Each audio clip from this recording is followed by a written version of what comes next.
The word trigonometry comes from two Greek words, trigonon for triangle and metron to measure. Bartolomeus Pitiscus introduced the word in this book, published in 1590. The subject itself evolved from ancient astronomy. Because early astronomers thought planets moved in circular orbits, they became interested in chords of circles. The Greek mathematician Hipparchus is called the father of trigonometry because of his treatise on chords of circles written in 150 BC. This work is now lost, but many of the ideas survive in Ptolemy's Almagest, written some 300 years later. Johannes Kepler used trigonometry in the early 1600s to reveal the secrets of the heavens. Kepler constructed a network of triangles to determine the orbit of planet Mars around the Sun. The orbit was not a circle as he had expected, but an oval curve called an ellipse. Trigonometry is widely used today, not only in astronomy, but in large-scale construction, in navigation, and in surveying. One of the major triumphs of trigonometric surveying was finding the height of the world's tallest mountain. It was named after George Everest, who led a British expedition to lay out a huge network of triangles across the face of India. Later in this program, we'll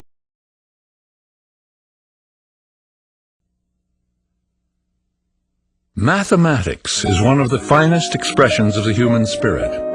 It was developed in many different cultures by people observing the world in which they lived, trying to recognize order and coherence in the hope that they could predict and perhaps control future events.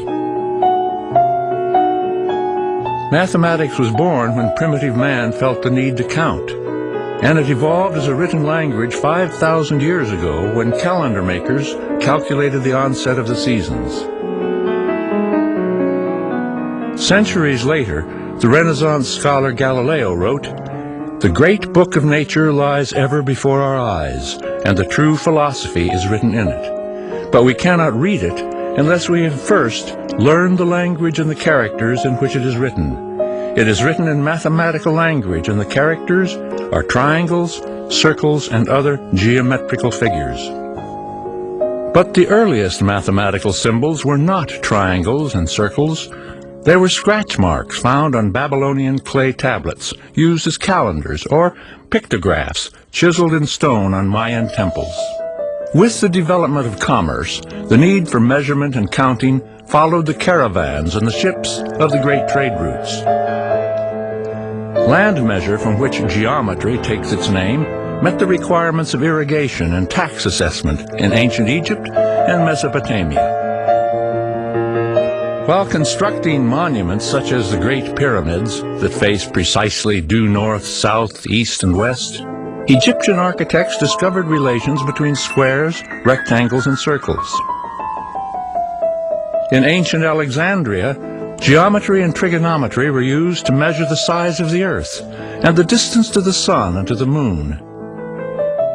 Major developments took place when Greek intellectuals, such as Pythagoras and his disciples, treated numbers and geometric figures as pure abstractions. These ancient playthings of the mind laid the foundation for all the technology of modern times. This program will focus on some of the landmarks in the early history of mathematics. Through the magic of computer animation, we'll visit the Pythagorean theorem, the number pi, and other important ideas that led to the invention of calculus in the 17th century AD. And we'll see them brought to life through visual images. The word trigonometry, from the Greek for triangle measurement, first appeared in this book, written in 1590. But the history of trigonometry can be traced back to ancient astronomy. Because planets were thought to move in circular orbits, early astronomers were interested in chords of circles. The Greek mathematician Hipparchus, the father of trigonometry, wrote 12 books on chords of circles around 150 BC. This work is now lost, but many of the ideas survived in the Almagest, written sub 300 years later by Claudius Ptolemy. The Almagest ranks with Euclid's Elements as one of the great masterpieces produced in ancient Alexandria, a magnificent center of Hellenistic culture, a city founded by Alexander the Great after he conquered Egypt in 331 BC. One chapter of the Almagest consists of a table of chords of circles. Today, this would be called a table of sines. In modern trigonometry, sines occur as ratios of sides of right triangles. The sine of angle T is the ratio of the opposite side to the hypotenuse, and the cosine of T is the ratio of the adjacent side to the hypotenuse. Trigonometry uses these ratios to study right triangles. After calculus became part of mathematics, it was found that sines and cosines also play a fundamental role in analyzing oscillating systems. A marble rolling in the bottom of a bowl, a mass oscillating on the end of a spring, water waves, sound waves, radio waves, and the wave theory of light. In fact, everything we see or hear reaches us through wave motion that can be analyzed with sines and cosines. The mathematics of sines and cosines.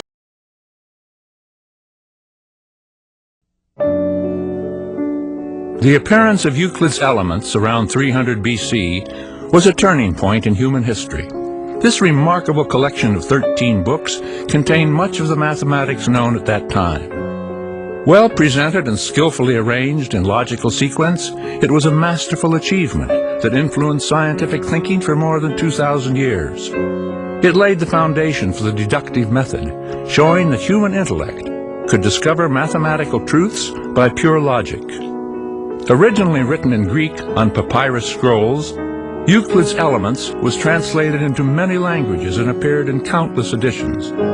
In the East, the Hindus of the 7th to 12th centuries AD fashioned their own mathematical symbols, including the Hindu Arabic numerals we use today. In the hands of mathematicians like Omar Khayyam, a new language of calculation took shape. It is now called algebra, a Latinized version of its Arabic name. The Muslim trade routes brought this new language to Europe, where it displaced the clumsy system of Roman numerals and was later wedded to ancient Greek geometry to produce the new analytic geometry of Pierre Fermat and René Descartes. Over the centuries, mathematics has been a mirror of civilization. From primitive scratch marks used to record the seasons, it gradually developed into a new language by those who made fresh discoveries in the 17th century about the motions of the planets. The written form of this language was governed by words and symbols that represent numbers. We'll see how these symbols and formed the base for both Galileo's work and modern astronomy. But even Copernicus wasn't the first one to think along the lines of a sun-centered universe. Long before Copernicus began writing, a nun from Central Europe named Roswitha wrote that the sun was the center of the universe. Major breakthroughs in knowledge tend to build on previous knowledge, although the people who first publish a proof are often the ones who get all the credit. Mathematicians of the past and present have benefited from work done with identities. Who knows what other applications future generations will find for the Pythagorean theorem and other geometric and trigonometric proofs? We've shown in this program that every proof of a trigonometric identity builds of the length of the arc which subtends the angle to the radius. Therefore, theta equals arc length over radius when theta is measured in radians. You understand? Yeah. What then would be an angle of 2 radians, Daryl? Well, I suppose if your radius is always constant in any circle, then theta is going to equal the arc length. So if this is 1 arc length, then that's 1 radian. right, and if you want 2 radians, you just have to double the length of your arc. And if you put that in there, that should be just about 2 radians. So this angle here is 2 radians. Yeah. Okay. What would you do? You don't have to do it, but just tell me, what would you do if you had to have an angle of 5 radians? Well, if we've got 2 here, I would just measure out 3 more arc lengths, and then lay that across there, and that big long angle would be 5 radii. Okay. Would there be another way to do it other than measuring it out with a string like that, Nadia? There's probably a way to calculate it or something. Sure. What if you measured the radius, found it was 7 centimeters, and you needed an arc length that would be 5 radians, or an angle of 5 radians? You'd take 7 centimeters, the radius, times 5, cut an arc length of 35 centimeters. You could do it that way as well. Okay? Now, do you two feel that you understand a little bit better now the idea of what a radian is? Much better. That's good. Thanks a lot for your help. Now here's some more information on an angle of 1 radian. At first it may be difficult to clearly understand an angle of 1 radian relative to an angle of some degree measure. So to help us, let's use the following demonstration. Consider a circle of radius r. If we take a segment equal in length to the radius and place it along the circumference, we can obtain a central angle of 1 radian. Consider also an equilateral triangle with sides equal in length to the circle's radius. Remember, an equilateral triangle is also equiangular. The 3 angles each measure 60 degrees. If we look at the circle and the triangle together, comparing the measure of the angle of 1 radian to one of the 60-degree angles in the equilateral triangle, the 60-degree angle cuts off an arc slightly more than 1 radius length. We see that the angle of 1 radian is just slightly smaller than an angle of 60 degrees. Actually, 1 radian is approximately equal to With angles on the coordinate plane and circular functions. Nadia, can you describe for us what an angle in standard position is? Well, an angle in standard position is an angle that has its initial arm lying along the positive side of the x-axis. That's right. And its terminal arm resting where the angle ends. That's right. If we looked at an angle here that was in quadrant 2 just for now, what's the angle that's described between this x-axis and the terminal arm, Alex? What do we call this angle? That's your reference angle. Okay, and how big is the reference angle? That's going to be between 0 and 90 degrees. Right. So if we have angles that are 90 degrees or 180 degrees or on any of the axes, we call those quadrantal angles. Okay, now how can we actually get there, Alex? Well, you can either get there by going counterclockwise, so it's going to be a positive angle. Right. Okay, or else you go in a clockwise direction from your initial angle, and that's going to be a negative angle. Right. So we'll just go into a quadrant 2 angle. So then we can get there either way. Of course, we could arrive at the same terminal arm by rotating more than once around the origin. Then we have a category of angles that are called coterminal angles. So we don't want to forget about those. Now, how do we measure angles? You can measure them either in radians or degrees. Okay, so can you explain to us what a radian is? Well, a radian is just the ratio of the arc length divided by the radius. Good. Now, what's the relationship between a radian and degrees, Alex?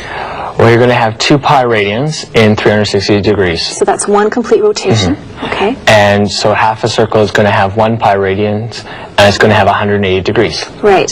So if I wanted to convert then between degrees and radians, I want to end up with pi radians. And Nadia, what would I multiply the degrees by? You would multiply it by pi and then divide by 180 degrees. Good.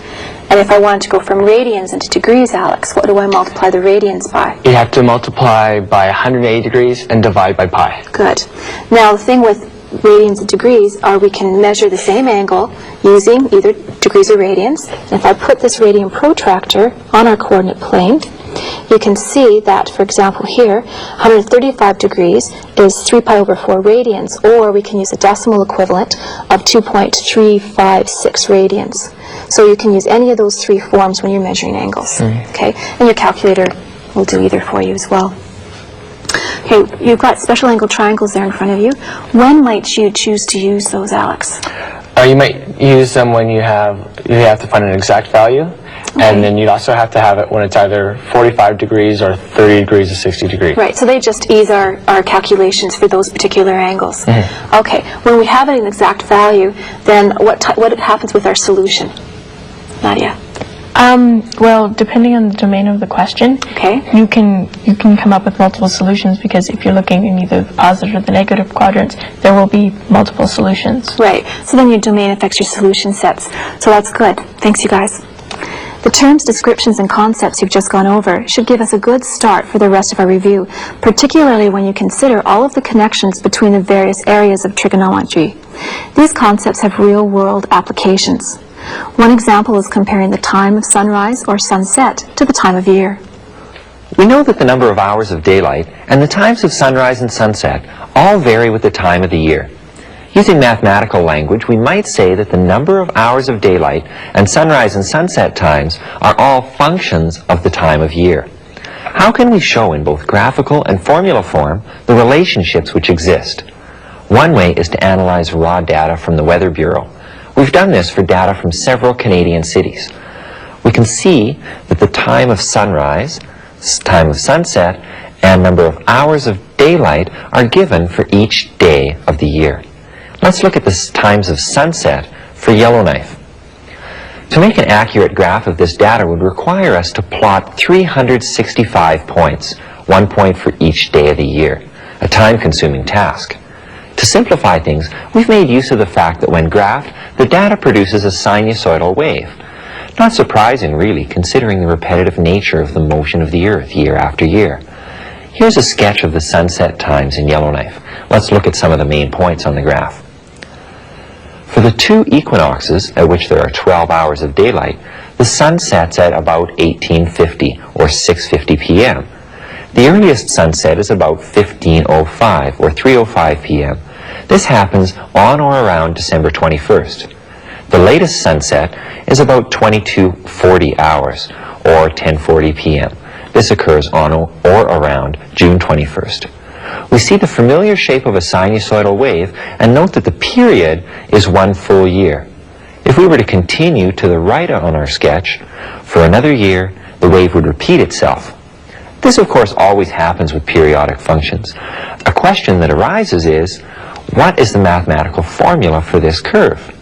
We'll examine this later in the program and also look at the graphs of sunrise time and number of hours of daylight. When asked to solve a trigonometric equation, always check the domain first. This will let you know if the solution should be in radians or degrees. If you are asked to graph a trigonometric function, again, first check the domain. This indicates the units in which to label the horizontal axis.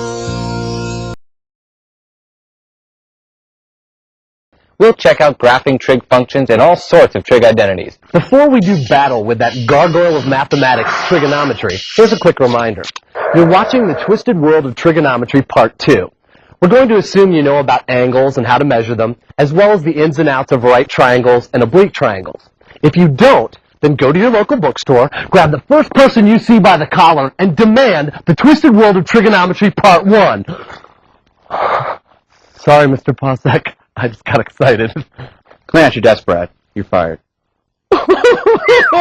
So let's get started hunting down every trig problem that's ever crossed your path.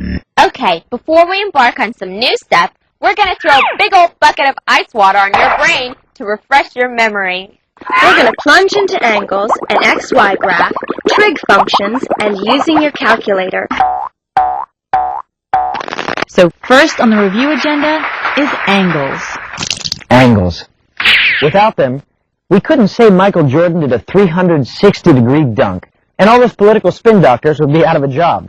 But for our purposes, an angle is when two rays are connected at the same point. Like this one right here. First, we'll take apart an angle and talk about its parts.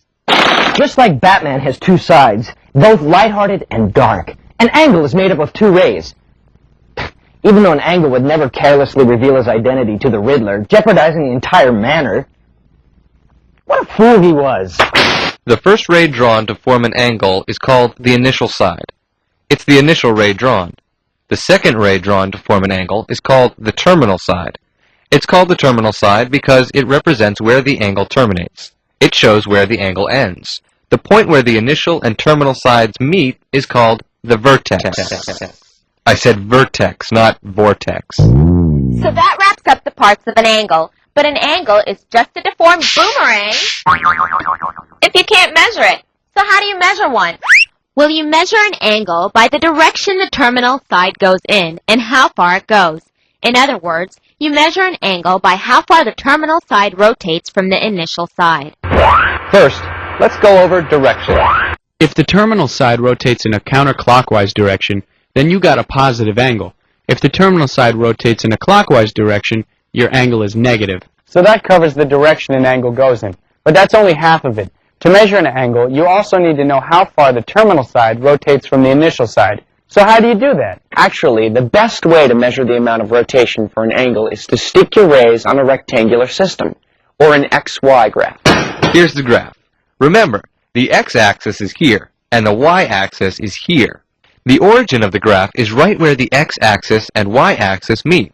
When you're measuring an angle, you want both the initial and terminal sides on top of one another on the x-axis, like these rays. And you also want the vertex of the two rays at the origin of the graph. When an angle's vertex is at the origin of the graph, and when its initial side is on the positive x-axis, the angle is said to be in standard position. Here's a quick reminder. The x-axis is positive on the right side of the y-axis and negative on the other side, while the y-axis is positive above the x-axis and negative below it. Now that your angle is in a standard position, let's rotate the terminal side in a counterclockwise direction through these big spaces. This means your angle is getting bigger. Now let's check out some more parts of the XY graph. These four big spaces between the x and y axes are called quadrants. Each quadrant has a number. The quadrant number increases as you move in a counterclockwise direction from the positive x-axis. So, now we'll rotate our angle that's still in standard position and number off each of the quadrants. We're going to follow Frank and Lucinda as they travel from Chimney Rock, North Carolina to Las Vegas, Nevada, and back again. Frank and Lucinda are on the terminal side. Chimney Rock is over here, and Las Vegas here. Now, if the terminal side of the angle halts here, the angle is in quadrant 1. If Frank and Lucinda make a pit stop here for some gas and beef jerky, the terminal side of the angle is in quadrant 2. When the terminal side lands in the southwest over here, the angle is in quadrant 3. And if the terminal side ceases here, it's in quadrant 4. So, the size of the angle and the quadrant number increase as we move in a counterclockwise direction from the positive x-axis. Easy as shooting ducks at a carnival. Okay, as you probably remember from Trig Part 1, there are two ways to measure an angle, radians and degrees. We won't go into how radians and degrees are derived here. The main thing to remember is that you can convert back and forth between them. If you have a radian measurement, then you can find its corresponding degree value and vice versa. Now, before we move on to trig functions, we must remind you to go back and review the special angles. Remember, special angles are common angle measurements that you'll see a lot of in trig, like 30 degrees, 45 degrees, 60 degrees, 90 degrees, etc. It's going to be really helpful for you to memorize the degree-radian relationship of these special angles. One of the things you've got to do in order to get an A in your trig class is to sit down and do some memorizing. You have no choice. So, you need to memorize the degree-radian relationships of the special angles. You also need to memorize the 6 trig functions. We'll briefly go over those next. Now, the definition of trig functions are the ratios of the sides of a triangle with respect to one of the angles in that triangle. You use the trig value of an angle. To explain trig functions, we'll need to reach up and grab a right triangle. The triangle we'll show you has angle theta as one of its acute angles. Remember, an acute angle measures between 0 and 90 degrees. Hey, right back at you. So, we'll use angle theta to show you the formulas for the 6 trig functions. Here's the right triangle. The right angle is over here in the corner. Remember, the hypotenuse of a triangle is always opposite the right angle in the triangle. Angle theta is over here. The opposite side from angle theta is here. The adjacent side to angle theta is right here. Now that we've checked over the parts of a right triangle, let's dive into the formulas for the 6 trig functions of angle theta. And here they are. The sine of the angle theta is the opposite sine over the hypotenuse. The cosine of angle theta is the adjacent side over the hypotenuse. The tangent of theta is the opposite side over the adjacent side. So that's the first 3. The next 3 trig functions are reciprocals of the first 3. Take a look. The cosecant of theta is the hypotenuse over the opposite side. The secant of theta is the hypotenuse over the adjacent side. And the cotangent of theta is the adjacent side over the opposite side. Remember that the cosecant, secant, and cotangent are just reciprocals of the first 3. So you just turn the first three functions upside down to find their reciprocals. If you haven't already memorized these trig functions, then you need to. A good mnemonic device to help you remember the trig functions is SOHCAHTOA. Check this. Sine is opposite over hypotenuse, cosine is adjacent over hypotenuse, and tangent is opposite over adjacent. You can find the next three trig functions by just flipping the first three functions, since cosecant, secant, and cotangent are reciprocals of the first three. So, when you need to remember the trig functions, think SOHCAHTOA. Hi, welcome to Camp SOHCAHTOA. Here to check in? Hi, I like baseball. Here's a little hat and a shirt and a calculator for you. Your cotangent is in cabin 4. I want to go home. You can't. Bye-bye. Okay, next. Like we said, things are going to be much easier if you memorize these trig function ratios. Memorizing this special angle stuff, SOHCAHTOA, and the identities we'll explain later is Kinda like having an extra arm. You can solve any problem that comes your way. You can talk to a friend on the phone, eat an apple, and fend off attacking linebackers all at the same time. Another thing you need to memorize are the trig function values of the special angles. Memorizing these relationships won't bring you inner peace, but it will help you in any part of trig you ever come across. Now, unless you're a superhero, you can't remember the trig function value for every single angle measurement. You're going to have to use a calculator. And that is the last part of the review we're going to go over. Most calculators have sine, cosine, and tangent buttons. So to find the sine, cosine, or tangent value of an angle, all you have to do is punch in the amount of the angle and hit the sine, cosine, or tangent button. It's that simple to find the trig function of an angle. What do you do for the other trig function values? Well, if you want to find the secant, cosecant, or cotangent value of an angle, then you press in the angle value, the reciprocal trig function for the trig function you're trying to find, and then the 1 over x button.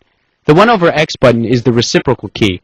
Let's say you want to find the cosecant of a 63-degree angle. You would punch in 63, the sine button, because that's the reciprocal of the cosecant, and then the 1 over x button. You get 1.122. Now, there's one other important thing to remember when using a calculator. Don't forget to make sure your calculator is in the right mode. If you have a trig function for an angle and you want to find the degree amount, then you need to be in degree mode. If you want the radian value, then you need to be in the radian mode. Okay, come on, campers. The sooner you press the sine button, the sooner we can make right angles out of our popsicle sticks. My calculator's in the wrong mode. Well, no dinner for you then. I want to go home. You can't.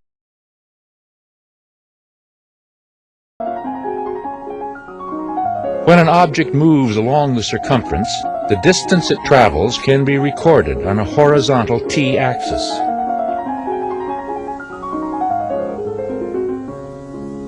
The number t is called the radian measure of this angle.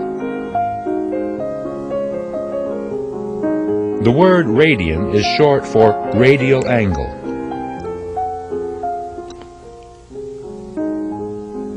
When you wrap one radius of a circle along its circumference, the angle formed is 1 radian. If you want to fill the entire circumference,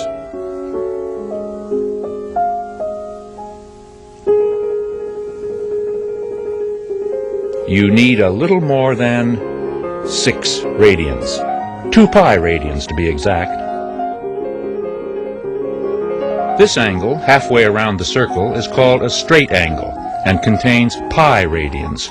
This one, 1/4 of the way around, is called a right angle and contains pi over 2 radians. And half of that is pi over 4 radians.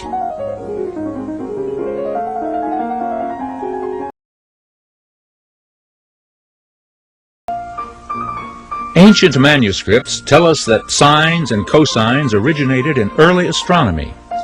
Because planets were thought to move in circular orbits, astronomers were interested in chords of circles. This Babylonian clay tablet contains a list of chord lengths used for astronomical data. The Greek mathematician Hipparchus, the father of trigonometry, wrote a treatise on chords of circles around 150 BC. Some 300 years later, Ptolemy of Alexandria produced the Almagest, a remarkable collection of 13 books on mathematical astronomy. One chapter consists of a table of chords of circles. Today, this would be called a table of sines.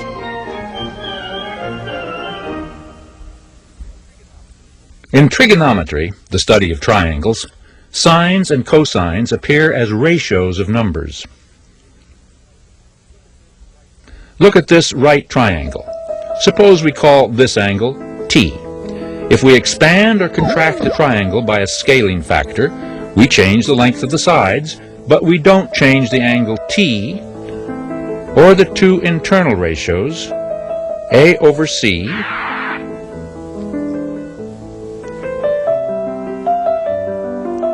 or B over C. Now we will show that the ratio A over C is equal to the sine of T, and the ratio B over C is the cosine of T.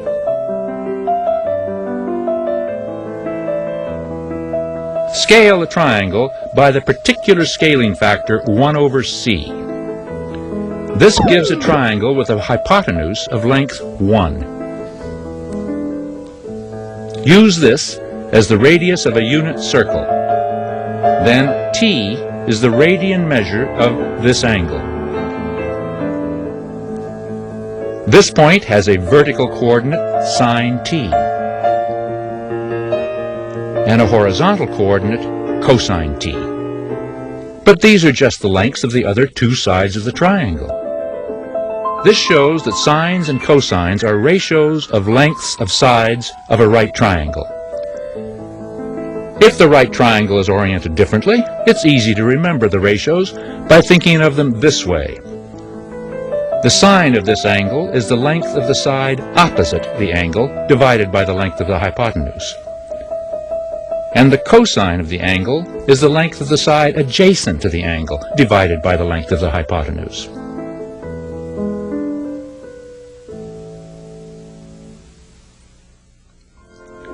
These ratios were used in early trigonometry and astronomy and are still used today in large-scale construction and in navigation. Not only from Los Angeles to Hawaii, but also from planet Earth to planet Mars.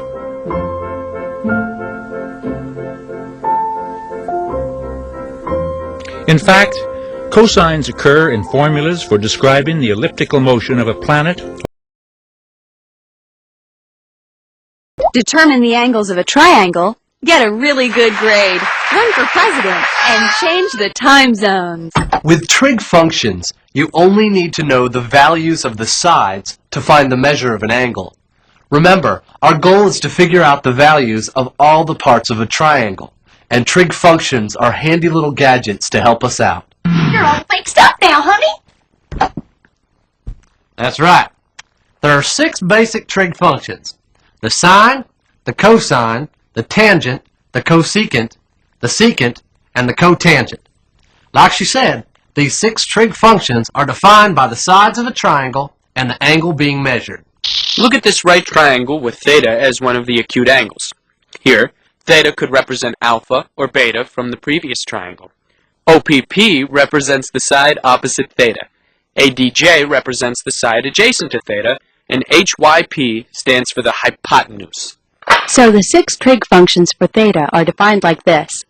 The sine of theta, abbreviated SIN, is the opposite side from theta over the hypotenuse. The cosine of theta, abbreviated COS, is the adjacent side of theta over the hypotenuse. The tangent of theta, or TAN, is the opposite side over the adjacent side of theta. Now the other 3 functions. The cosecant of theta, shortened to CSC, is the hypotenuse over the opposite side. The secant of theta, or SEC, is the hypotenuse over the adjacent side. And finally, the cotangent of theta, or COT, is the adjacent side over the opposite side. A good way to remember the first 3 trig functions is SOHCAHTOA. Sine is opposite over hypotenuse. Cosine is adjacent over hypotenuse, and tangent is opposite over adjacent. So if you're trying to remember your trig functions, think of warm water on your toes. Like the Pythagorean theorem, the special angles and the degree-radian relationship, you just need to memorize the trig functions. We're throwing a lot of terms and formulas at you right now. And you need to know all of them to solve triangles. Can't remember trig functions? Definitions driving you up the wall? Unable to get the angle of triangles? Well, your problems are over.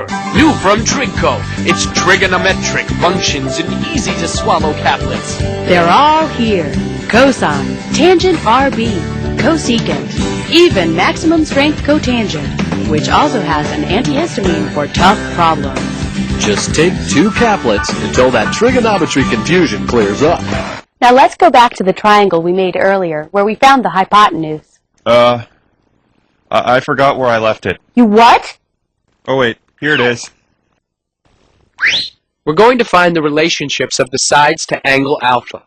Remember that side A, or the opposite side from angle alpha, had a value of 3.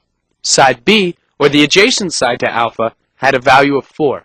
And using the Pythagorean theorem, we found side C, or the hypotenuse, to be 5. Now, it's about as easy as a 3-ball combination to put these values of the sides into our trig functions. The sine of angle alpha, or the opposite side from alpha over hypotenuse, is equal to 3 over 5. The cosine of angle alpha is equal to 4 over 5. The tangent of angle alpha is equal to 3 over 4. The cosecant of angle alpha, or the hypotenuse over the opposite side from angle alpha, is 5 over 3. The secant of angle alpha is 5/4, and the cotangent of angle alpha, or the adjacent side over the opposite side from angle alpha, is 4 over 3. Notice how some pairs of these functions are reciprocals of each other. In most instances in math, the reciprocal is a fraction flipped on its head. Look at the values for the sine of alpha and the cosecant of alpha. The sine of alpha is 3 over 5, and the cosecant of alpha is 5 over 3. That's because the sine of an angle is the opposite side over the hypotenuse, while the cosecant is hypotenuse over the opposite side. They are reciprocals of one another. There are other reciprocal relationships as well. Cosine and secant are reciprocals of one another, as are tangent and cotangent. So if you know the value of one of the trig functions, then it's easy to find the value of its reciprocal. You just flip the fractions. All of these relationships will be important later on when we solve triangles, so memorize. Okay, now we'll give you some more information about right triangles. There's one other quality of all right triangles that makes it easier to measure the lengths and angles of a right triangle. Here's a general law you need to keep track of. The sum of the angles in any plane triangle is 180 degrees, or pi radians. So, we know there's a total of 180 degrees in a triangle. Since we know that a right angle always equals 90 degrees, it's easy to figure out that the other two angles in a triangle must equal 90 degrees. To go back to our earlier triangle, the angles here, labeled alpha and beta, must equal 90 degrees, since we're using a plane triangle with a right angle. These acute angles are called complementary angles. Complementary angles are two angles that add up to 90 degrees. We already know that a right angle is 90 degrees, so if you have the measurement of one of the other angles in a right triangle, then you can get the other one by subtracting the known angle from 90. How about an example? For our triangle, we're given the value of angle alpha. It's 32 degrees. Since we know that the right angle is 90 degrees, and that the other two acute angles in a right triangle must equal 90 degrees, then all we have to do is subtract angle alpha, which is 32 degrees, from 90 degrees. So angle beta is 90 minus 32, or 58 degrees. This triangle has another trig relationship that we haven't talked about yet. When we have two acute angles, like we do in this right triangle, these two angles are cofunctions of one another. Any trig function of an acute angle is equal to the cofunction of its complementary angle. Let's talk some more about this cofunction stuff. Take a gander at this triangle. This triangle has two complementary angles, alpha and beta. Remember, Complementary angles are two angles in the same triangle that add up to 90 degrees. Now watch this. The sine of alpha is the side opposite angle alpha over the hypotenuse. Or in other words, the sine of alpha is equal to A over C. Likewise, the cosine of beta is the side adjacent to beta over the hypotenuse, or A over C. From this, we can see that the sine of alpha is equal to the cosine of beta. Or, the trig function for the acute angle alpha is equal to the cofunction of its complementary angle beta. You can apply this cofunction stuff to other trig functions too. Check this out. The same is true for the cosine of alpha. It's equal to the sine of beta. The cosine of alpha is equal to B over C, and the sine of beta is equal to B over C. So the cosine of alpha is equal to the sine of beta. They're cofunctions of each other. All the other trig functions work the same way. The tangent of alpha equals the cotangent of beta. The cotangent of alpha equals the tangent of beta. The cosecant of alpha equals the secant of beta. And the secant of alpha equals the cosecant of beta. So here's another general law for you. Any trig function of an acute angle is equal to the cofunction of its complementary angle. Don't hesitate to go back and memorize these cofunctions. They're really lots of fun. And you know what?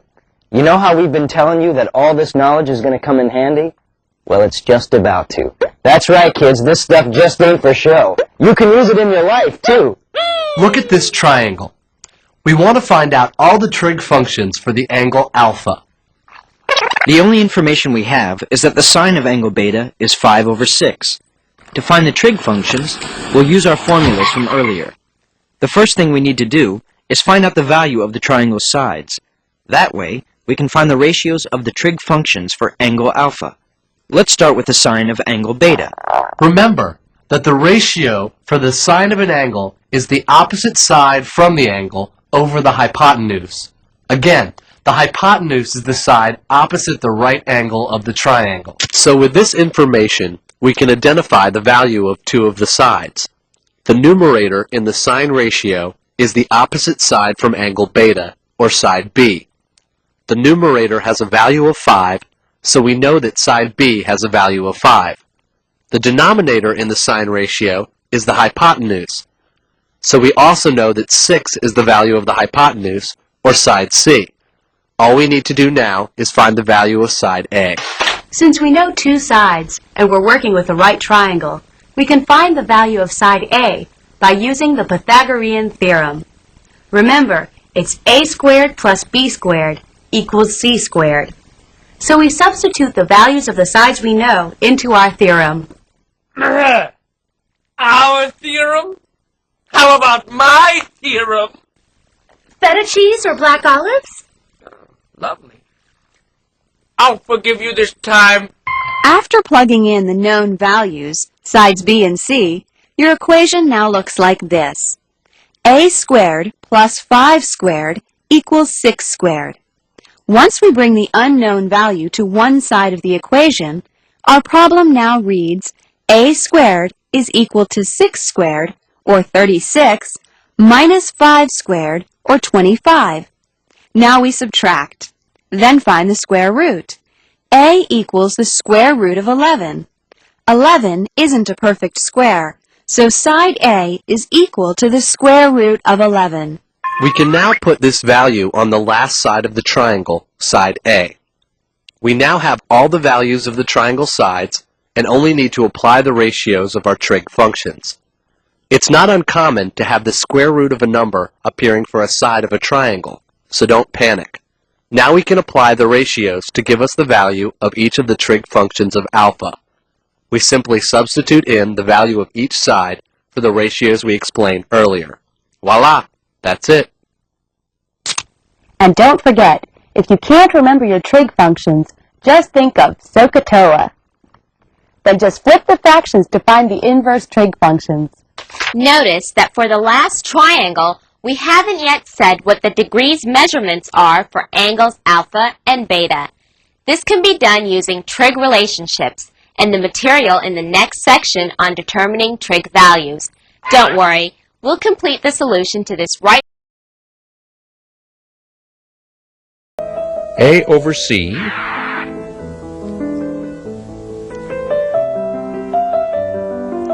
or B over C. Now we will show that the ratio A over C is equal to the sine of t, and the ratio B over C is the cosine of t.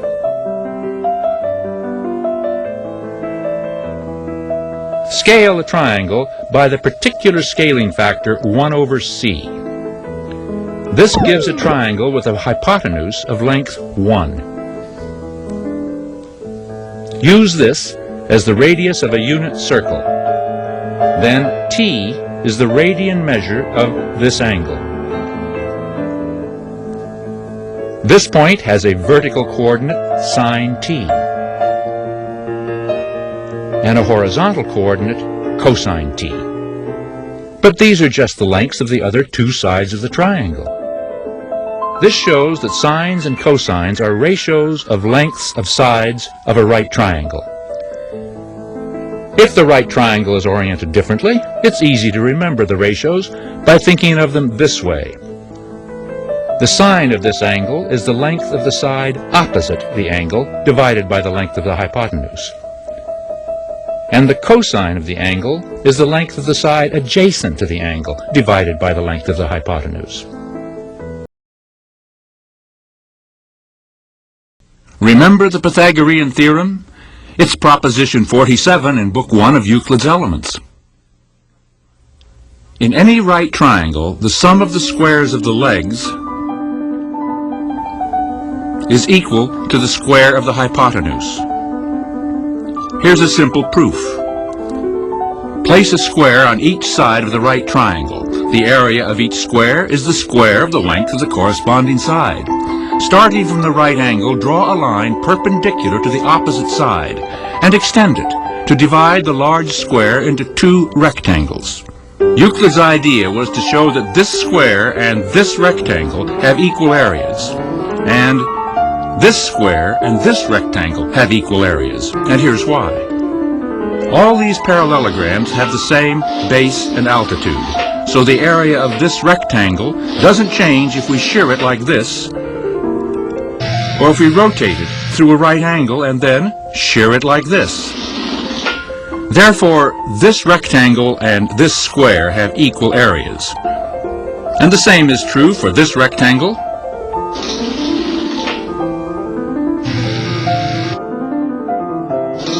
and this square. So we see that the sum of the squares of the two legs is indeed equal to the square of the hypotenuse. Here's a variation of this proof that does not use rotation. First, shear, just as before. Now, translate instead of rotating. Then shear in this direction. Do the same for the other rectangle. And the Pythagorean theorem is proved once again.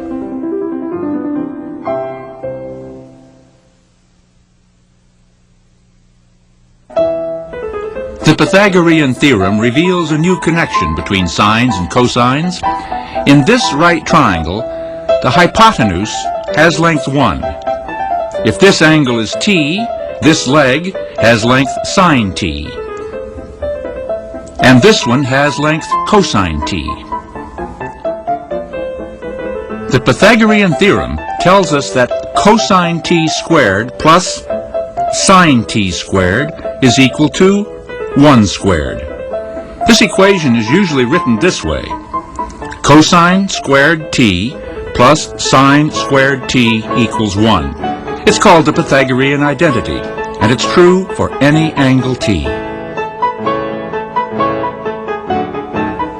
We can also visualize the Pythagorean identity by looking at the graphs of sine squared and cosine squared. Sine squared looks like this. Even where the sine is negative, sine squared is positive and lies above the axis. And cosine squared looks like this. The graph of the sum is a horizontal line of height 1. Because of periodicity, the Pythagorean identity is true. The side squared. X squared y squared, and r squared. In a right triangle, the sum of the squares of the lengths of the two legs, or x squared plus y squared, is equal to the length of the hypotenuse squared, r squared. Or in any right triangle, x squared plus y squared equals r squared, which is the formula form of the Pythagorean theorem. Now, place the original triangle on the coordinate plane so that theta is an angle in standard position. When the hypotenuse r is 1 unit, the legs x and y will have the lengths of cos theta and sine theta units.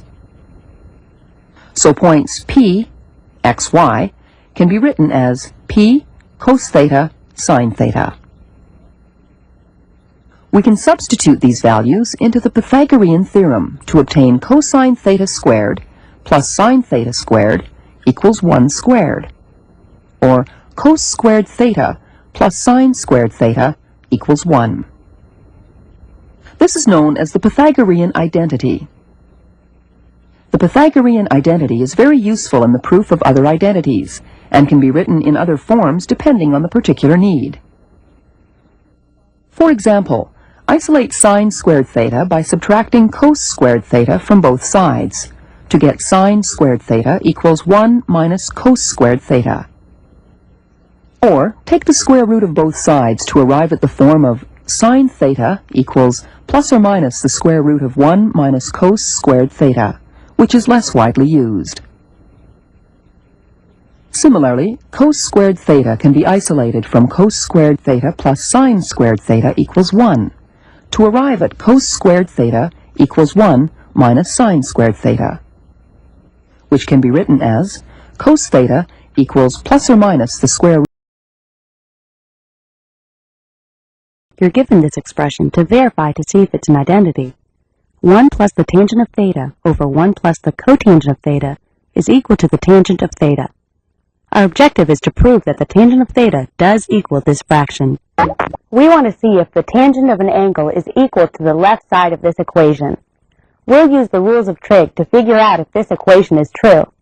And you really need to know your algebra. When verifying an identity, you always want to leave one side of the equation alone and alter the expression on the other side. In this example, we'll alter the expression on the left side. Our first step is to use our identity knowledge to change 1 plus the cotangent of theta to an expression with tangent in it to make it easier to work with. Remember, the cotangent of an angle is the reciprocal of the tangent of that angle. So, we'll make the cotangent of theta 1 over the tangent of theta, its reciprocal. So 1 plus the cotangent of theta is equal to 1 plus 1 over the tangent of theta. We'll leave 1 plus the tangent of theta as the numerator. Our next step is to simplify the denominator. To do this, we first need to make the denominators in the denominator of our fraction the same. To do this, we change 1 to the tangent of theta over the tangent of theta. Now our denominators are the same, and we can add the fractions in the denominator of our fraction. After we've added the fractions together, our problem reads 1 plus the tangent of theta over the tangent of theta plus 1 over the tangent of theta. Remember, our goal is to simplify this problem. So, we'll multiply our expression by the tangent of theta over the tangent of theta. The tangent of theta over the tangent of theta is really just 1. All we're really doing is multiplying our equation by 1. It's easier to simplify our equation this way. Now, we multiply the numerator and denominator by the tangent of theta, canceling out this tangent of theta. This gives us the tangent of theta times 1 plus the tangent of theta over the tangent of theta plus 1. We reverse the order of the denominator of our expression. Then, cancel out the like expressions of 1 plus the tangent of theta. So our answer is the tangent of theta. After all, that is what was on the right side of the start of the problem. We've proven our identity. So this means that 1 plus the tangent over 1 plus the cotangent of theta equals the tangent of theta. Okay, we've proven one identity, but just like you can't eat just one potato chip, you can't prove just one identity. So let's prove another one. You want to show that the cosine of 2 theta divided by the cosine of theta plus the sine of theta is equal to the cosine of theta minus the sine of theta. Remember, when you're proving an identity, you want to alter only one side of the equation. If you want to hide your identity, it's best to throw out all forms of identification and shave your head. We'll change the left side of this equation. Our first substitution is to change the cosine of 2 theta to the cosine squared of theta minus the sine squared of theta. Why this substitution? Well, remember, we're trying to get the left side to equal the right side.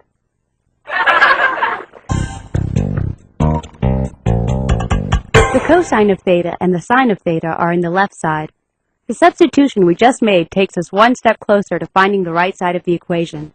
So now the left side of our equation is the cosine squared of theta minus sine squared of theta over the cosine of theta plus the sine of theta. Let's go back to our identity now and simplify it some more. Look at the numerator. Notice it's the difference of 2 squares. How does this help us? Well, think back to algebra. You can factor out the difference of 2 squares, like x squared minus y squared. If you factor this out, you get x plus y times x minus y. We're going to do the same thing for cosine squared of theta minus the sine squared of theta. The x is like the cosine of theta, and y is like the sine of theta. So if we factor the numerator out, we get these factors. The cosine of theta plus the sine of theta times the cosine of theta minus the sine of theta. We put these new factors into the numerator of our problem. The rest is a snap. Notice that the factor on the left in the numerator is the same as the denominator. These cancel each other out just like riding the best roller coaster in the world would cancel riding it into a pile of bricks. Now, we're left with the cosine of theta minus the sine of theta, and that's what we started with on the right side of the equation. We've proved another identity. The cosine of 2 theta divided by the cosine of theta plus the sine of theta equals the cosine of theta minus the sine of theta. Again, to prove an identity, you want to start with the more difficult side and simplify it until you get to the other side. The only trick to proving an identity is to learn as many identities as you can for every value of x for which both functions are defined. What in the world are we talking about? Here's an example to explain. The equation 2x squared is equal to x times 2x. No matter what value we replace x with, the equation is still going to be valid. Whether we put 1, 5, or 17,000 in for x, the equation will still be equal. So the function 2x squared is always equal to the function x times 2x. Or f of x is equal to g of x for any replacement value of x for both functions as they are defined. The equation we've just shown you is called an identity. The definition of an identity is any equation that is, well, identical. Trigonometry has some basic identities too. These identities are helpful in proving other identities. I know it sounds kind of screwy, but you need to memorize the basic trig identities we're about to show you so that you can prove if an identity is real. That's right. You get to make up your own identities and then see if they're real. These basic trig identities can be broken up into 3 groups, and here they are. There are the quotient identities. The tangent of angle theta equals the sine of angle theta over the cosine of angle theta. The cotangent of angle theta equals the cosine of angle theta over the sine of angle theta. There's also the reciprocal identities. The cosecant of theta equals 1 over the sine of theta. The secant of theta equals 1 over the cosine of theta. The cotangent of theta equals 1 over the tangent of theta. And then there's also Pythagorean identities. Sine squared of angle theta plus the cosine squared of angle theta equals 1. Tangent squared of angle theta plus 1 equals the secant squared of angle theta. And finally, cotangent squared of angle theta plus 1 equals cosecant squared of angle theta. The great thing about identities is that you can substitute one for the other. Think about it this way. They're identities, right? So one side of the equation is equal to the other side of the equation. So if you've got this scary-looking equation that includes 1 over the sine of theta, all you have to do is replace 1 over the sine of theta with the cosecant of theta. It's no different. It's like saying 1 equals 1. It's the same thing. And now your equation's not so scary-looking anymore. As we said earlier, these basic identities will be used later when you're given an equation and must prove if it's truly an identity. And keep in mind, we're simply stating these identities. These are not the only ones. There are many, many trig identities. but we'll let you discover those for yourself. So now you know what an identity is. In the next 2 sections, we're going to show you some formulas that'll help you figure out your own identities. And these formulas are going to pop up on your tests a lot. Section A. Sum and difference formulas. Sum and difference formulas allow you to find the trig function values of angles other than the special angles you've already memorized without using a calculator. There are sum and difference formulas for sine, cosine, and tangent. These formulas allow us to find the trig function value of an angle by breaking that angle into 2 special angles. This will all make sense in a second. 1 second. Now, these are the sum and difference formulas for cosine. The sum formula for cosine is the cosine of one angle, alpha, plus the second angle, beta, is equal to the cosine of the first angle times the cosine of the second angle minus the sine of the first angle times the sine of the second angle. Here's the difference formula for cosine. Notice that the difference formula for cosine is the same as the sum formula, except the plus and minus symbols are switched between the 2 terms. So we can split up an angle into 2 special angles to find its function value. These formulas allow us to take the angle we're trying to find the function of and write it as a sum or difference of 2 special angles. Which formula you use, the difference or the sum formula, depends upon the value of the angle you're trying to find. This will all be clearer when we do an example. Let's use the sum formula first. You want to find the cosine of 135 degrees. This angle is not a special angle. Aww. But it is the sum of 2 special angles. And we know the cosine for special angles. Your first step is to write the angle you're trying to find as a sum of 2 special angles. The angles 45 degrees and 90 degrees are both special angles and add up to 135 degrees. So, the cosine of 45 degrees and 90 degrees added together equals the cosine of 135 degrees. Since we can write these as a sum, we can use our sum formula. We just plug in 90 degrees for every appearance of angle alpha. And we'll use 45 degrees for angle beta. So we put that angle into the formula for every instance of angle beta. Next, we find the cosine of each angle. Then we find the sine of each angle. Now we just work the problem out. We multiply 0 times 1 over the square root of 2 to equal 0. 1 times 1 over the square root of 2 is just 1 over the square root of 2. This number, subtracted from 0, is negative 1 over the square root of 2. So the cosine of 135 degrees is negative 1 over the square root of 2. Snazzy little formulas, huh? If you're wondering why we didn't just use a calculator to do this, it's because in some cases, like when you're taking your test, you need to have your answer in radical form rather than decimal form. Okay, we found the cosine of 135 degrees using the sum formula. Now let's do the same thing for 135 degrees using the difference formula. Finding the cosine of 135 degrees using the difference formula should give us the same answer. Again, our first step is to find 2 special angles, which would have 135 degrees as their difference, like 180 degrees and 45 degrees. 180 minus 45 equals 135.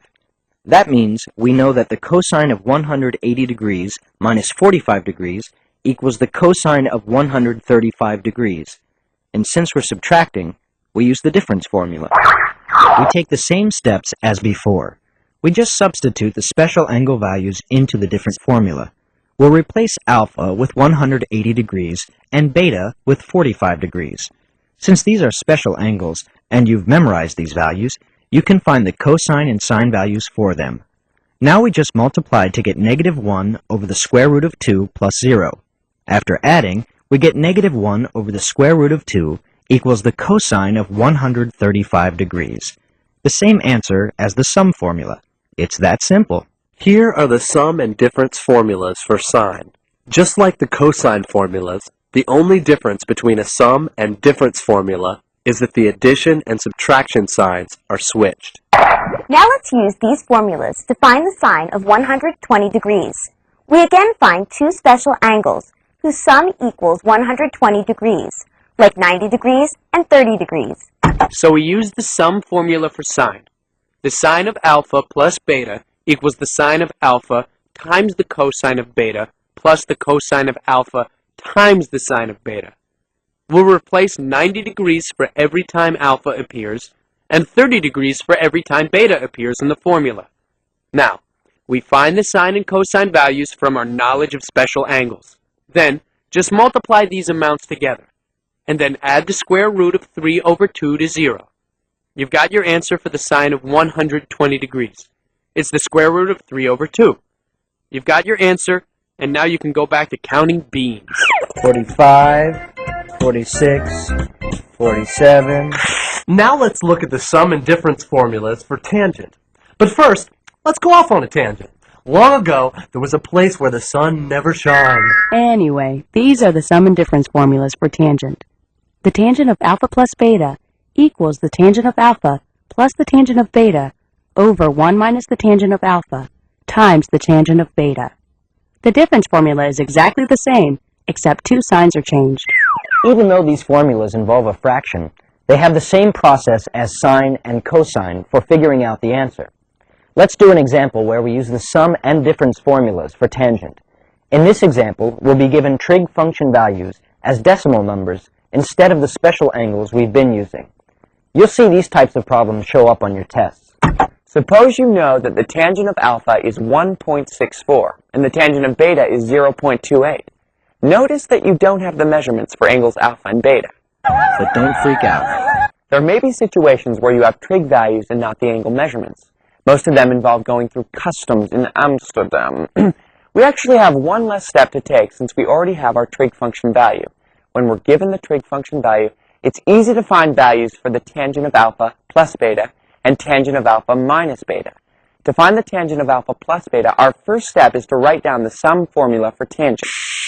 The tangent of alpha plus beta equals the tangent of alpha plus the tangent of beta over 1 minus the tangent of alpha times the tangent of beta. Our next step is to substitute 1.64 for the tangent of alpha and 0.28 for the tangent of beta. Now that we've substituted in our trig value amounts, we can just work the problem out. We just follow the order of operations. Of course, you need a standard order of operations to solve any problem. You have to do certain operations before others. Why, just imagine, if I attack my opponent's marble field before his building blocks, oh, buddy, I've been finished before dawn. The first thing we do is to multiply 1.64 by 0.28 in the denominator. The result is 0.4592. Now add the numbers in the numerator, 1.64 and 0.28, to get 1.92. Then subtract the amounts in your denominator, 1 minus 0.4592. Our last step is to divide the numerator by the denominator to get a final answer of 3.55. It's that easy. Why are we doing these formulas? Well, the formulas we've just shown you, plus the ones to come, are standard things you're going to need to know for your test, and later in calculus and physics. So not only it's a good idea to be able to recognize some of the following, as that will speed up your work. Here are three reciprocal identities. One of them is cosecant theta equals 1 divided by sine theta. The quotient identities are sine theta divided by cosine theta equals tangent theta, and cosine theta divided by sine theta equals cotangent theta. There are three Pythagorean identities. The one you might make use of the most often is sine squared theta plus cos squared theta equals 1. There are two sum identities and two difference identities.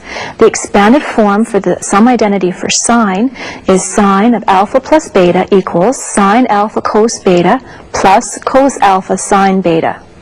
There are several different strategies that we use for proving identities, and these strategies are sometimes grouped as general strategies and special strategies. The general strategies include, number 1, transform the more complicated side of an identity into the simpler side, and number 2, transform both sides of an identity into the same expression. Let's look at an example. In this example, we want to prove that sine squared theta plus cotangent squared theta plus cosine squared theta is equal to cosecant squared theta. I've written the left side into the left side of the t-table and the right side into the right side of the t-table. Now the first step is done on the left side. Notice that cos squared theta plus sine squared theta is our Pythagorean identity and is equal to 1. So that means my step then can be rewritten as 1 plus cotangent squared theta. Now at this point you have some choices to make. You can either continue working with the left side, or you can work with the right side of your t-table and expand cosecant squared theta. While cosecant squared theta can be rewritten using the Pythagorean identity as 1 plus cotangent squared theta. So now my left side is equal to my right side, so I've just proven this identity. The special strategies are, number 1, to rewrite all functions in terms of sine and cosine. Number 2, rewrite all functions in terms of x, y, and r. Number 3, look for any kind of combinations of the Pythagorean identities. Number 4, use factoring. Number 5, rewrite each side as a single fraction. Let's look at the second example. Sine squared a divided by cosecant a plus sine a divided by secant squared a is equal to 1 over cosecant a. I've written the original on the left side and the right side of the t-table. Now my first step on the left side was to rewrite my terms as product of factors. So I have sine squared a multiplied by 1 over cosecant a plus sine a multiplied by 1 over secant squared a. In my next step, I'm rewriting 1 over cosecant a as sine a and 1 over secant squared a as cos squared a. So I end up with sine squared a times sine a plus sine a times cos squared a. At this point, I can factor using common factors, and sine a then is my common factor, so I arrive at sine a times sine squared a plus cos squared a. And again, recognize your Pythagorean identity, so I'm left with sine a times 1, which is sine a on my left side. Now my right side needs to be simplified, and 1 over cosecant a is sine a, so my left side is equal to my right side, and here's one way to prove this identity. Now the third example I have for you is sine theta plus cos theta all squared needs to be proven that it's equal to 1 plus sine of 2 theta. When I square this binomial, I obtain sine squared theta plus 2 sine theta cos theta plus cos squared theta. Again, you should recognize your Pythagorean identity, so I arrive at 1 plus 2 sine theta cos theta on my left side. At this point, I want to work with my right side. Now, sine 2 theta can be rewritten as sine of theta plus theta. What this does is it allows me to use my sum identity for sines and expand it as sine theta cos theta plus cos theta sine theta. If I collect my like terms, I get an answer of 2 sine theta cos theta. So I can rewrite sine of 2 theta as 2 sine theta cos theta. So I have 1 plus 2 sine theta cos theta. So you can see that my left side is now equal to my right side. So I've proven this identity in this way. Of course, no strategy will work 100% of the time. So knowing a variety of strategies and when they should be applied is the best approach to consistent success with identities.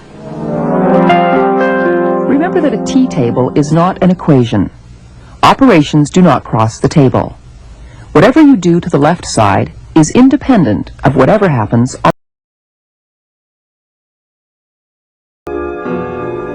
Let's look again at the Pythagorean theorem. Something interesting happens if we change the right angle. Keep this side fixed, but move the opposite vertex up or down along this perpendicular line. As the vertex moves up, the angle decreases, but both a and b increase, so a squared plus b squared is greater than c squared. When it moves down, the angle increases, but both a and b decrease, so a squared plus b squared is less than c squared. There's another way to look at this by thinking about our proof of the Pythagorean theorem. These two rectangles fill the square of area c squared. And for a right triangle, they fill the two squares of areas a squared and b squared. Now look at a non-right triangle. As the opposite vertex moves up, you can see that the two rectangles won't completely fill the smaller squares. So c squared is less than a squared plus b squared. And if the vertex moves down, the two rectangles stick out too far, so c squared is greater than a squared plus b squared. Move the vertex up, so c squared is less than a squared plus b squared. The brown regions represent the difference in areas. We can find this difference by using shearing and rotation. Shear, rotate, and shear again. If this were a right triangle, the green region would fill the square exactly. But in general, you get two green rectangles of equal area. And the same is true on the other side. If you shear, rotate, and shear again, you get two blue rectangles of equal area. Now take this brown rectangle, shear it, rotate it, and shear again, and lo and behold, it fills the other empty rectangle. In other words, the two brown rectangles have equal areas. And this is true for triangles of any shape. Right triangles occur when one of the colored regions shrinks to 0. Now let's calculate the areas of the two brown rectangles in terms of the sides and angles of the triangle. The area of a rectangle is the product of its edges. This edge has length A. What about the other edge? Remember, in a right triangle, the leg adjacent to angle C is the hypotenuse times the cosine of C.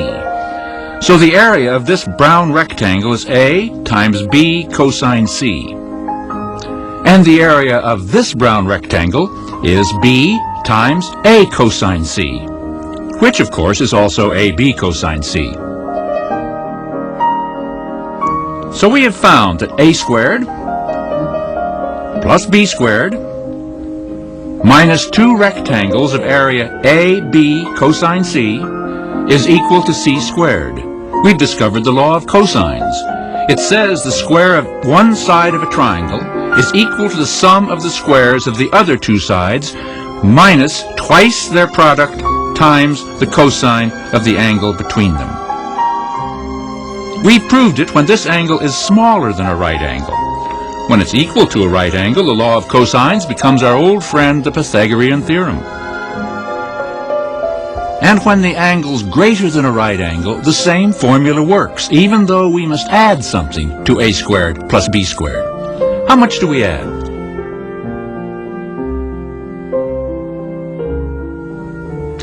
One side of the green rectangle is A.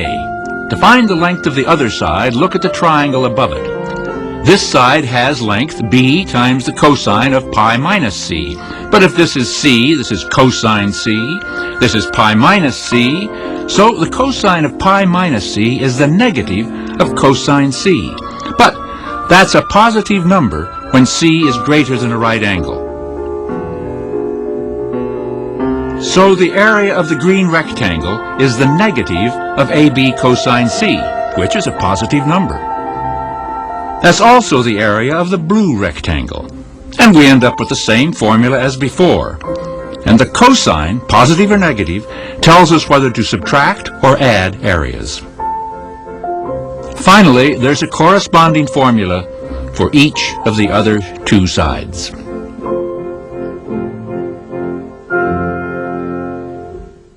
Here's a different way to discover the law of cosines. Divide this triangle into two right triangles. This right triangle has base A cosine C and altitude A sine C. This one has the same altitude, but its base is B minus A cosine C.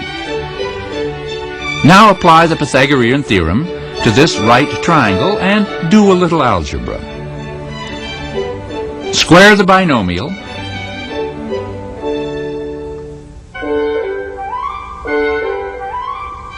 Square the first two terms and remove the common factor. Apply the Pythagorean identity. The parts you know determine whether you use the law of sines or cosines. We've looked at the law of sines. Now we'll look at the law of cosines. You can use the law of cosines when you are given a SAS, or side, angle, side, and SSS, or side, side, side. Remember, from left to right, when the last value is a side, use that law of cosines. The law of cosines says that given a triangle with sides ABC and opposite angles alpha, beta, gamma, we can construct the following formulas. C squared equals A squared plus B squared minus 2AB times the cosine of gamma, or B squared equals A squared plus C squared minus 2AC times the cosine of beta, or A squared equals B squared plus C squared minus 2BC times the cosine of alpha. Like the law of sines, you choose one of these three formulas depending upon which angle or side you're trying to find. For example, if you're trying to find the angle beta, or side B, then you'd use this middle one. You'll need these formulas to solve oblique triangles when you know 3 sides, or 2 sides and an angle. Let's do an example using the law of cosines. We're given a triangle where we know that side A is 2, side B is 5, and the angle between the two known sides, angle gamma, is 50 degrees. So we know the side angle side info for this triangle. We'll use the law of cosines to figure out side C. So we start with C squared is equal to A squared plus B squared minus 2AB times the cosine of gamma. After we plug in the values for A and B and angle gamma, our equation becomes C squared is equal to 2 squared plus 5 squared minus 2 times 2 times 5 times the cosine of 50 degrees. Punching in the cosine of 50 degrees, we get 0.6428. After doing some multiplying and a squaring and subtracting and adding, we get C squared is equal to 16.14. Taking the square root of both sides, C equals 4.02. So we know the values for all the sides. A equals 2, B equals 5, and C equals 4.02. Now we only need to find the other 2 angles. We can use the law of cosines to figure them out. We'll find the cosine of beta first. Since we're finding angle beta, we'll use the formula B squared is equal to A squared plus C squared minus 2AC times the cosine of beta. Substituting the values of the sides, A, B, and C, our equation is 5 squared is equal to 2 squared plus 4.02 squared minus 2 times 2 times 4.02. Once we square, add 4 to 16.16 and subtract that sum, which is 20.16 from both sides. We get 4.84 equals negative 16.08 times the cosine of beta. We're trying to find the cosine of beta, so we'll divide both sides by negative 16.08. After dividing, we get the cosine of beta equals negative 0.3010. Let's take a break. Remember we mentioned earlier that when we have a negative value for a trig function, we must use the inverse of that trig function to find the degree value. Well, that's what we're doing here. So let's pick up our calculators. We use the inverse cosine key on the calculator and find that beta is equal to 107.5 degrees. Okay, solving for the rest is easy. We find alpha by subtracting the 2 known angles, 107.5 degrees and 50 degrees, from 180 degrees. Remember, the sum of all the angles in any triangle is 180 degrees. So, after subtracting, we get alpha is equal to 22.5 degrees, and here's what our triangle looks like. You can tell that all the totals we found make sense because they form a triangle. Drawing out a triangle from your answers is always a good way to check your work. We're done. You can also use the law of sines to check for complete accuracy by making sure all the ratios are the same. But we're not going to do that now because we already know the answers are right. We have trig professors check them for us. But since you don't have your own trig professor, you have to check your own answers. Ha! There's one other possibility you might come across when using the law of cosines. You might be given the value of all 3 sides and have to find the angles inside the triangle. If this is the case, just use the law of cosines like we've just done. Oh! Remember to preserve these rules and formulas for your tests. If the last known value is a side, use the law of cosines. If it's an angle, use the law of sines. The law of sines is easy to keep in your head. You put the sine of an angle over that angle's corresponding side.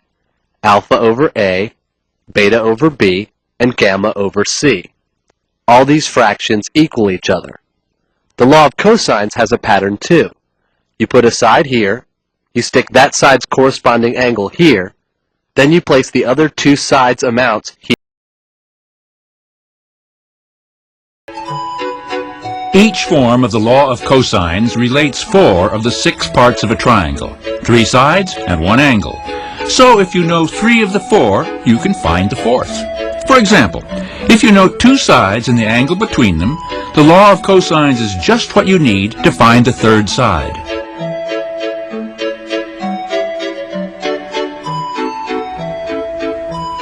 It can be used to find distances that are otherwise inaccessible.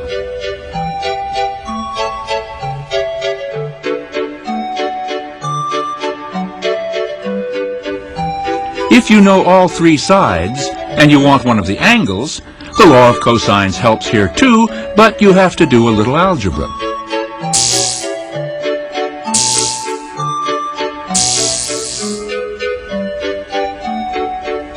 The cosine of an angle is a number lying between -1 and +1. So if you get a value for cosine C outside this range, that means there's no triangle having those 3 sides.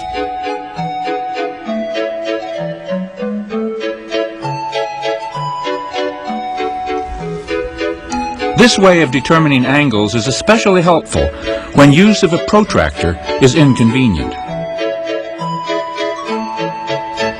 If we know 2 sides and an angle opposite to one of them, we can find the other side with the law of cosines. But this requires solving a quadratic equation. In a moment, we'll learn another way to treat this without quadratic equations. What if we know all 3 angles and 1 side? The law of cosines doesn't help here at all, because there are 2 unknowns in the equation. To find the other side, we need a new tool called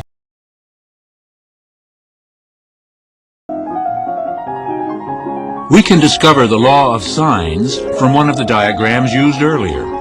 Divide this triangle into 2 right triangles. In this right triangle, the altitude is A sine C, and in this one, it's C sine A. So A sine C equals C sine A. The same reasoning gives us 2 more equations.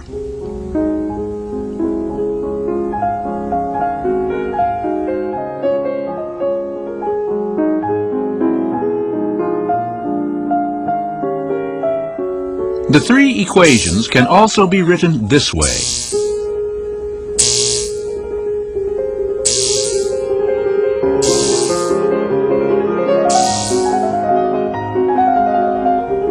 This set of equations is called the law of sines. It tells us that in a given triangle, the length of any side divided by the sine of the opposite angle is constant. This constant ratio has an interesting geometric meaning. It's equal to the diameter of the circle passing through the 3 vertices. In a later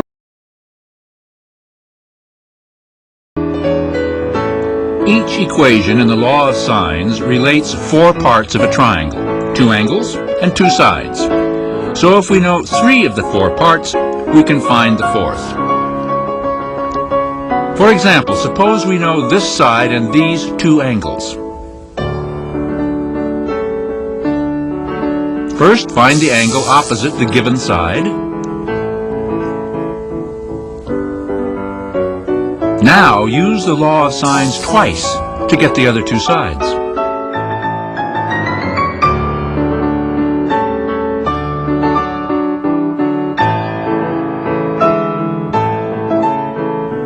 In this example, we know 2 sides and the angle opposite one of them.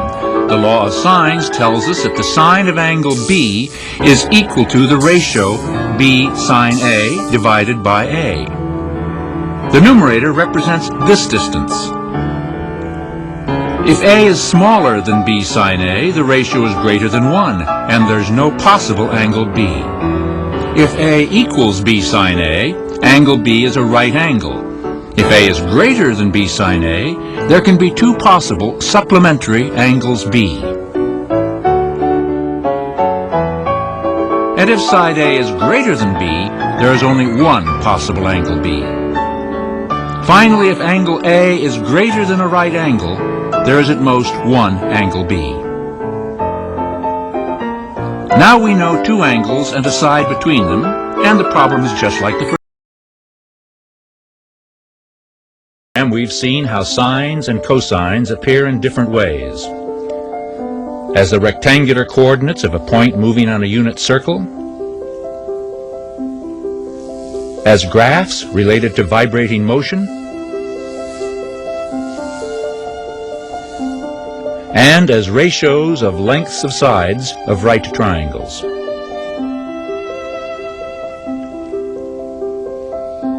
Hipparchus is considered the father of trigonometry because of his books on chords of circles.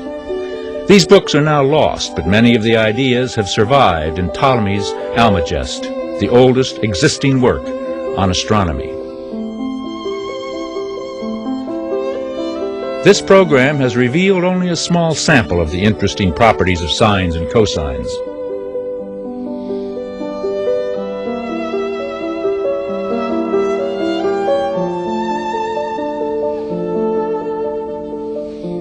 In the next program, we'll explore new properties.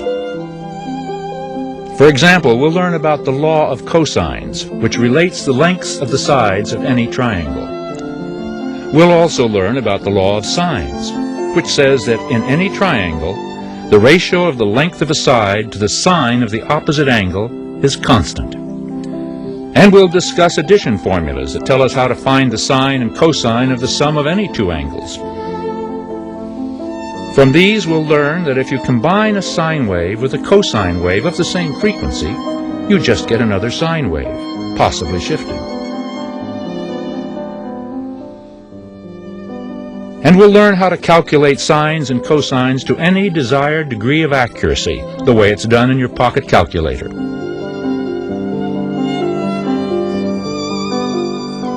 Sines and cosines play a fundamental role in analyzing oscillating systems.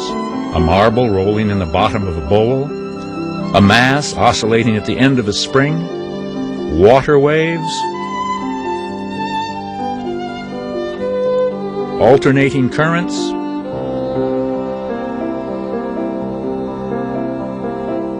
radio waves, and the wave theory of light. In fact, everything we see or hear reaches us through wave motion that can be analyzed with sines and cosines. The mathematics of sines and cosines and 45 degrees. In order to do this, we're going to use an equilateral triangle and a right isosceles triangle. Siobhan, we're going to start with the equilateral triangle. We know the definition of an equilateral triangle. All the sides and all the angles are equal. We know that the angles are all pi over 3 or 60 degrees. And since the sides are equal, we know that we could say this is 1, 1, and 1, or 2, or any 2, 2, 2, or whatever we like. And if we were to cut this triangle through its altitude, what we would get are these two congruent triangles. Looking at those, we can establish their dimensions. We know that this angle is pi over 3. Pi over 3. This one is half of pi over 3, so it's 30 or pi over 6. Or 30 degrees, exactly. And this one is 90 or pi over 2. Right, it's a right angle. And we said that this side could be 1 or 2 or whatever we like. If it's 1, this one will be a half. 1/2. If it's 2, this would be 1. 1. So let's let it be 2 and this be 1, so we don't have to deal with the fractions. Okay. And what would the length of our altitude be? Root 3. And we could find that with Pythagorean theorem. It's the square root of 3. Now that we've established these measurements, we can look at the ratios of pi over 3 and pi over 6 with trigonometric ratios. Let's fill in a chart on the board. Pi over 3. The sine of pi over 3 is the opposite divided by the hypotenuse. So that's root 3 over 2. Right. And cosine of pi over 3 is 1 adjacent over hypotenuse is 1 over 2. 1/2, exactly. And finally, tangent, opposite over adjacent. Root 3 over 1. Right. Now let's use pi over 6. The sine is 1 over 2. Right, again, opposite over hypotenuse. The cosine would be root 3 over 2. Right. And finally the tangent is 1 over root 3. 1 over root 3. And of course the reciprocal functions can be found in the same way. Secant, cosecant, and cotangent can be found by simply taking the reciprocals of those ratios. Yep. Let's take a look now at our right isosceles triangle. A right isosceles triangle has what angles? 45, 45, and 90, or pi over 4, pi over 4, and pi over 2. Radians, right. And the sides are in what ratio? We know that these two are equal. Yeah. If we let this be 1 and that be 1, Pythagorean theorem would tell us that that's root 2. The square root of 2. And we can do the same thing with the chart and the sine, cosine, and tangent of pi over 4. So sine would be 1 over root 2? Right, opposite over hypotenuse gives us 1 over root 2. Which is cosine? Would be the same 1 over root 2. 1 over root 2. And tangent would be 1 over 1. Cosines of many special angles can be found exactly. For example, in this equilateral triangle, each angle is 60 degrees. Divide the triangle in half to find the sine of 30 degrees, which is also the cosine of 60 degrees. Use the Pythagorean theorem to calculate the length of this leg. Then we find the sine of 60 degrees, which is also the cosine.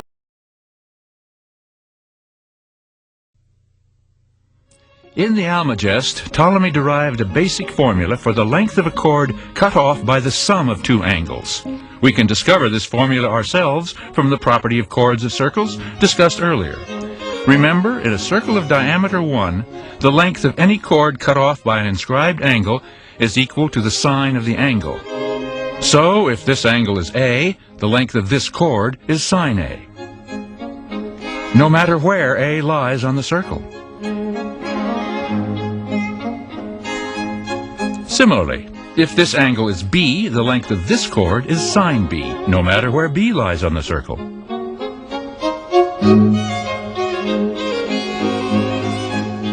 Now, bring the two angles together at a common vertex. They form a larger angle, A plus B, that cuts off a chord whose length is the sine of A plus B. To find the length of this chord another way, drop a perpendicular to the chord. It divides the triangle into two right triangles. The base of this right triangle is its hypotenuse times cosine B. The base of this one is its hypotenuse times cosine A. Putting these together gives the addition formula for sines. It says, the sine of A plus B is equal to sine A times cosine B plus sine B times cosine A. It tells us how to find the sine of a sum in When your pocket calculator displays the sine or cosine of 45 degrees, the result is only an approximation. To find the exact value, apply the Pythagorean theorem to this right triangle. The hypotenuse has length square root of 2. Divide the triangle in half, and we find the sine of 45 degrees is 1/2 the square root of 2. So is the cosine. Sines and cosines of many special angles can be found exactly. For example, in this equilateral triangle, each angle is 60 degrees. Divide the triangle in half to find the sine of 30 degrees, which is also the cosine of 60 degrees. Use the Pythagorean theorem to calculate the length of this leg. Then we find the sine of 60 degrees, which is also the cosine of 30 degrees. The addition formula enables us to use the sine and cosine of two angles to find the sine of their sum. For example, using the sine and cosine of 30 degrees and 45 degrees, we can find the sine of their sum.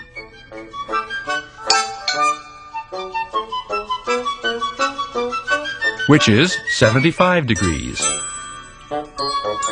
And the subtraction formula gives us the sine of 15 degrees. These are also the cosines of the complementary angles. All these are exact values expressed in terms of square roots of whole numbers.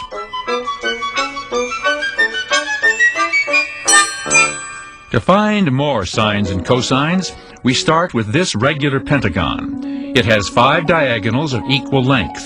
They form this star-shaped figure called a pentagram, an ancient Greek symbol of health. These 5 equal central angles fill the circle, so each is 1/5 of 360 degrees. This inscribed angle is half the central angle, or 36 degrees. The base angle of this triangle is also half its central angle, or 72 degrees. If these two equal sides have length 1, what is the length of the base? We can find it with the help of Ptolemy's theorem. The product of the lengths of these two opposite sides plus the product of the lengths of these two opposite sides is equal to the product of the lengths of the two diagonals. We get a quadratic equation for x. It has two solutions, one negative and one positive. We want the positive solution. The length of the base is the square root of 5 minus 1 divided by 2. The Greeks called the ratio of these two lengths the golden ratio. We'll see it again in a later program. Now we can find the sine of 18 degrees, which is also the cosine of 72 degrees. And we use the Pythagorean theorem to find the sine of 72 degrees, which is also the cosine of 18 degrees. Because we know the sine and cosine of 15 degrees and 18 degrees, the subtraction formulas give us the sine and cosine of 3 degrees. Then by repeated use of the addition formulas, we can find the sine and cosine of 6 degrees, 9 degrees, 12 degrees, and all.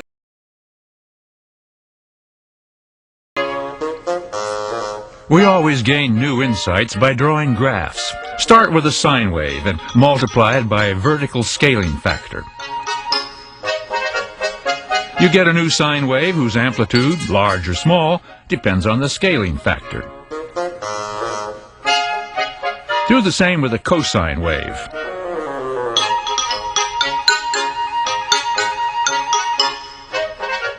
If you add this scaled sine wave to this scaled cosine wave, the sum looks like this. No matter how much of each wave you combine, you always get a sine wave, possibly shifted or scaled.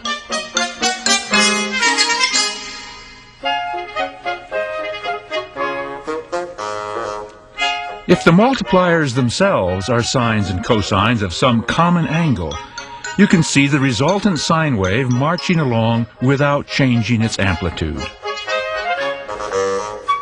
The addition formula tells us that it's the same curve you'd get by taking the sine of a shifted angle. The addition formulas for sine and cosine have many applications. For example, let's see what happens when the two angles are equal.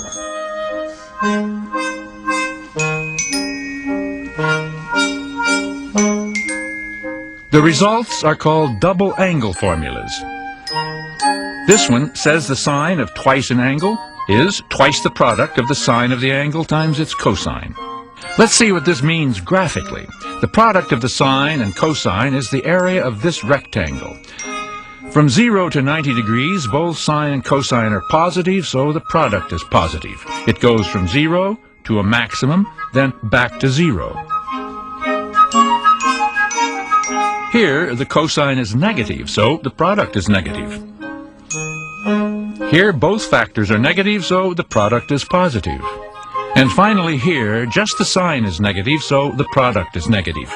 The double angle formula says that if you multiply sine A times cosine A and scale by a factor 2, you get another sine wave with twice the frequency.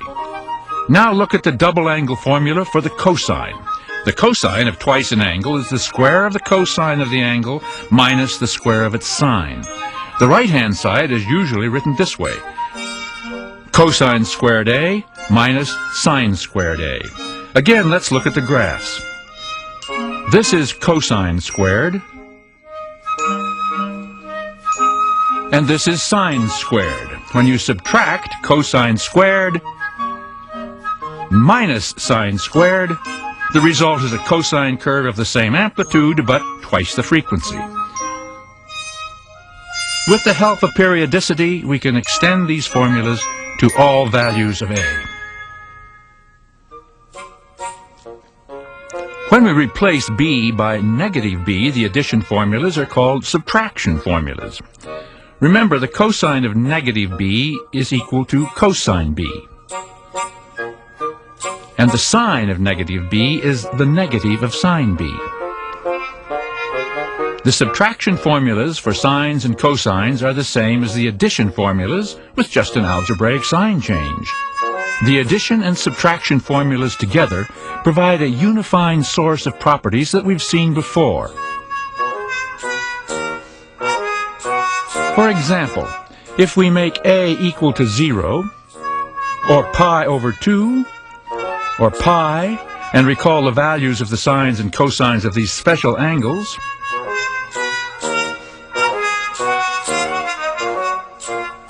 we get the following properties derived in another way in an earlier program. The sine of the supplement of B equals the sine of B. The sine of the complement of B is cosine B. And the sine of negative B is a negative of sine B. And from the addition formulas, the sine of pi plus B is the negative of sine B, whereas the sine of pi over 2 plus B is cosine B. You can do the same sort of thing with the subtraction formula for cosines. There's one case that deserves special mention. When the two angles are equal, the cosine of 0 equals 1, and the subtraction formula becomes our old.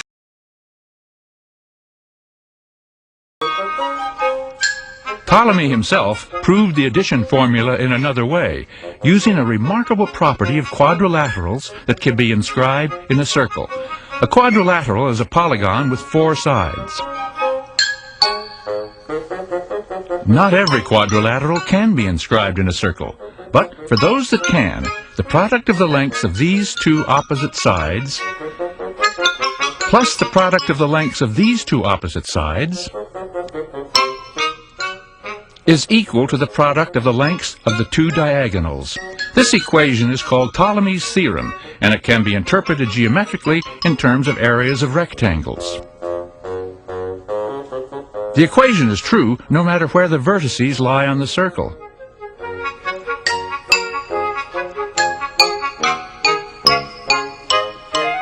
Now let's see why Ptolemy's theorem is true. These two angles are equal because they cut off the same chord. Rotate this triangle until this diagonal of length E lies along this edge of length B. The two shaded triangles are similar. Likewise, these two angles are equal because they cut off the same chord. So rotating this triangle reveals another pair of similar triangles. If we rotate both triangles, we see that they join along a common side that divides this diagonal of length F into two pieces of length X and Y. Now we have two pairs of similar triangles, so ratios of these corresponding sides are equal.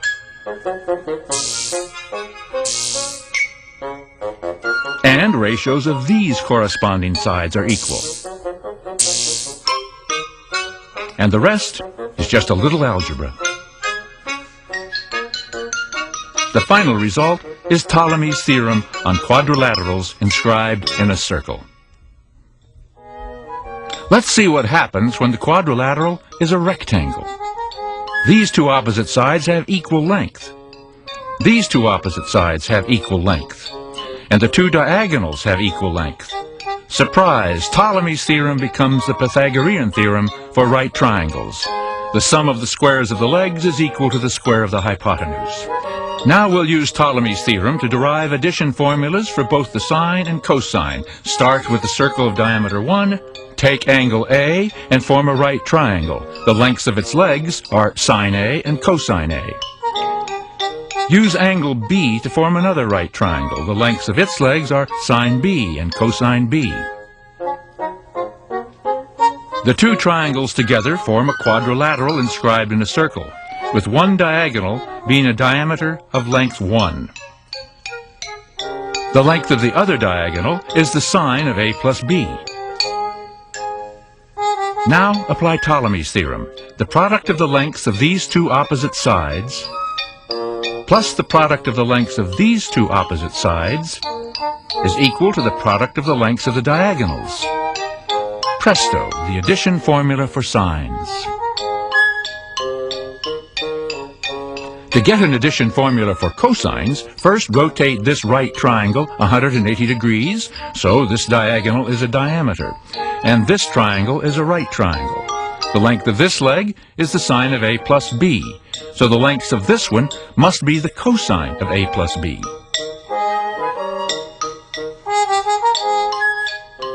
Again, we have a quadrilateral inscribed in a circle, so we can apply Ptolemy's theorem. The product of the length of these two opposite sides plus the product of the lengths of these two opposite sides equals the product of the lengths of the two diagonals. When it's written this way, the result is the addition formula for cosines. It says the cosine of a plus b equals cosine a times cosine b minus sine a angle b to form another right triangle. The lengths of its legs are sine b and cosine b. The two triangles together form a quadrilateral inscribed in a circle, with one diagonal being a diameter of length 1. The length of the other diagonal is the sine of a plus b. Now apply Ptolemy's theorem. The product of the lengths of these two opposite sides plus the product of the lengths of these two opposite sides is equal to the product of the lengths of the diagonals. Presto, the addition formula for sines. To get an addition formula for cosines, first rotate this right triangle 180 degrees, so this diagonal is a diameter, and this triangle is a right triangle. The length of this leg is the sine of a plus b, so the lengths of this one must be the cosine of a plus b.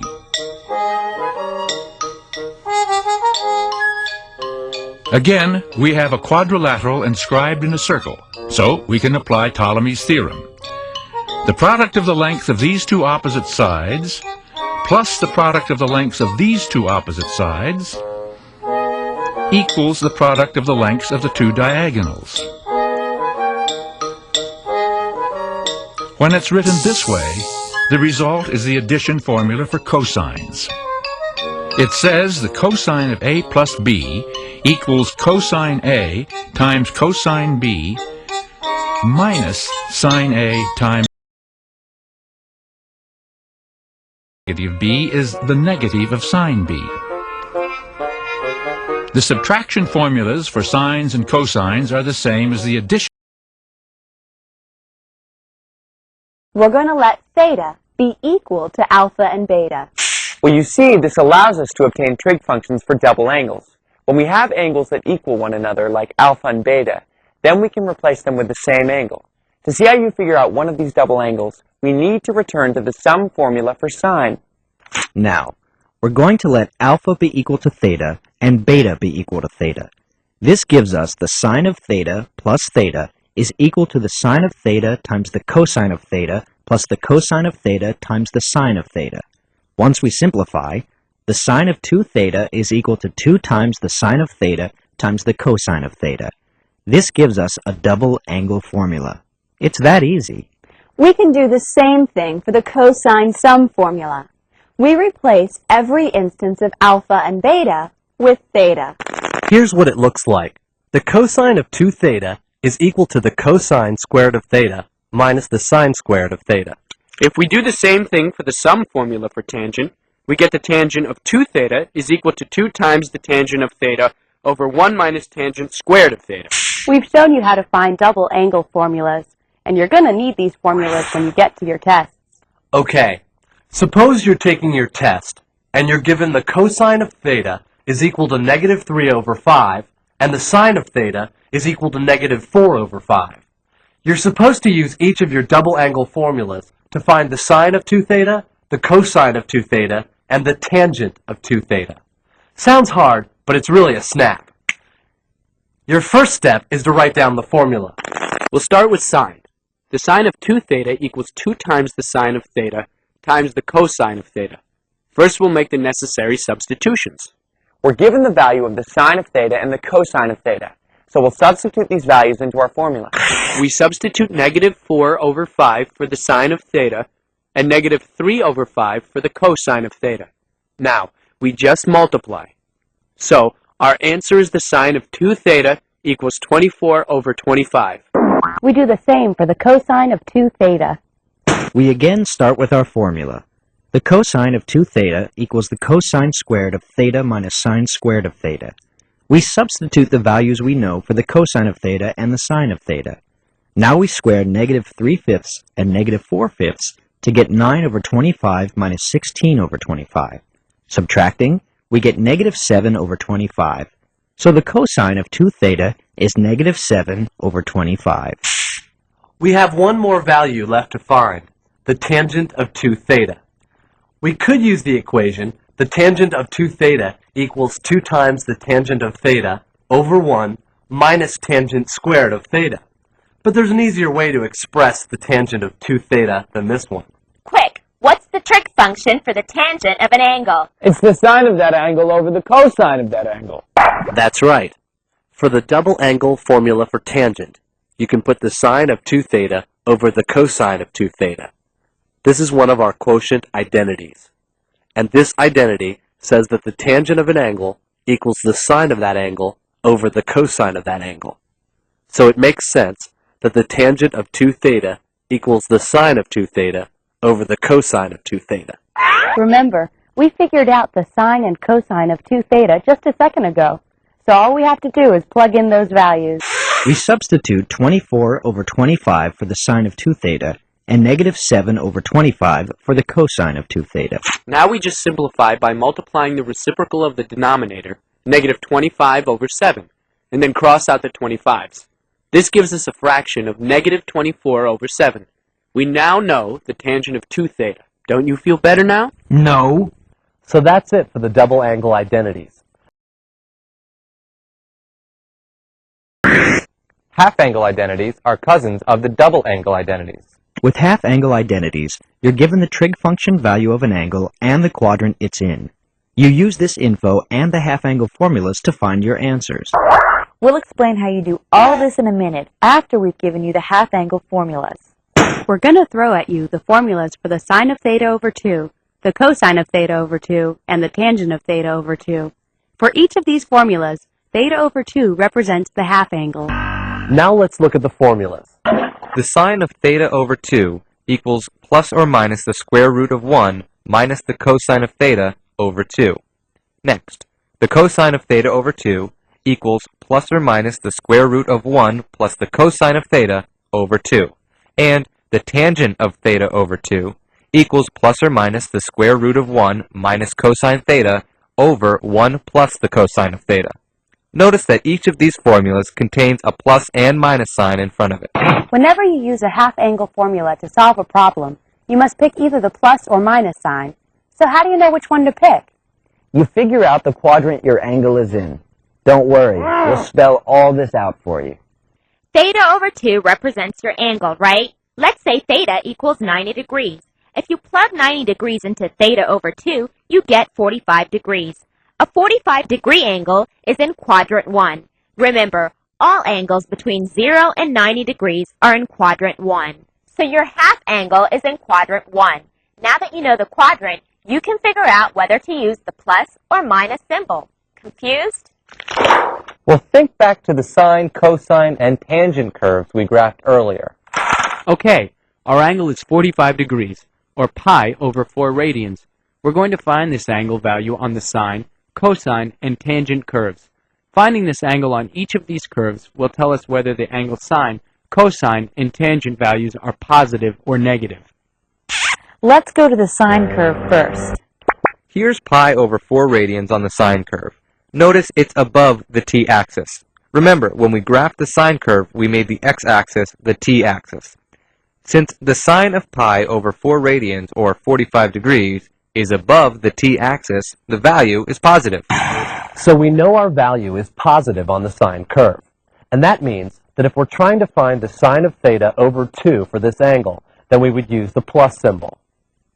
So if your value is positive on the curve, then you pluck down the plus symbol. If it's negative or below the t-axis, then you grab the minus sign. Now let's look at the cosine curve. Notice that pi over 4 radians, or 45 degrees, is right here on the cosine curve. It's above the t-axis, so the value is positive. Since the cosine value is positive on the cosine curve, we would select the plus sign for our cosine half-angle formula. Okay. The tangent curve is the only one left. Pi over 4 radians is right here on the tangent curve. It too is above the t-axis. That means the value is positive. So we would pick the plus sign for the tangent half-angle formula. From the 3 curves we've just looked at, we can see that we would use the plus symbol for the sine, cosine, and tangent of any angle in quadrant 1. Here's a key for when you should use the plus or minus symbol. As we already proved, if theta over 2 ends in quadrant 1, then sine, cosine, and tangent are positive. If theta over 2 lies in quadrant 2, then the sine value is positive and the other two are negative.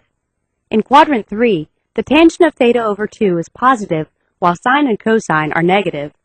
Finally, in quadrant 4, the cosine of theta over 2 is positive and the other two are negative. Like the half-angle formulas, you just need to memorize these. Now that we've explained the half-angle formulas, let's do an example. Let's say you're plotting through your text, and you get a problem that gives you the cosine of theta is 0.4 and that theta is in quadrant 4. You must find the sine of theta over 2, the cosine of theta over 2, and the tangent of theta over 2. What's your first step? Your first step in any half-angle problem is to find out what quadrant theta over 2 your half-angle lies in. Remember, what quadrant your half-angle is in tells you whether to use the plus or minus symbol for the half-angle formulas. We were given that angle theta is in quadrant 4. Quadrant 4 represents angles from 270 degrees to 360 degrees. So, theta is greater than 270 degrees and less than 360 degrees. But that's angle theta, and we need to figure out what quadrant theta over 2 is in. So, we divide. We divide both 270 and 360 by 2.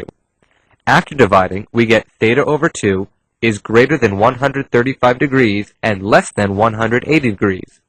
Since any angle between 135 degrees and 180 degrees is in quadrant 2, we know that theta over 2 is in quadrant 2. So we finished the first step. We found the quadrant that our half-angle is in. The second step is to choose the plus or minus symbol for each of the half-angle formulas. Now remember, we just said that for any half-angle in quadrant 2, the sine value is positive, while the cosine and tangent values are negative. For the sine of theta over 2, we select the plus symbol. For the cosine or tangent of theta over 2, we grab the minus signs and toss out the plus symbols. So the second step's down. We know which half-angle formulas to use. Remember, our problem gave us the cosine of theta. It's 0.4. We have to find the sine of theta over 2, the cosine of theta over 2, and the tangent of theta over 2. Our next step is to plug in 0.4 every time the cosine of theta pops up in the half-angle formulas. So you start by finding the sine of theta over 2, and save finding your socks for later. Remember, the formula we're using is the sine of theta over 2 is equal to the square root of 1 minus the cosine of theta over 2. We stick in 0.4 for the cosine of theta. Now solve. We subtract 0.4 from 1 to get 0.6 and divide that by 2. That leaves us with the square root of 0.3, or approximately 0.55. That's it. Now, let's work out the cosine of theta over 2. Remember, this time we have a minus symbol in front of the formula. The cosine of theta over 2 equals the negative square root of 1 plus the cosine of theta over 2. We change the cosine of theta to 0.4 and work the problem out. 1 plus 0.4 equals 1.4. 1.4 divided by 2 equals 0.7. Once we take the square root of this amount, our answer is approximately negative 0.84. These formulas are just the cat's PJs, ain't they? We're almost to the finish line. the tangent of theta over 2 is the last obstacle we have to get by. The formula is the negative square root of 1 minus the cosine of theta over 1 plus the cosine of theta. Now plug. So we have 1 minus 0.4 over 1 plus 0.4, or 0.6 over 1.4. Once we add, subtract, and divide these amounts, we get the negative square root of 0.4286. This equals approximately negative 0.65. So, we just found the tangent of theta over 2 using the half-angle formula. If you just want to get nutty, you can also find the tangent of theta over 2 if you know the values of the sine and cosine of theta over 2. How? Well, remember, tangent equals sine over cosine. To find the tangent of theta over 2, you can also put the sine of theta over 2 over the cosine of theta over 2. We know the sine of theta over 2 is 0.55, and the cosine of theta over 2 is negative 0.84. We divide the numerator by the denominator, resulting in approximately negative 0.65. You can see that either way you work out the tangent of theta over 2, you get the answer. And rewrite this as the sine of theta plus theta, allowing then that theta is both A and B. Expanding this identity, we get the sine theta cos theta plus sine theta cos theta. And because these two terms are identical, we can rewrite this as 2 sine theta cos theta. Similarly, the cos of 2 theta can be rewritten as the cos of theta plus theta. I could rewrite this as a difference. I could rewrite it as the cos of 3 theta minus theta. But if you expand that on your own, you'll find it doesn't simplify quite as easily. Expanding this, we get cos theta minus sine theta, which of course becomes cos squared theta minus sine squared theta, which is the first identity for the cos of 2 theta. But I can manipulate this identity by replacing cos squared theta with a Pythagorean identity, which gives me the cos 2 theta equals 1 minus sine squared theta minus sine squared theta. And when I remove the parentheses, I have 1 minus 2 sine squared theta. I could have, however, replaced sine squared theta with a Pythagorean identity, and that gives me a third identity for the cos of 2 theta. This time I get cos squared theta minus 1 minus cos squared theta. And again, when we remove the parentheses, we get 2 cos squared theta minus 1. So for cos 2 theta, we have 3 equivalent identities. We have, first of all, cos squared theta minus sine squared theta, 1 minus 2 sine squared theta, and 2 cos squared theta minus 1. Let's examine the graphs of double angle identity for sine. Our knowledge of transformation tells us that the period of the function for sine of 2 theta is pi. Therefore, within a domain of 0 to 2 pi, we have 2 repetitions of our sinusoidal curve. Therefore, the graph of the function 2 sine theta cos theta, the left side of the identity, should also have a period of pi, and then should also repeat itself twice within a domain of 0 to 2 pi inclusive. If an equation involves a double angle, then within a domain of 2 pi, we should expect twice the number of solutions. For example, if we're looking for a value of 1/2, we would have 1, 2, 3, 4 solutions within that domain. More important than memorizing these identities is knowing where they came from. If you can understand this, you'll have them available anytime you need them by deriving them yourself. Here's a question that requires some flexible thinking to solve. It's an identity that we're solving, and it reads 2 cosecant of 2 theta equals secant theta times cosecant theta.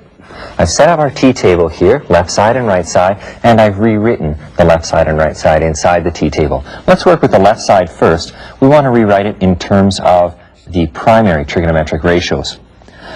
Cosecant of 2 theta is equal to 1 over sine of 2 theta. So the 2 here will stay up top, and we have sine of 2 theta.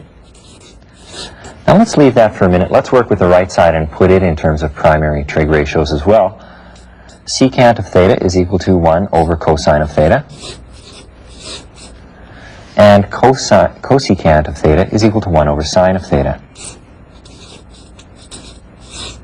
All right, now we've got sine theta, cosine theta here in the denominator. You may remember from earlier, let's look at the left side again. We have a double angle here. We talked about double angle identities a minute ago, and we can rewrite this as sine of theta plus theta, which will then be equal to, you may recall, 2 sine theta cosine theta, using the sum identity. So we can then rewrite this as 2 over 2 sine theta cosine theta, using an identity to help prove another identity. We can then reduce on the left side here 1 over sine of theta cosine of theta. Let's look back at the right side. When we multiply these two together, we would get cosine theta sine theta, or since order doesn't matter in multiplication, I'm going to write it as sine theta cosine theta, just so that we can show that the left side is exactly the same as the right side, which means that this identity is true for any value of theta, so long as that is a valid value of theta for the original identity. Remember, when proving an identity, that all of the trigonometric identities are at your disposal. Use whichever suits your needs best. When proving identities, keep these important points in mind. A proof is complete only when you can show that the left and right sides of the original statement can be made to be identical. To obtain identical expressions on the left and right sides, you may work solely on the left side or the right side, or you may need to simplify both sides in order to complete your proof. Common strategies in the proof of trigonometric identities include substituting with other basic identities in the original statement, simplifying by using algebraic operations such as factoring, rewriting all trigonometric ratios in terms of sine and/or cosine, combining two or more terms into a single rational expression. After you have applied a strategy, always make sure that you then simplify your expression using correct mathematical procedures. It may take more than one attempt to complete your proof, so if the strategy you first selected doesn't work, try something else. At the beginning of our program, we showed you that f of theta equals g of theta because they have identical graphs. We can prove the same thing algebraically by using the sum identity for sine. This is prepared for you on the board. We want to prove that f theta equals g theta. So sine theta plus 60 degrees equals sine theta cos 60 degrees plus cos theta sine 60 degrees. So in our t-table on our right side, if we use our special angles, we obtain a result of 1/2 sine theta plus root 3 over 2 cos theta. If we expand on our left side using our sum identity and then replace with their special angles, we obtain a similar result of 1/2 sine theta plus root 3 over 2 cos theta. So you can see that the left side equals the right side, therefore f of theta equals g of theta. Here's one for you to try on your own. Prove algebraically that t of theta equals cos theta minus 30 degrees. Prove that that would produce or pi, and recall the values of the sines and cosines of these special angles.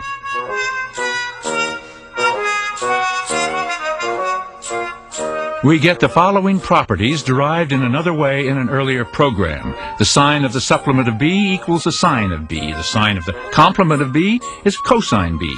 And the sine of negative b is the negative of sine b. And from the addition formulas, the sine of pi plus b is the negative of sine b, whereas the sine of pi over 2 plus b is cosine b. You can do the same sort of thing with the subtraction formula for cosines. There's one case that deserves special mention. When the two angles are equal, the cosine of 0 equals 1, and the subtraction formula becomes our old friend at the sine curve. The sine of 0 is 0. As the angle increases from 0 to a right angle, the sine increases from 0 to 1. As the angle continues to increase from a right angle to a straight angle, the sine curve drops back to 0, forming a symmetric arch. The arch is symmetric about this line because the circle is symmetric about this diameter. If this is t, this is pi minus t. So the symmetry of the arch can be written as a simple equation. The sine of pi minus t is equal to the sine of t. The two angles t and pi minus t are called supplementary. The sine of an angle is equal to the sine of its supplement.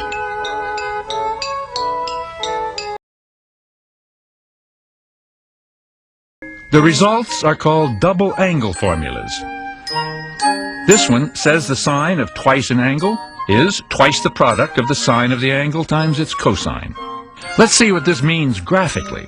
The product of the sine and cosine is the area of this rectangle. From 0 to 90 degrees, both sine and cosine are positive, so the product is positive. It goes from 0 to a maximum, then back to 0. Here, the cosine is negative, so the product is negative. Here, both factors are negative, so the product is positive. And finally here, just the sine is negative, so the product is negative. The double angle formula says that if you multiply sine A times cosine A and scale by a factor 2, you get another sine wave with twice the frequency. Now look at the double angle formula for the cosine. The cosine of twice an angle is the square of the cosine of the angle minus the square of its sine. The right-hand side is usually written this way. Cosine squared A. This one is pi over 2 minus t. The two angles t and pi over 2 minus t are called complementary. The sine of the complement of t lies on our new curve. It is called the complementary sine, or cosine. And it's written like this.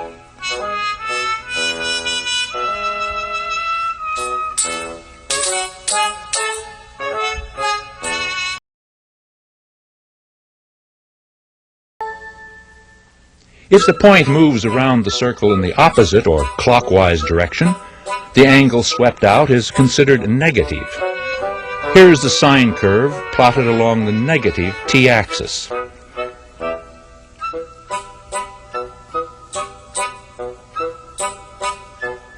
The circle is also symmetric with respect to this diameter. If this is t, this is negative t.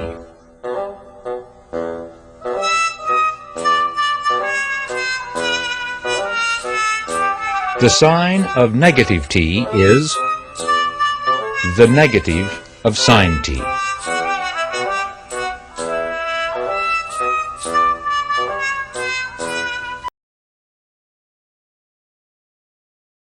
Sum to product and product to sum formulas are just as exciting as they sound.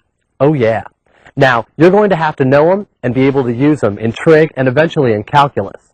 And like the half angle, double angle, and sum and difference formulas, knowing these formulas is going to make it a lot easier on you when you have to prove an identity.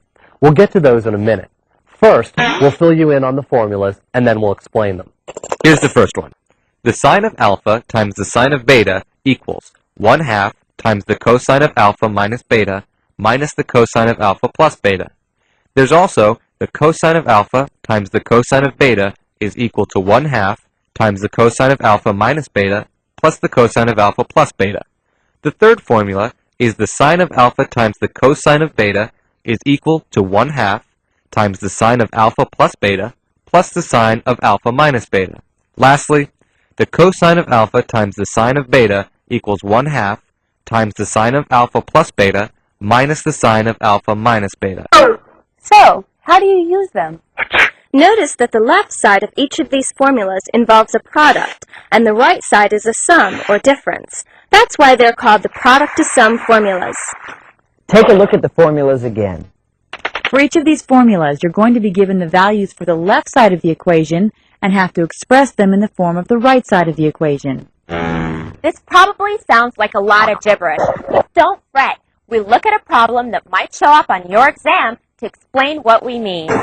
You're asked to express the cosine of 7x times the sine of 4x as a sum or difference. So which product to sum formula do you use? For this problem, you use the fourth formula.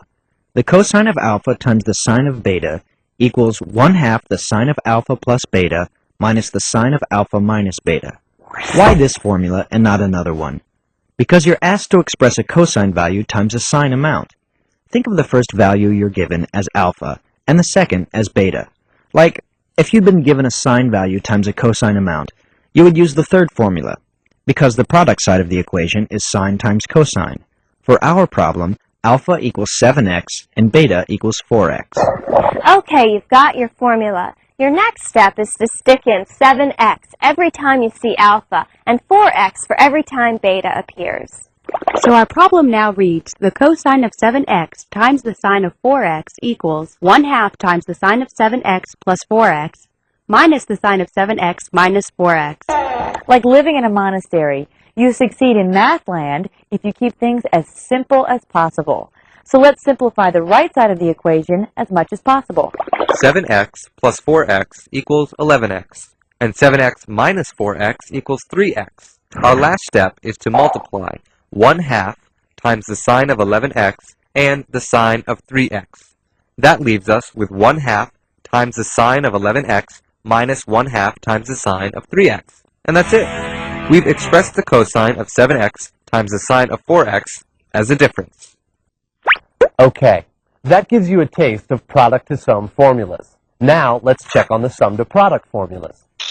The sine of alpha plus the sine of beta equals 2 times the sine of alpha plus beta over 2 times the cosine of alpha minus beta over 2. The second formula is the sine of alpha minus the sine of beta is equal to 2 times the cosine of alpha plus beta over 2 times the sine of alpha minus beta over 2. Next is the cosine of alpha plus the cosine of beta equals 2 times the cosine of alpha plus beta over 2 times the cosine of alpha minus beta over 2. The last formula is the cosine of alpha minus the cosine of beta is equal to -2 times the sine of alpha plus beta over 2 times the sine of alpha minus beta over 2. Notice that the left side involves a sum or difference, and the right side is a product. That's why they're called sum-to-product formulas. Now let's do an example using a sum-to-product formula. Just like product-to-sum formulas, you'll be given the values on the left side of the equation and put them into the expression on the right side of the equation. Here's your problem. You must express the sine of 9x plus the sine of 5x as a product, so you have to use the first formula. Why? Because you're given a sine value plus another sine value. Remember to just think of the first given value as alpha and the second as beta. We stick in 9x for every alpha and 5x for every beta in the formula. We get the sine of 9x plus the sine of 5x equals 2 times the sine of 9x plus 5x over 2 times the cosine of 9x minus 5x over 2. Now, we add and subtract the numerators, then divide these new numerators by 2. That gives us 2 times the sine of 7x times the cosine of 2x. We've expressed our sum as a product. We're going into overtime.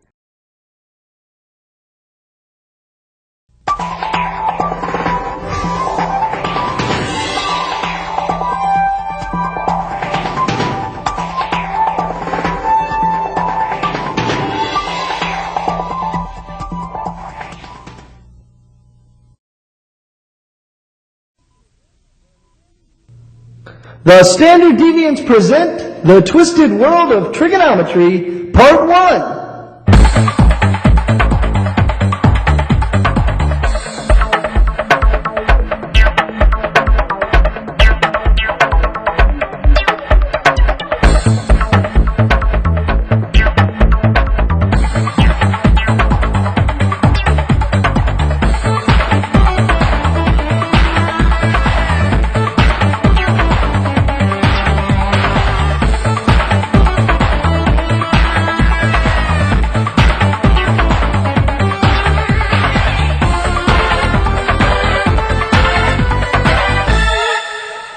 The trig functions are the ratios of different sides of a triangle with respect to an angle. So let's say you have the sides. With trig functions, you could determine the angles of a triangle, get a really good grade, run for president, and change the time zones. With trig functions, you only need to know the values of the sides to find the measure of an angle. Remember, our goal is to figure out the values of all the parts of a triangle, and trig functions are handy little gadgets to help us out. You're all mixed up now, honey. That's right.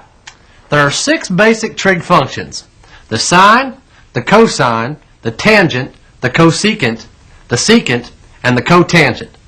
Like she said, these 6 trig functions are defined by the sides of a triangle and the angle being measured.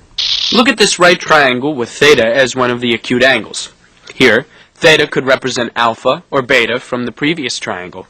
OPP represents the side opposite theta. ADJ represents the side adjacent to theta, and HYP stands for the hypotenuse. So the 6 trig functions for theta are defined like this. The sine of theta, abbreviated SIN, is the opposite side from theta over the hypotenuse. The cosine of theta, abbreviated COS, is the adjacent side of theta over the hypotenuse. The tangent of theta, or TAN, is the opposite side over the adjacent side of theta. Now the other 3 functions. The cosecant of theta, shortened to CSC, is the hypotenuse over the opposite side. The secant of theta, or SEC, is the hypotenuse over the adjacent side. And finally, the cotangent of theta, or COT, is the adjacent side over the opposite side. A good way to remember the first 3 trig functions is SOHCAHTOA. Sine is opposite over hypotenuse. Cosine is adjacent over hypotenuse. And tangent is opposite over adjacent. So if you're trying to remember your trig functions, think of warm water on your toes. Like the Pythagorean theorem, the special angles, and the degree-radian relationship, you just need to memorize the trig functions. We're throwing a lot of terms and formulas at you right now. And you need to know all of them to solve triangles. Can't remember trig functions? Definitions driving you up the wall? Unable to get the angle of triangles? Well, your problems are over. New from Trigco. It's trigonometric functions in easy-to-swallow caplets. They're all here. Cosine, tangent RB, cosecant, even maximum strength cotangent, which also has an antihistamine for tough problems. Just take 2 caplets until that trigonometry confusion clears up. Now let's go back to the triangle we made earlier, where we found the hypotenuse. I forgot where I left it. You what? Oh wait, here it is. We're going to find the relationships of the sides to angle alpha. Remember that side A, or the opposite side from angle alpha, had a value of 3. Side B, or the adjacent side to alpha, had a value of 4. And using the Pythagorean theorem, we found side C, or the hypotenuse, to be 5. Now, it's about as easy as a 3-ball combination to put these values of the sides into our trig functions. The sine of angle alpha, or the opposite side from alpha over hypotenuse, is equal to 3 over 5. The cosine of angle alpha is equal to 4 over 5. The tangent of angle alpha is equal to 3 over 4. The cosecant of angle alpha, or the hypotenuse over the opposite side from angle alpha, is 5 over 3. The secant of angle alpha is 5/4, and the cotangent of angle alpha, or the adjacent side over the opposite side from angle alpha, is 4 over 3. Notice how some pairs of these functions are reciprocals of each other. In most instances in math, the reciprocal is a fraction flipped on its head. Look at the values for the sine of alpha and the cosecant of alpha. The sine of alpha is 3 over 5, and the cosecant of alpha is 5 over 3. That's because the sine of an angle is the opposite side over the hypotenuse, while the cosecant is hypotenuse over the opposite side. They are reciprocals of one another. There are other reciprocal relationships as well. Cosine and secant are reciprocals of one another, as are tangent and cotangent. So if you know the value of one of the trig functions, then it's easy to find the value of its reciprocal. You just flip the fractions. All of these relationships will be important later on when we solve triangles, so memorize. Okay, now we'll give you some more information about right triangles. There's one other quality of all right triangles that makes it easier to measure the lengths and angles of a right triangle. Here's a general law you need to keep track of. The sum of the angles in any plane triangle is 180 degrees, or pi radians. So, we know there's a total of 180 degrees in a triangle. Since we know that a right angle always equals 90 degrees, it's easy to figure out that the other two angles in a triangle must equal 90 degrees. To go back to our earlier triangle, the angles here, labeled alpha and beta, must equal 90 degrees, since we're using a plane triangle with a right angle. These acute angles are called complementary angles. Complementary angles are two angles that add up to 90 degrees. We already know that a right angle is 90 degrees, so if you have the measurement of one of the other angles in a right triangle, then you can get the other one by subtracting the known angle from 90. How about an example? For our triangle, we're given the value of angle alpha. It's 32 degrees. Since we know that the right angle is 90 degrees, and that the other two acute angles in a right triangle must equal 90 degrees, then all we have to do is subtract angle alpha, which is 32 degrees, from 90 degrees. So angle beta is 90 minus 32, or 58 degrees. This triangle has another trig relationship that we haven't talked about yet. When we have two acute angles, like we do in this right triangle, these two angles are cofunctions of one another. Any trig function of an acute angle is equal to the cofunction of its complementary angle. Let's talk some more about this cofunction stuff. Take a gander at this triangle.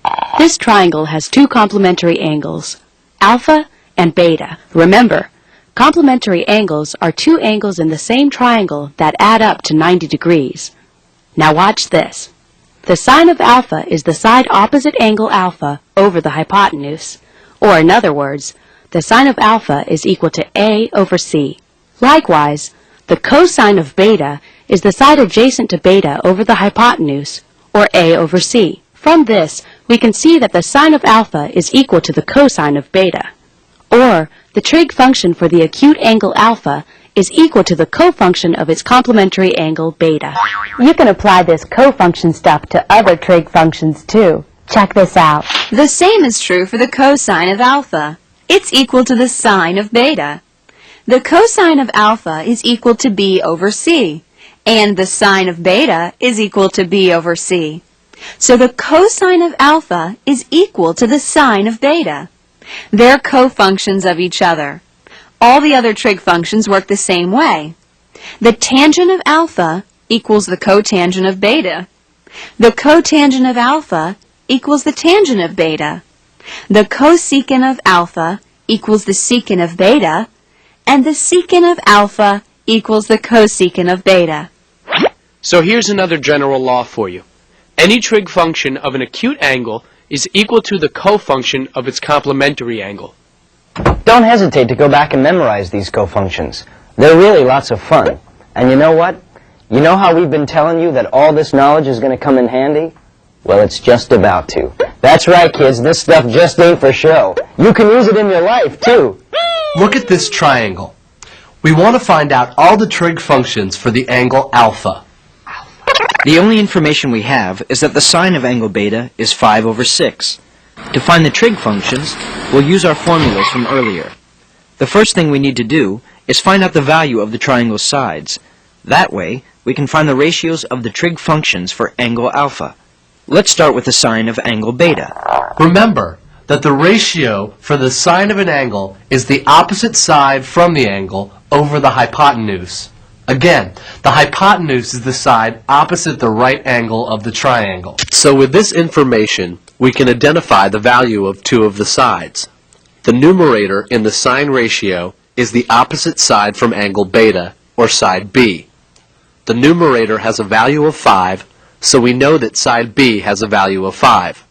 The denominator in the sine ratio is the hypotenuse, so we also know that 6 is the value of the hypotenuse, or side C.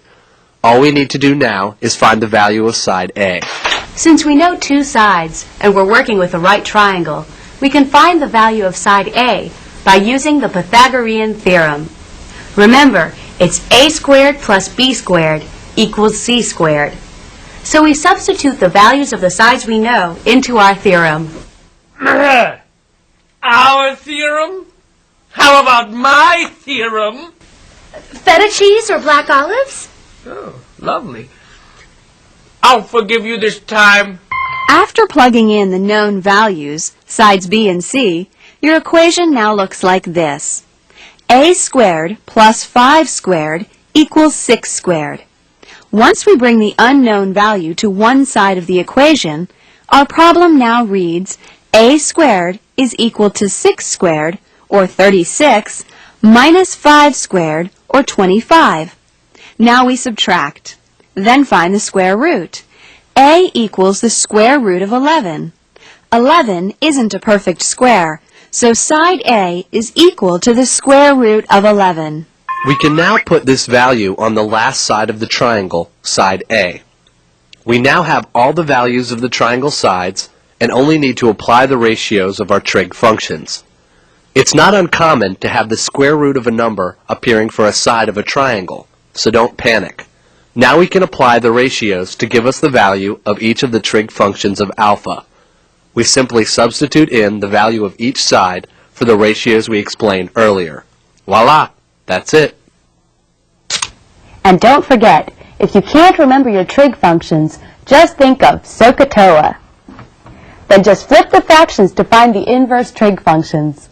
Notice that for the last triangle, we haven't yet said what the degrees measurements are for angles alpha and beta. This can be done using trig relationships and the material in the next section on determining trig values. Don't worry, we'll complete the solution to this right triangle after we know how to find the values of angles in a triangle. Section C. Trigonometric values. Remember earlier we said that there are special angles that are frequently seen in mathematics? Well, here are some more special angles. Here are the trig functions of the special angles of 30 degrees, 45 degrees, 60 degrees, and 90 degrees. These are the special values to go with the special angles. Special, special, special. Sorry. Notice that the tangent of 90 degrees and the secant of 90 degrees are undefined because they go to infinity. Again, there's no getting around memorizing these values. You can find the decimal values of these trig functions, but it's going to be helpful in future tests if you leave your answers in radical form. So you've got your special angles down, but to find the trig function values of other angles, you need to use a calculator. What's all this sawdust doing on here now? Oh, God, my eye! With the calculator, you can determine what the trig values are for any angle. So you can find sine, cosine, tangent, blah, blah, blah, blah, blah, blah, blah, blah, blah. Most calculators come factory equipped with the sine, cosine, and tangent buttons. That makes them super duper easy. You just punch in the angle, then hit one of these three buttons. To find the values of the other three trig functions, secant, cosecant, and cotangent, press the corresponding cofunction value, like sine, cosine, or tangent, then the 1 over x button. The 1 over x button is the reciprocal key. Now you quit hurting yourself, my little pumpkin pie. Hey, I think I'm gonna make some pie. And one other thing before we do an example. Whenever using your calculator, you must make sure your calculator is in the correct mode, either the degree or radian mode. Let's say you have these three balls that form a 52-degree angle. You want to find the cosine of this angle. Just take out your calculator. Press 5-2 and the cosine button. You get 0.6157. To find the reciprocal of cosine, the secant, just hit the 1 over x key. You get 1.624. So the secant of a 52-degree angle is 1.624. So now you know how to find the trig function value if you're using degrees. But sometimes you'll be asked to find a trig value using radian measurement. When this happens, be sure to switch your calculator to radian mode to solve this type of problem. This is very important. If you don't switch your calculator, you will fail your test, lose your job, and be turned into a pillar of salt. Well, whenever the number is written in this manner, without the degree symbol, then you can assume you are working with radians. Just switch your calculator to the radian mode. Once you've got your calculator in the radian mode, just press in the number 1.21 and the sign button. You get 0.9356. So the sine of 1.21 radians is 0.9356. Okay, it's been pretty simple so far. But sometimes you may be given the reverse situation. You're given the trig function value, and you want to find the corresponding angle. It's really important for you to be able to do this, so that you can find the values of angles in a triangle and do well on your tests. If your calculator is equipped with these three buttons, the inverse sine of x, the inverse cosine of x, and the inverse tangent of x, then you can figure out the answer in one step. You just punch in the number and then hit one of these inverse keys. Now, if your calculator has an I, N, V, or inverse button, then you have to use it in conjunction with the sine, cosine, and tangent buttons. This process is called finding inverse trig functions. It enables you to find out the value of an angle if you're given the trig function value. Your first step is to make your trig function fraction a decimal by dividing the denominator into the numerator. Then punch in the decimal amount and hit the appropriate inverse trig function. Okay, want to do an example? Or do you want to read a story? We'll do an example. We're going to find the degree value of an angle, so we want to make sure our calculator is in degree mode. We want to find the inverse sine of 0.813. All you do is press 0.813, then the inverse sine of x button, or the inverse button and the sine button. Your answer is 54.4 degrees. And since you know the inverse sine of 0.813 is 54.4 degrees, then you also know that the sine of 54.4 degrees is 0.813. As you can see, it works both ways. Again, you need to see how your calculator is designed to solve these kinds of problems. There's one other time when you'll have to use the inverse key. You might have a negative value for a trig function. So don't forget, when you have a negative value for a trig function, then you still use the inverse key for that trig function. You want to be sure to study the process of finding an inverse trig function now, because later, when you solve triangles, you will be taking the inverse trig values where you'll know the trig function value, and you want to find the measure of the angle. Take, for example, the triangle we did just a few minutes ago. Just a little while back. Remember that with this triangle, we started with the sine of beta equals 5/6. You can now find the number of degrees in angles beta and alpha. First, you make your fraction a decimal. The sine of beta is 5/6, which divided out is 0.833. So to find the degree value of angle beta, all we have to do is take the inverse sine of 0.833.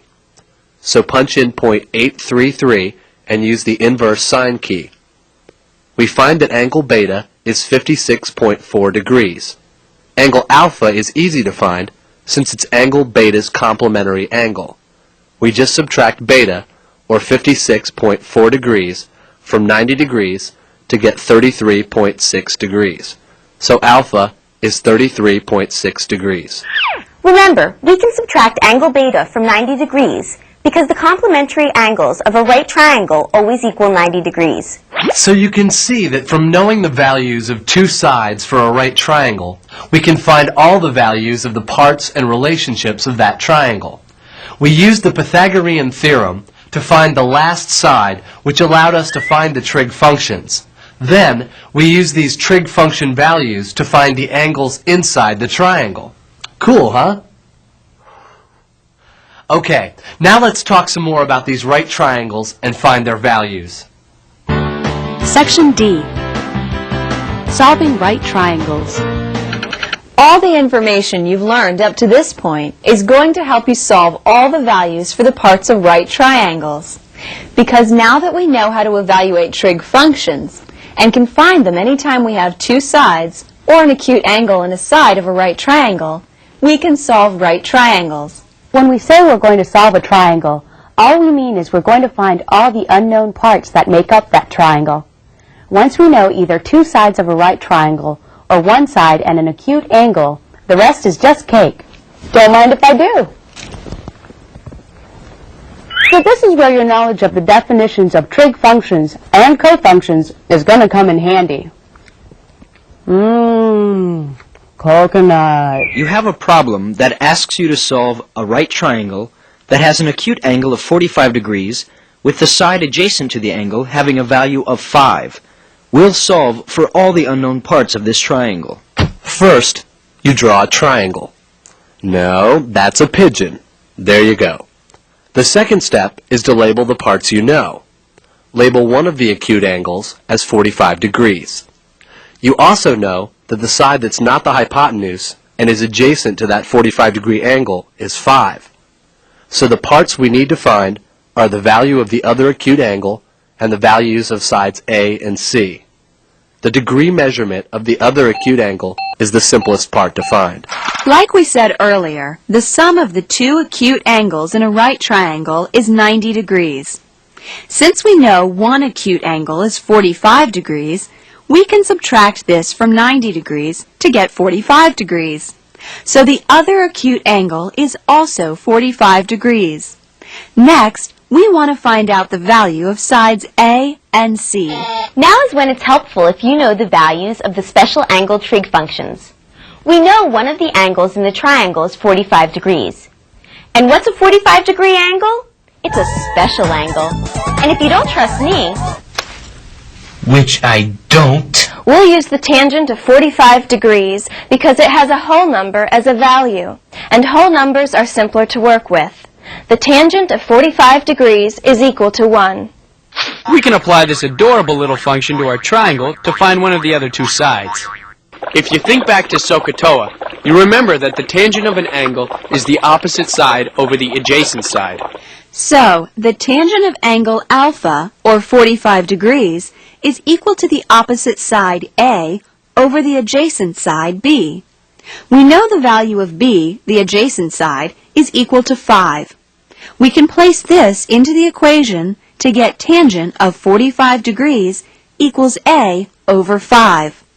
Since we know that the tangent of 45 degrees is equal to 1, our equation now reads 1 is equal to A over 5. After multiplying each side by 5, the 5's on the right side of the equation cancel each other out. So we see that side A is equal to 5. Now we have only one side left to find for our triangle, the hypotenuse.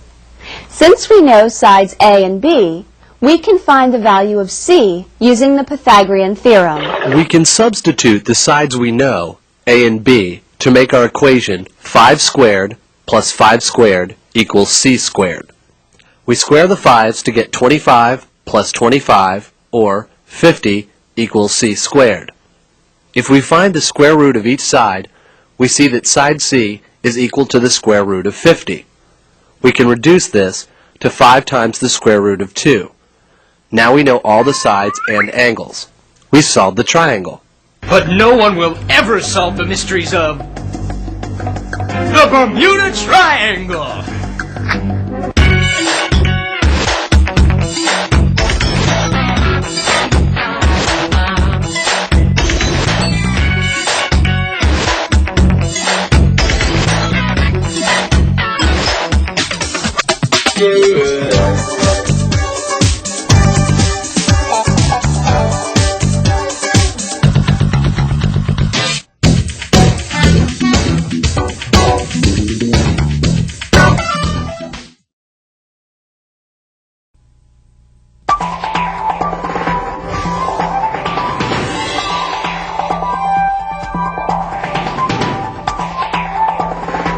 Start with the coordinate plane.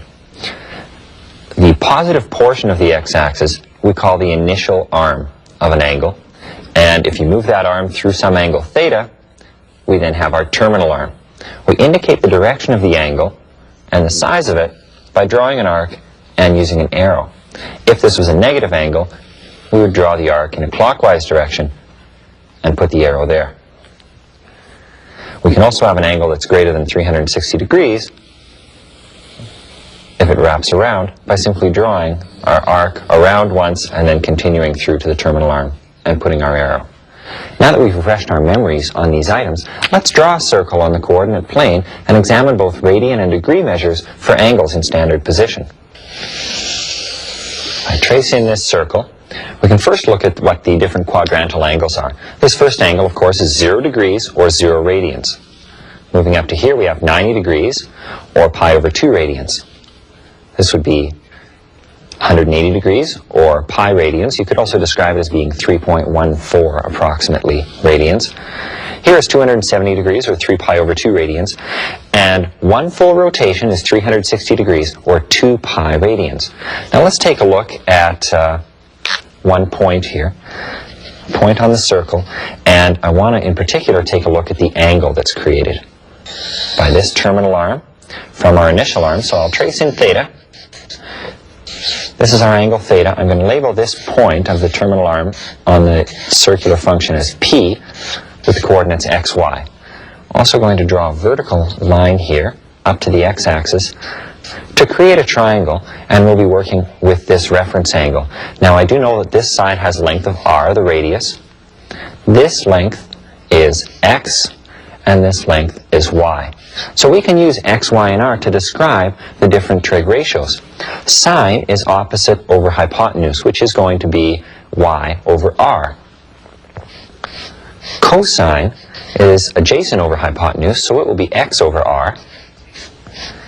And tangent is opposite over adjacent, so that will be y over x. We could also find the three reciprocal ratios the same way. Let's examine these ratios now in greater detail. Consider a ray rotating around the origin in a positive or counterclockwise direction. The locus described by a point P, xy, on this ray is a circle of radius r. We can change the radius in order to obtain concentric circles. Let's examine the circles of radius 1, 5, and 10 units. Arresting the motion of the ray forms a terminal arm of an angle theta in standard position. Points P, Q, and R are points on the terminal arm which intersect the circles of radius 1, 5, and 10 units. Similar right triangles may be constructed by drawing a perpendicular from each of P, Q, and R to the x-axis. Each triangle has legs of x and y units and a hypotenuse of r units. Using the circle of radius 5 units, Q can have coordinates of 3, 4. We can calculate the value of the ratio for sine theta, y over r, as being 4 over 5, or 0.8. Next, examine the smallest triangle. The radius or hypotenuse of this triangle is 1 unit. Recall that the ratios between the corresponding sides of similar triangles are equal. Since this triangle is similar to the 3, 4, 5 triangle, we can calculate the lengths of the legs, or the values for x and y, to be 0.6 and 0.8. The ratio of sine theta is 0.8 divided by 1, or 0.8. Using a radius of 10 units for the third similar triangle results in an x value of 6 and a y value of 8 units. So the value of the ratio for sine theta is 8 over 10, or again, 0.8. From this, you can see that it doesn't matter what size triangle we have, the ratio of sine for a given angle is constant. This is also true for the other primary and reciprocal trigonometric ratios. For example, the cosecant ratio compares r over y. For our three triangles, this yields ratios of 5 over 4, 1 over 0.8, and 10 over 8. These ratios have an equivalent decimal value of 1.25. All of the individual primary and reciprocal trigonometric ratios remain constant for any given angle, regardless of the size of the triangle. Any of the ratios may be used to determine the measure of the angle theta in either degrees or in radians. Keep in mind that the direction of rotation can be positive or negative. Also, for any given angle, the values of the trigonometric ratios are unique. However, the converse is not true. That is, for any given value of a trigonometric ratio, there can be more than one value for theta. We'll see. Yo, check it out. Section A, the unit circle. Before we show you how to graph trig functions, let's first go back. Now, think way back. Way back. Not that far. There you go. Back to the quadrants we talked about earlier. Before graphing some curves, we first need to talk some about angles and points in quadrants. Actually, we want to show you how you can have positive angles with negative values. This will be important when we graph trig functions. We'll explain what all this means. Let's take a look. We're going to start by drawing a circle on a coordinate graph. To keep things simple, we'll just give this circle a radius of 1 unit. Remember from your geometry class that the radius is the distance from the center of the circle to the end of the circle. Anytime a circle has a radius of 1, it's called a unit circle. Next, we're going to draw an angle in quadrant 1 of the coordinate graph. We're going to call this angle T. Okay, do you see this point where the terminal side of angle T intersects with the circle? We'll call this intersection point P. If you remember your algebra, you remember that every point has an x and y coordinate. The coordinates represent how far you travel from the origin of the coordinate graph to points up or down on the y-axis and to the left or right on the x-axis. And just one more quick reminder. All y-coordinates are positive above the x-axis. X-coordinates are positive to the right of the y-axis. You're going to find an x and y coordinate for this point P. The distance of point P from the x and y-axis is what gives us point P's 2 coordinates. Hey dudes, I don't know anything about radians or pies, but I do know a lot about amplitude. Turn it up, Anton, and I know I like it loud. Booyah! Okay, so now we have this angle T in the first quadrant of a coordinate graph. And that angle is also part of a unit circle. What now? Let's go back to the circle. The next thing we have to do is drop a perpendicular line from point P back down to the initial side of angle T. And there we have a right triangle. Why'd we do this? Well, because now we've got a right triangle. I'm sure the unit circle was a completely weird-looking thing that was totally intimidating. But there's nothing intimidating about a right triangle. We already know how to solve those. So far, we've talked about how sine and cosine are trig functions. Now we're going to use these elastic little suckers as x and y coordinates. Don't worry, we'll explain. We've just made a right triangle on our unit circle. Now that we have a right triangle, we can go back to our definitions for sine and cosine. I think I might have forgotten what you just said. No worries. Just remember SOHCAHTOA. The cosine of an angle, or t in this case, equals the adjacent side over the hypotenuse. Check it out. We know the hypotenuse of our triangle, or the radius of the circle, is equal to 1. So we can plug in 1 for the hypotenuse, which is the denominator, giving us the cosine of t is equal to the adjacent side over 1. So the cosine of t equals the length of the adjacent side on our right triangle. In other words, the length from the vertex here to the end of our right triangle here on the x-axis is the cosine of t.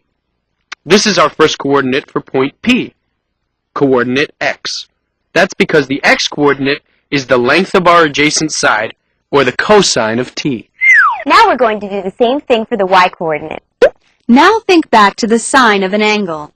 Remember that the sine of t equals the opposite side over the hypotenuse.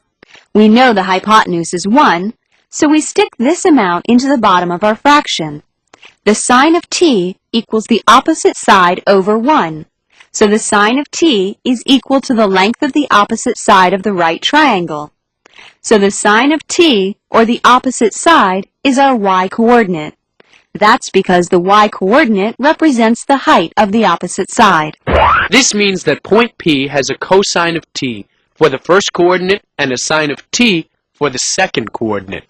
I know all this seems a little random, but now that we know that the cosine of t is the x-coordinate and the sine is the y-coordinate, we can find out what happens when the size of angle t increases.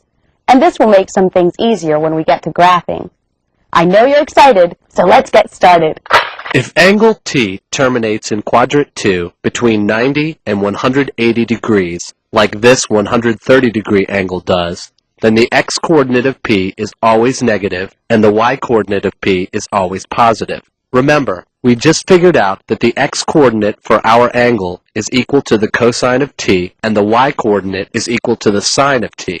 This means that the cosine of t is less than 0 and the sine of t is greater than 0 in quadrant 2. So the cosine of a 130 degree angle, or any angle in quadrant 2, is negative while its sine is positive.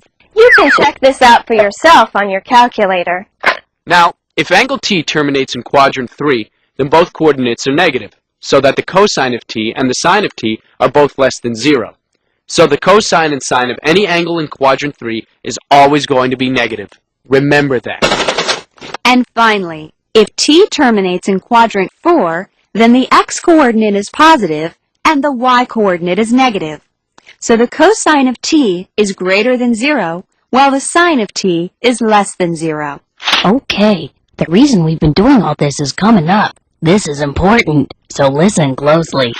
Notice that as angle T moves into quadrants 3 and 4, or becomes greater than 180 degrees, or pi radians, the sine of T is less than 0. Even though angle T is a positive angle, point P has a negative coordinate for the sine of T. That's because the sine of angle T is the y-coordinate, and when you're in quadrants 3 and 4, the y-coordinate is negative. When we're graphing the sine function in the next section, you'll see this happen again. When we're graphing the sine function in the next section, you'll see this happen again. So don't forget, the sine of an angle is negative in quadrants 3 and 4, or between pi radians and 2 pi radians. And the cosine of an angle is negative in quadrants 2 and 3, or between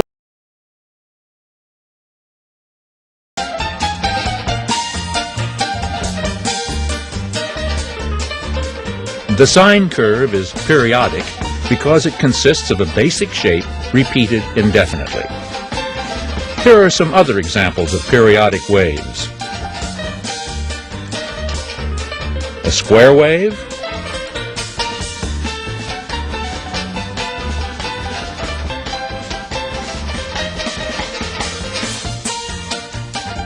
a sawtooth wave,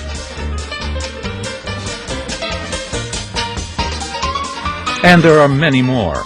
In fact, you can draw any graph that returns to its original value in an interval and repeat the graph indefinitely to obtain a periodic wave. In the early 19th century, the French mathematician Joseph Fourier, who was also a public administrator appointed by Napoleon Bonaparte, astounded the mathematical world when he announced that every periodic wave is a combination of sine and cosine waves with appropriate amplitudes and frequencies. For example, here's how sine waves combine to approximate a square wave.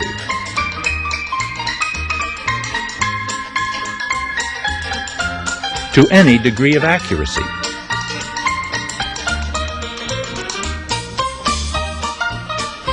This example reveals an interesting phenomenon. Watch the two highest peaks on the sine wave approximation. As we use more sine waves, these peaks move away from the center but remain above the square wave by about 16%. This is called the Gibbs phenomenon, in honor of Yale physicist Josiah Willard Gibbs.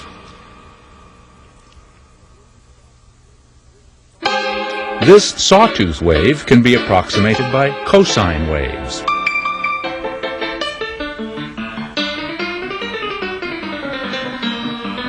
And this one, made by a trombone, is a combination of both sines and cosines.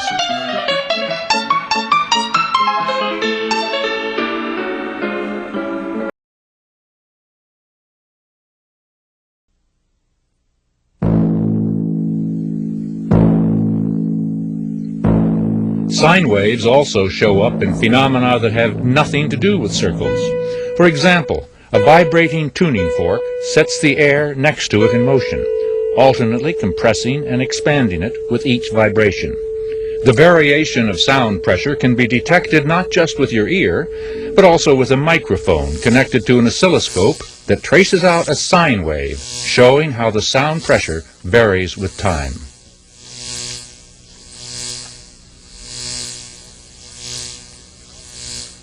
We can also make sine waves with an electronic synthesizer. The number of vibrations per second is called the frequency. It's related to the sound or tone. For example, this tone has a frequency of 440 vibrations per second. Here's what happens if you double the frequency. The new sound, an octave higher, is called an overtone. And here's what it sounds like if you cut the frequency in half. The new sound is an octave lower. The height of the curve, up or down, depends on the loudness or intensity of the sound. The maximum height of the curve above the axis is called its amplitude. These examples show changes in amplitude for a given frequency.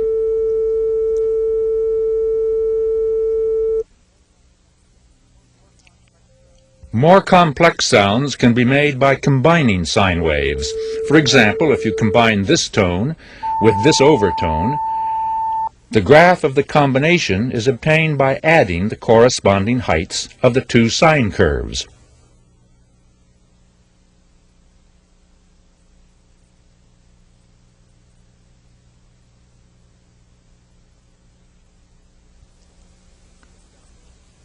It sounds like this.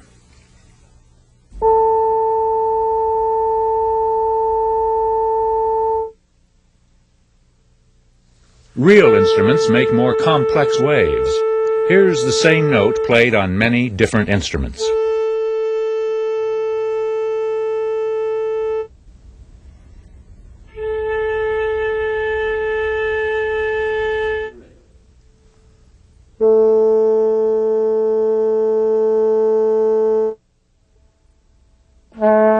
The same note has a different quality on different instruments because each produces a different combination of overtones and amplitudes.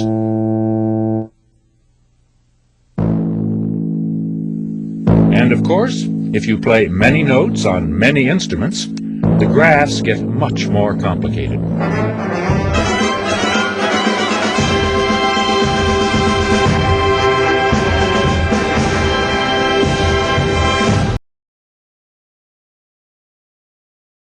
I'm sure you're all wondering what would happen if we continued to graph even larger radian values. Well, here's your answer. To the right of 2 pi radians, the curve repeats itself. Think of it this way. The curve repeating itself is just like making a circle. Look at this 90-degree angle.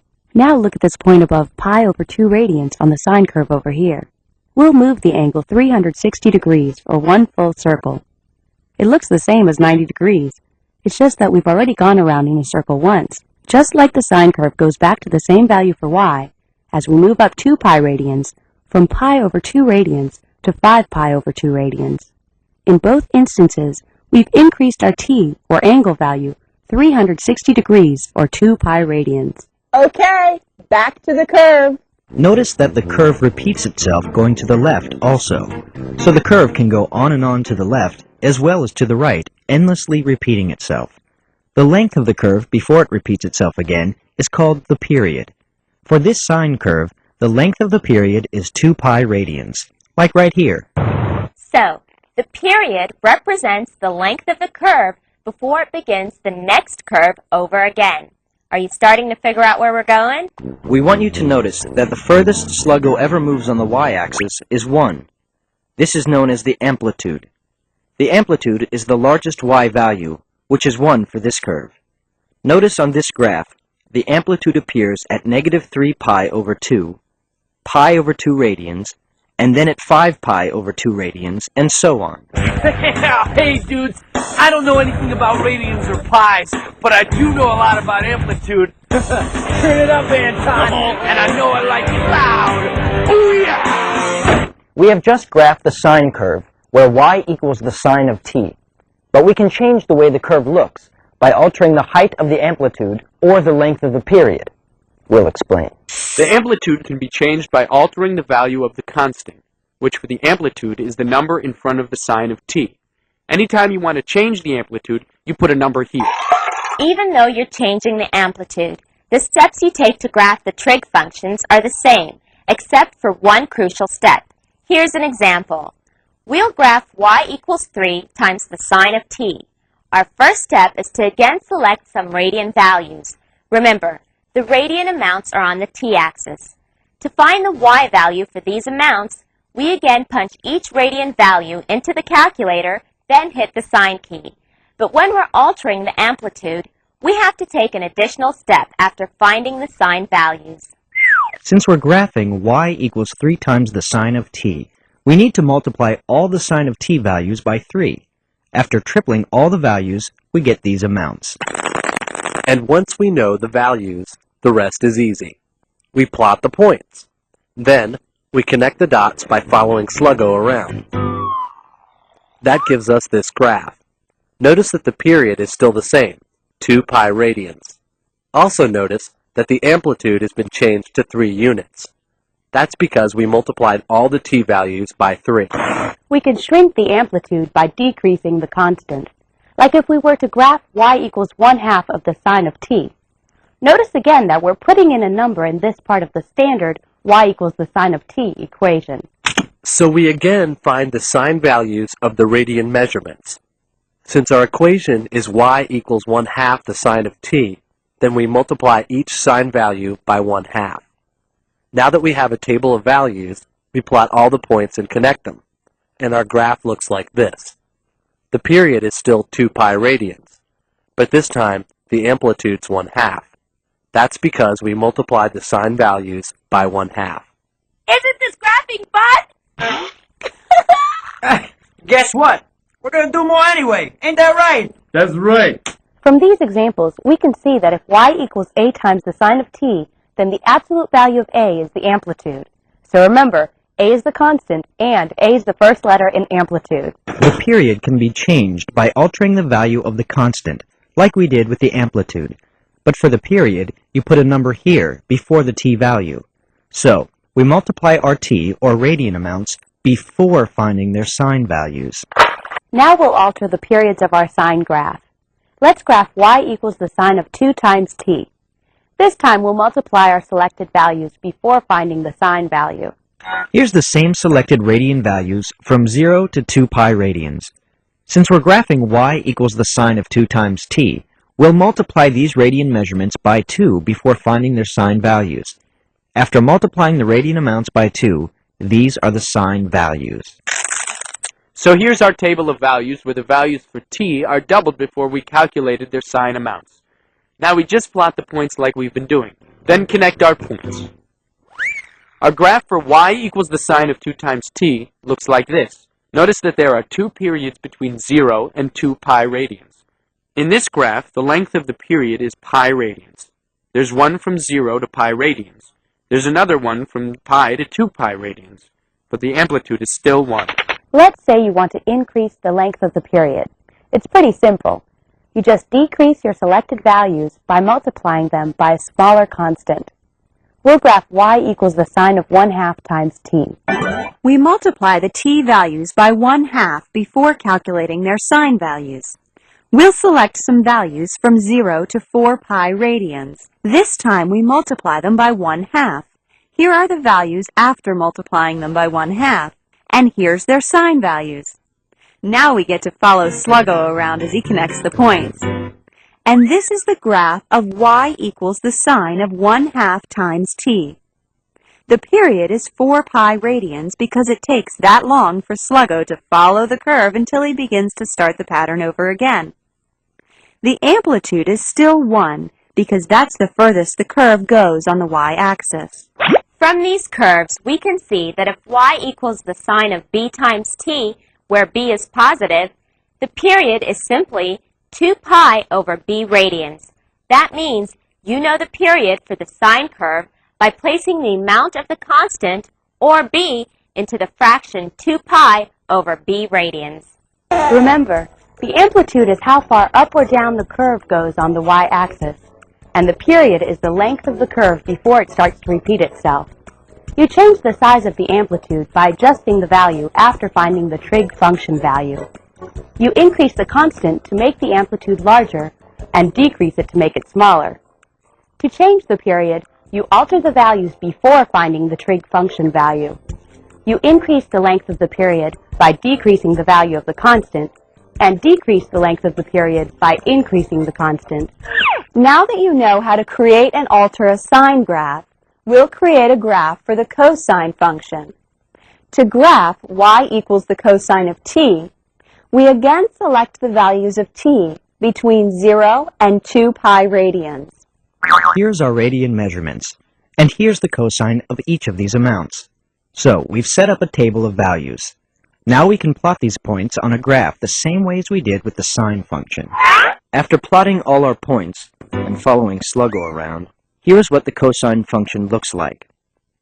Notice that the period is 2 pi radians, just like the sine curve. The amplitude for the cosine curve is the same as the sine curve. It's 1 unit. You've graphed a cosine curve. It's important to note that the sine and cosine curves are identical, except for their position on the t-axis.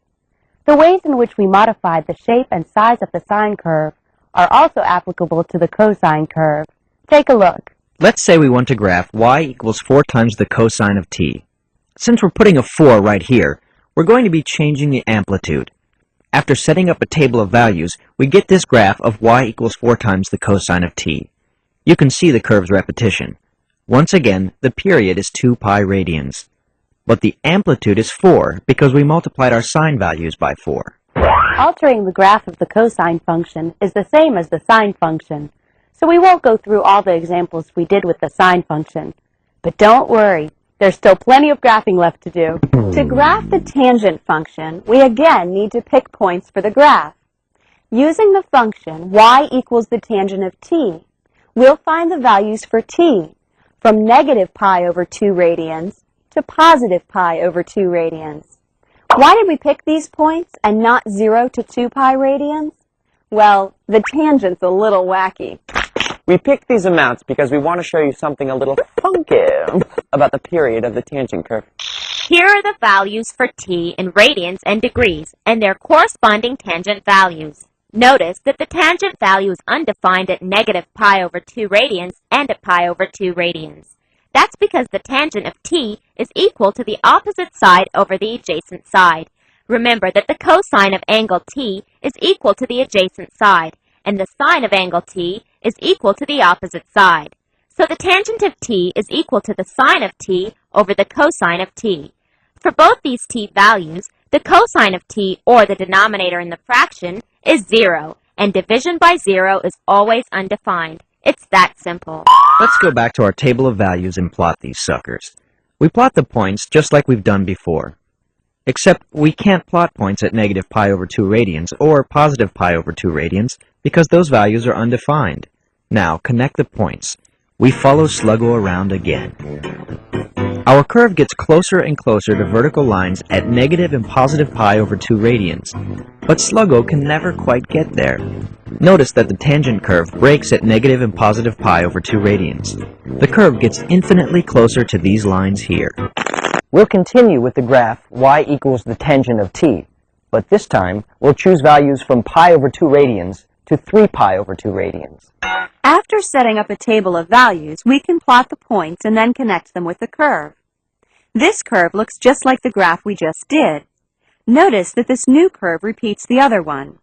The curve gets infinitely closer to pi over 2 radians and 3 pi over 2 radians, but can never reach them. So we know the period is pi radians. Whether we graph the tangent curve to the left or to the right, the period is always pi radians. For the tangent curve, it makes no sense to talk about amplitude, since it goes up and down forever.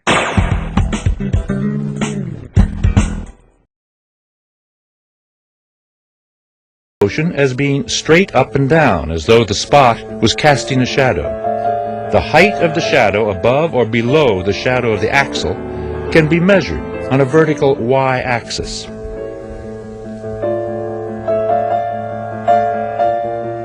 When you plot y against the angle t, you get a graph called a sine curve. The number y is called the sine of t, and written this way: y equals sine t.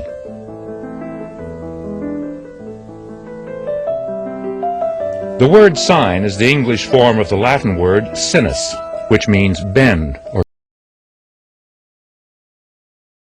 right triangle containing an angle theta, the sides of the triangle can be labeled as opposite or adjacent relative to angle theta. The longest side, the side opposite the right angle, is called the hypotenuse.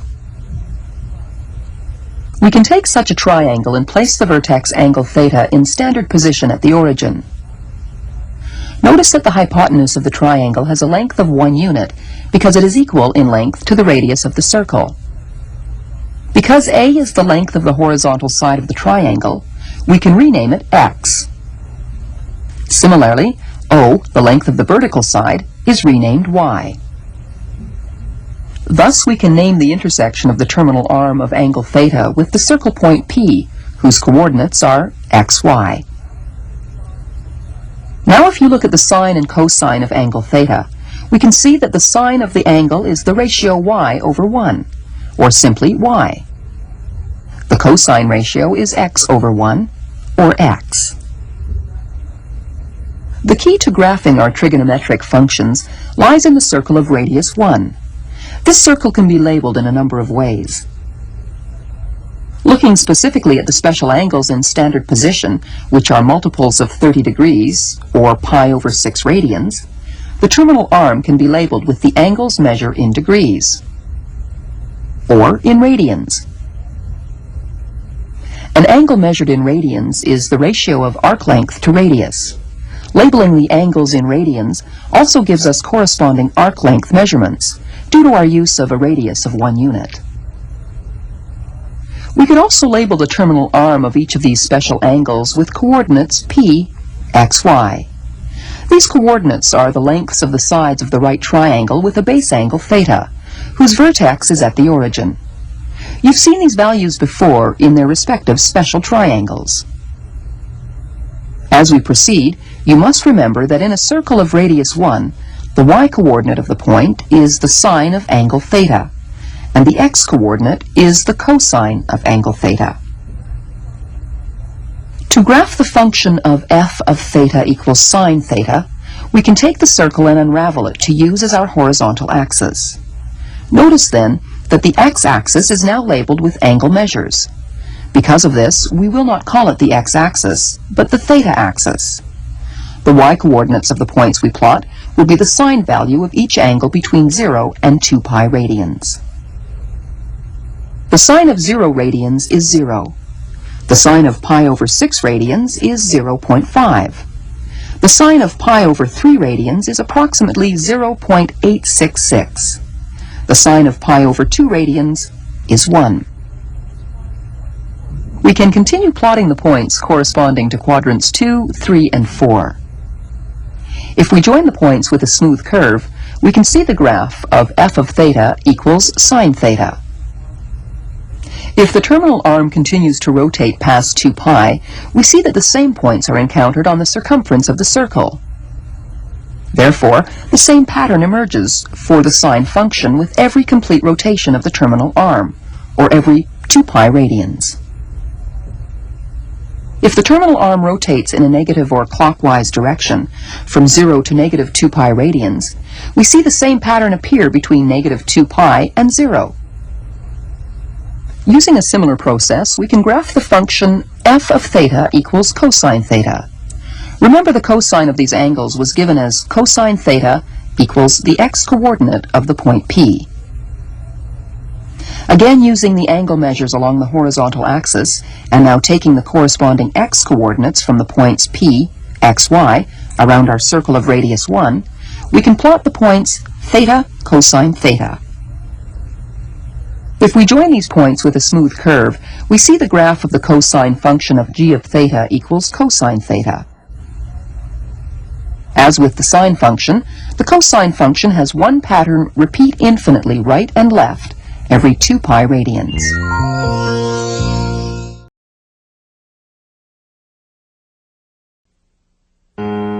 The history of human progress centers around the wheel. The wagon wheel removed the load from man's back and made him better than a beast of burden. The wheel brings water to crops, turns wheat into flour, converts nature's energy into electricity, and transports people and goods to the ends of the earth.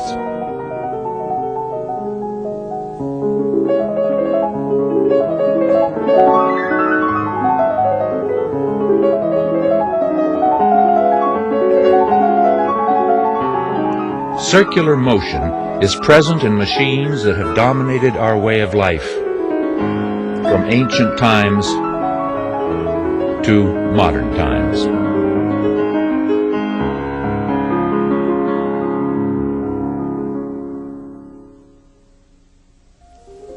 To relate circular motion to mathematics, look at this circle of radius 1, called a unit circle. The length of its boundary is 2 pi. When an object moves along the circumference, the distance it travels can be recorded on a horizontal t-axis.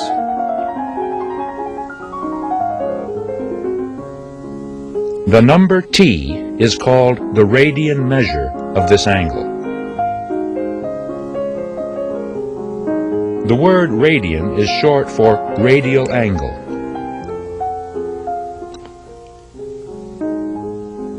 When you wrap one radius of a circle along its circumference, the angle formed is 1 radian. If you want to fill the entire circumference,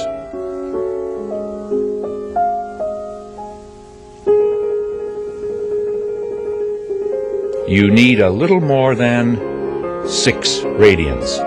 2 pi radians to be exact. This angle, halfway around the circle, is called a straight angle and contains pi radians. This one, 1/4 of the way around, is called a right angle and contains pi over 2 radians. And half of that is pi over 4 radians.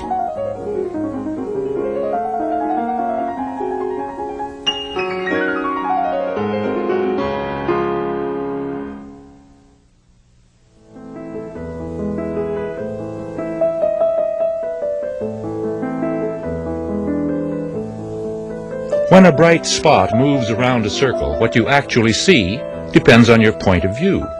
You see a true circle only if you look at it from the right direction. You might see motion along an oval curve called an ellipse. Or you might perceive the motion as being straight up and down, as though the spot was casting a shadow. The height of the shadow above or below the shadow of the axle can be measured on a vertical y-axis.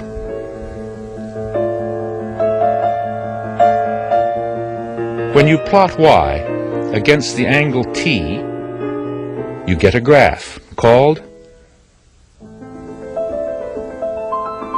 a sine curve.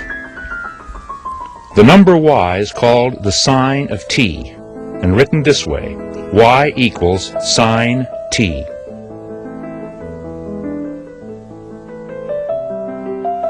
The word sine is the English form of the Latin word sinus, which means bend or curve. In this program, we will become better acquainted with some sinuous curves. The important features of each of these graphs. By that I mean the domain, range, amplitude, period, and so on. Nadia, here on the board we have a chart that's designed to help us identify those characteristics for each of these 3 functions. Let's start off with the domain of the sine function. Well, theta can be in the set of real numbers for sine. Okay, so in other words, there are no undefined values for theta. Okay, and the range is y can be between -1 and +1. Inclusive. Yeah, so y is in the set of real numbers. Right, all the real values between -1 and +1 inclusive. And it has an amplitude then of 1. Right. And a period of 2 pi. Good. Cosine function. It has a domain again, theta in the set of real numbers. Okay, again, no undefined values. And its range is y can be between -1 and +1. Inclusive. And again, y is an element of the set of real numbers. Good, so we've got a minimum of -1, maximum of 1. So its amplitude would be Right. 1. Because the amplitude is 1/2 of the Distance between the minimum and the maximum Right. points. And the period is 2 pi. Okay, so again, it takes us 2 pi radians to complete one cycle of the graph. And for tangent then, the domain would be thetas in the set of real numbers, except theta cannot equal pi over 2, or pi over 2 plus any multiple of pi. Right. And what happens at those values? There's an asymptote. An asymptote, which means that the function is undefined for that value of theta. So theta cannot equal pi over 2 plus n pi. And n is a member of the integers. Right. And other than that, theta is in the set of real numbers. Good. Okay, and the range for tangent is y can be anything in the set of real numbers. Right. So there is no maximum or minimum for the tangent function. So what about the amplitude then? If there's no maximum or minimum, do we talk about the amplitude of tangent function? Not really. No. The period is? Pi. Right. So notice the differences then between the sine-cosine function as opposed to the tangent function. There's nothing there that's the same. However, for sine and cosine, we see that all the characteristics are the same. What is different about the sine and cosine function? They have different theta and y-intercepts. Right. Let's take a look at a particular function. We're asked to graph a transformation of y equals sine theta. We're given the function y equals 3 sine 0.5 theta plus pi over 4 minus 1. Now, there are many different methods of graphing transformations. We could do a mapping, we could draw a curve, and then assign our axes and our scale. What method are you going to use? I kind of just go through one step at a time doing each transformation so that you can see the graph and see how it changes. Right. Okay, so you're going to start with? I'll start with the change in the amplitude. Okay. So the amplitude is changed to 3. All right. So all points, like all the y points, will be multiplied by a value of 3. Right. So the new graph will pass through these points. And that's the graph of y equals 3 sine theta. Okay, and then next I would take care of the new period of it. The 0.5 means that the period will be stretched out. So all the by a factor of 2. Right. So all the x values will be multiplied by a factor of 2.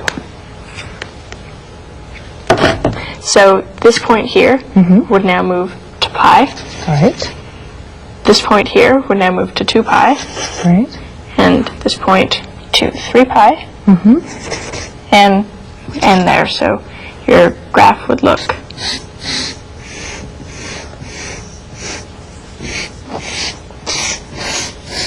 And that then is the graph of? y equals 3 sine 0.5 theta. Good. So we've dealt with 2 of the parameters. The third is the phase shift. Right. It's moved pi over 4 units to the left. To the left. So everything would just be shifted over to the left. Right. Pi over 4 units. And you're working now with the blue graph. Yeah.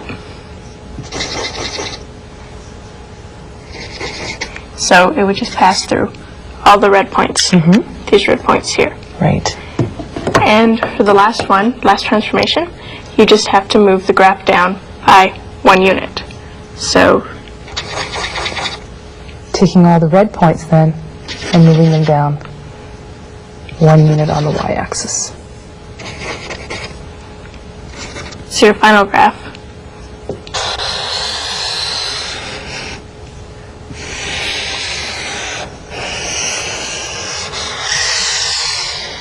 would look like this, and it's y equals 3 sine 0.5 theta plus pi over 4 minus 1. Right. Now that we have the graph of our transformed function, let's compare its properties with that of the original function y equals sine theta. Well, the new graph has an amplitude of 3 compared to an amplitude of 1 for y equals sine theta. And the new graph's period has been multiplied by a factor of 2. Right. So it's now 4 pi compared to 2 pi. And the new graph has been phase shifted pi over 4 units to the left.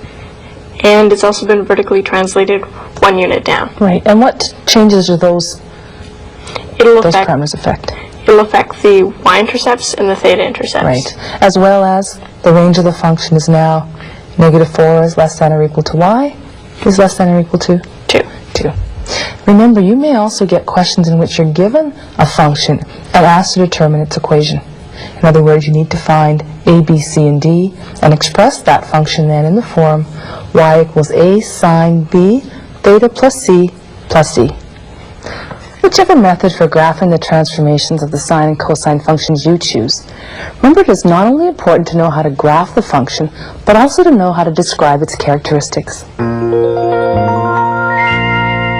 Let's take another look at our sketch which shows the daily time of sunset at Yellowknife. We can use this sketch to approximate answers to many different questions. For example, what is the time of sunset on the 240th day? The answer will be found by tracing up to where the graph is and across, and we'll see that it's at about 2000 hours or 8 p.m. For a more accurate answer, we'd need a more precise graph. On the other hand, if we knew the formula of the curve, we could use it to get a more exact answer. Here's the formula. Now, it's not too difficult to understand how this formula was obtained. The horizontal axis has been scaled in days rather than in usual degrees or radians. Y in this case stands for the time of sunset, and N stands for how many days have passed after December 21st. In relation to the basic cosine curve, we can see that our curve has undergone a vertical shift of slightly less than 19 units. It's being translated 172 units to the right. And finally, we can see the amplitude is about 3 hours 48 minutes, or 3.80 hours. Using the formula to find the time of sunset on the 240th day requires substituting 240 for n. This gives a decimal answer of about 20.38. Now, 0.38 hours is approximately 23 minutes. In time units, that means 2023 or 8:23 p.m. That is the time of sunset. Later on, we'll look at the graphs for sunrise time and hour. Now we need to learn how to graph the trig functions we've gotten to know so closely. Make sure you got a good grasp of graphing trig functions. Collision derby! We'll be doing our graphing using radians. However, you can always switch to degrees. Remember, radians and degrees are just different ways of measuring angles. When graphing the trig functions, t is traditionally used for the independent variable, and y for the dependent variable. In other words, y depends on the value of t for its own value. Its self-esteem is kind of low. For example, y equals 2t. You don't know what y is unless you first know what t is. Y is dependent on t for its value. We showed you how to measure angles in degrees and radians. Now we're going to pull a little switcheroo. Instead of using theta, alpha, gamma, or beta to name angles, we will use t. We will also be calling the x-axis the t-axis because we're going to be measuring this t angle in radians instead of degrees. These radian measurements will be shown on the t-axis, which used to be the x-axis. We're first going to give you a brief overview of the steps you take to graph a trig function. The first step is to choose some radian or degree amounts. Second, you want to find the trig function values for these radian or degree amounts. In these first two steps, you're setting up a table of values, which you'll plot your graph with. Your radian or degree amounts are your t values, and the trig function values for your radian measurements are your y values. Your last step is to plot these points on a coordinate graph and connect them with a smooth curve. Don't worry, we'll go through each of these steps. The first trig function we'll graph is a sine curve. We'll start with the graph of y equals the sine of t. So the first thing we need to do is to set up a table of values. Remember, we're just choosing some radian values, then finding the sine value. We're just using radian values for our table to keep things simple. You can also use degrees if you want to. Let's choose values from 0 to pi radians. For the most part, it doesn't matter which values you select to graph trig functions, but we'll talk more about that in a second. These radian values we've chosen will be our t values on the coordinate graph. Remember, the x-axis is now the t-axis. To graph the sine curve, we're going to find the sine amount for each of these radian values. The sine value for each of these amounts will be our y value. These t and y values will go on a coordinate graph. Let's take a look at our table of values. Here's our selected values starting at 0 and ending at pi radians. There are, of course, values between these measurements, but we don't need all the values to graph a curve. Notice that the table shows t in radians and degrees. Our second step is find the y values. To do this, we plug the t values into our y equals the sine of t equation.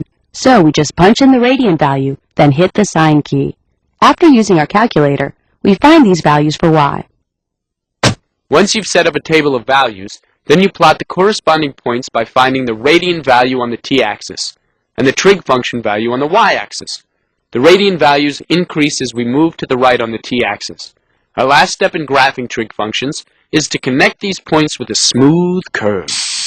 Now we'll plot these points and connect them with the help of our friend Sluggo, the graphing snail. He's Sluggo, the graphing snail. He graphs without any bait.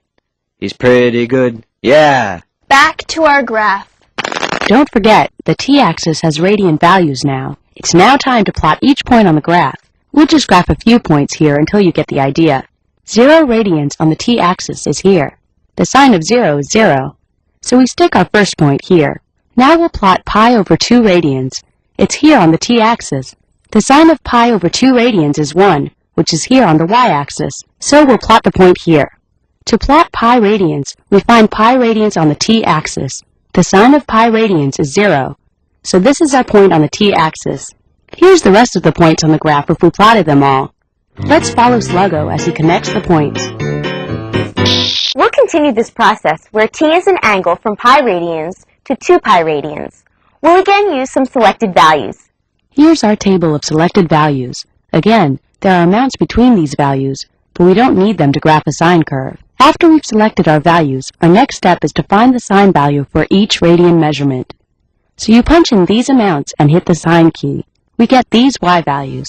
Notice that these sine values are negative.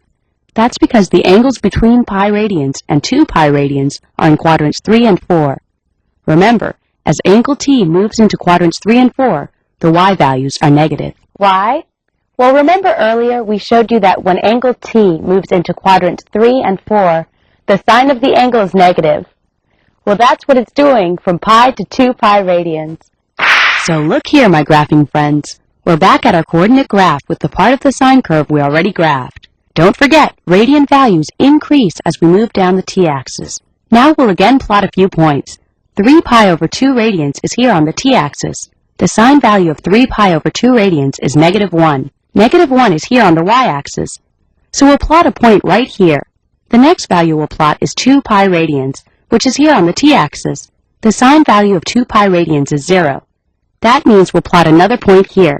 After plotting the rest of the points and following Sluggo around, we get this smooth curve on our graph. This is the basic graph of y equals the sine of t from 0. To examine the graph of this function and determine its properties, we'll begin by completing a table of values. Theta in the table will represent the domain of the function. Tan theta will represent the range of the function. What values should we place along the theta axis if we want to limit them to quadrant 1? Okay, we'll start with 0. All right. Pi over 6. Or 30 degrees. Right. Pi over 4. 45. Oops. Pi over 3. Right.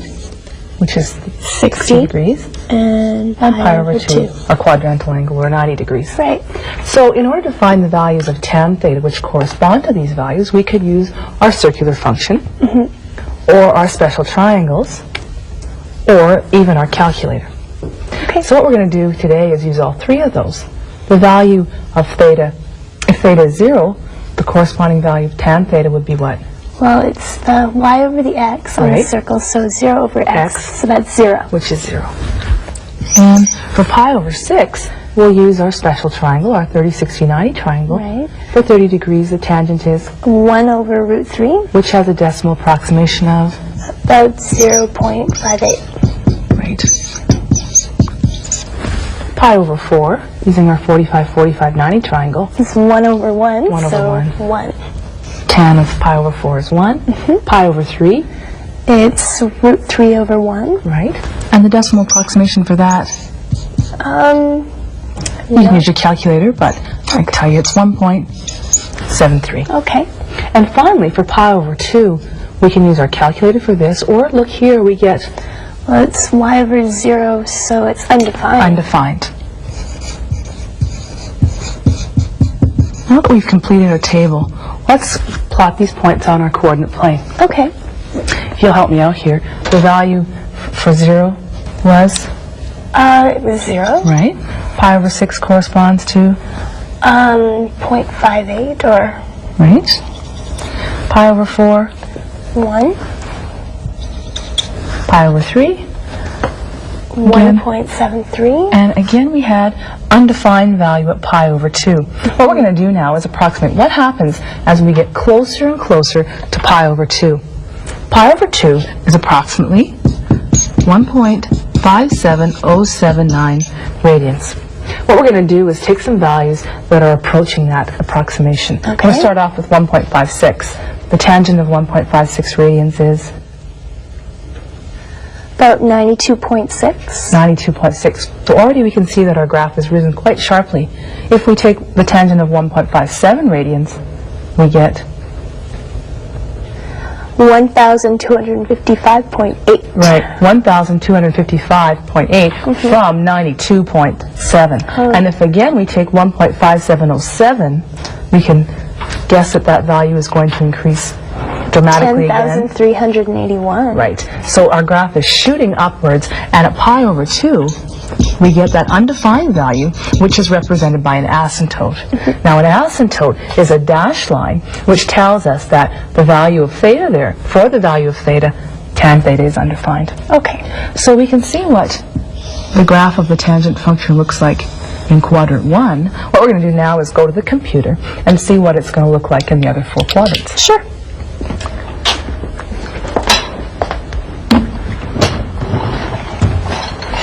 So what I need you to do is complete the graph for us. 2 of the coordinates have already been plotted. You're going to take 60 degrees and find where 60 comma 1.73 is. In there, right there. There Good. we go. And 80 comma 5.76. Good. So having plotted those points, the computer tells us that a pattern is beginning to emerge. Well, we've seen that pattern on the board. What it's going to do for us now is fill in the rest of its table. Okay. And obviously our sketch was accurate because it looks like this one. And here we see that it's giving us a solid line for the asymptote. Right. In different programs, you'll see the asymptote represented as a solid line, or as we did with a dashed line, or if you graph it on your graphing calculator, it won't give you any asymptote at all, but you need to know that it's there. Okay, sure. Okay. Let's take a look now at quadrant 2. Okay. As the computer plots those points, it again plots the asymptote, and we see that the values of tan theta in quadrant 2 are negative. Sure. Quadrant 3.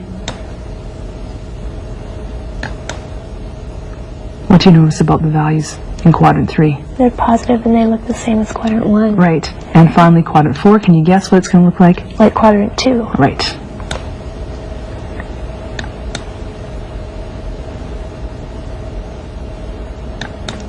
Good. So there's the graph of y equals tan theta. Now we're going to take a look at some of the important characteristics of the graph. We're going to start off with domain and range. Right. We know the domain of the function is really dictated by the asymptotes. Because we have these values here for which tan theta is undefined, we know then that theta cannot equal what? 90, 270, negative 90, negative 270. Negative 270. So what that tells us with our domain is that theta cannot equal pi over 2, or 90, plus the integral multiples of pi.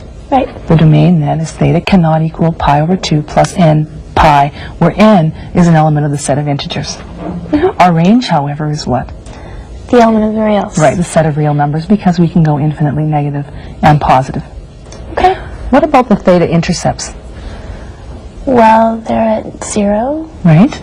180 Right. and 360. Right. So every 180 degrees. Every 180 degrees, or again, the integral multiples of pi. Right. What about the period of the function? It's 180 degrees. 180 degrees or? Pi. Pi rads. Right. Okay. Now that we've seen the graphs of the three primary trigonometric functions, let's compare and contrast them. Okay. What would you tell me? Well, all of the graphs have the same periodic function, like they're all periodic functions, right? The sine and tan graphs have the same zeros. Right. But there the similarities really end. Right. So then the sine and cos graphs have the same amplitude, Right. which is 1, but the tan graph doesn't have an amplitude. The sine and cos graphs have the same period, which is 360 degrees, but the tan graph has a period of 180 degrees. As we've just seen. Yeah. Thanks. Now that you can predict the shape of primary trigonometric functions, look around you and try to find where these repeating patterns occur. René Descartes is often credited with inventing the coordinate plane in order to help visualize relationships. Some stories say the idea came to him as he watched a fly crawling on the ceiling. So f of x equals sine of x. Well, before we even graph that, I've got to tell you about the x's here. Traditionally, we think about angles measured in degrees, and that's great. And as you remember, one cycle around represents 360 degrees, and we feel very comfortable with that. We know that this right angle is 90 degrees. If you just go one over and do a straight line, that's 180 degrees. But why should once around be called 360 degrees? Sort of an interesting question to think about, right? Why 360 degrees? Maybe it should be 1,000 degrees. Maybe we should have all started off mathematics, say once around's 1,000 degrees. So then halfway around would be 500 degrees, and then a right angle would be 250 degrees. Why don't we do it that way? Well, you know what the answer is? It's really pretty funny. Why once around is 360 degrees? Well, because a long time ago, when people were thinking about these trigonometric functions, they were thinking one complete cycle, once around, is like going through a complete calendar year.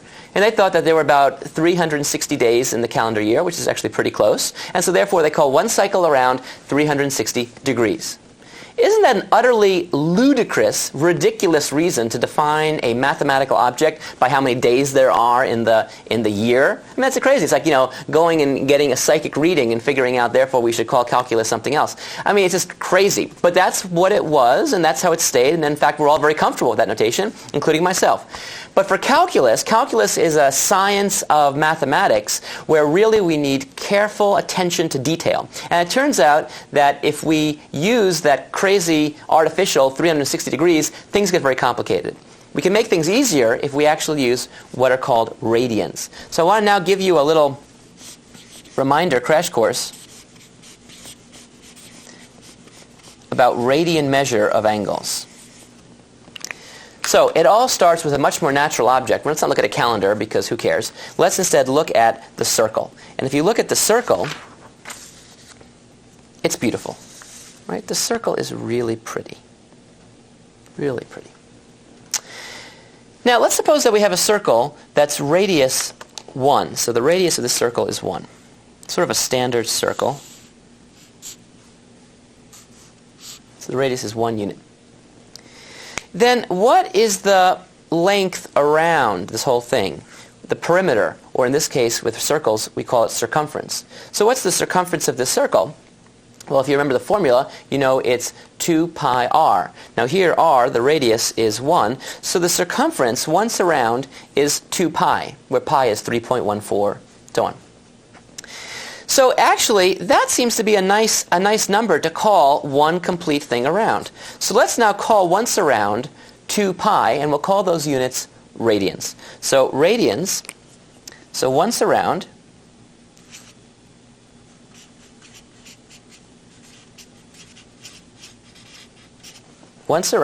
equals 2 pi radians.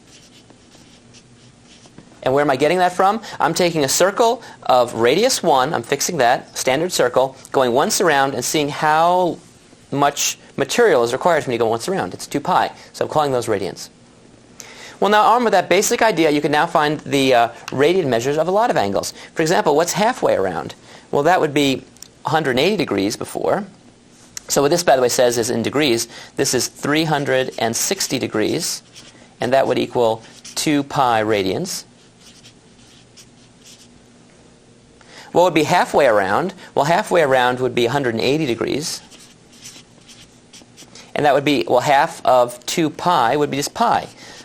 So 180 degrees equals pi radians. This is just a conversion from one unit to another. It's like metric to feet and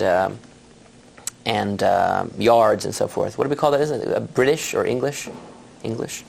And then what about 90 degrees? Well, 90 degrees would be what? Well, that would be half of the 180, so it would be half of pi, so it's pi over 2. So pi over 2 is the radian way of saying 90 degrees. And 45 degrees would be half of that, so pi over 4. And you get the idea. Now, in fact, there's a way of actually converting from radians to degrees, and it follows right from this fact right here. You see, because if 180 degrees equals pi radians, then what's 1 degree equal? Well, if I divide both sides by 180, on this side I would see 1 degree, and on this side I would see pi over 180 radians.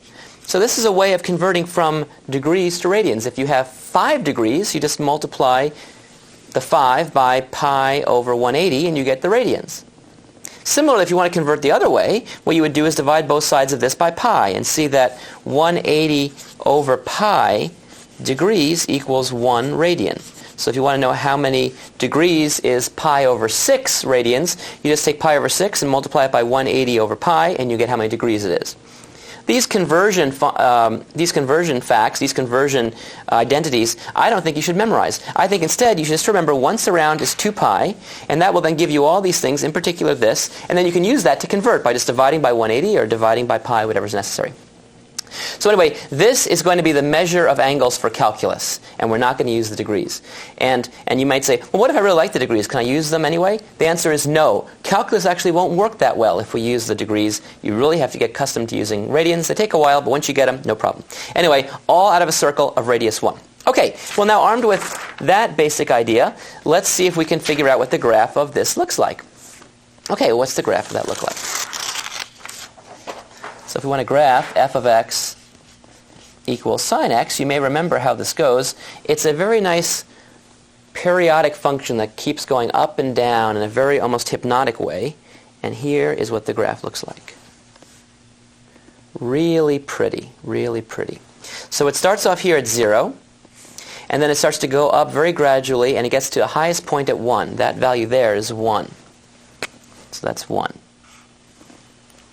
And then it starts to fall. Now that highest point, by the way, is achieved at pi over 2, which is what we used to think of as 90 degrees. So this is actually pi over 2. And then the function starts to fall very gracefully, and then it's 0. It crosses the x-axis at pi. Then it keeps coming down here, and this is 3 pi over 2.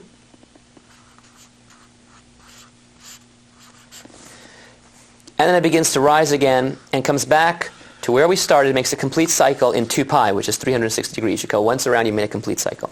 So that is the sine function. That's the graph of the sine function.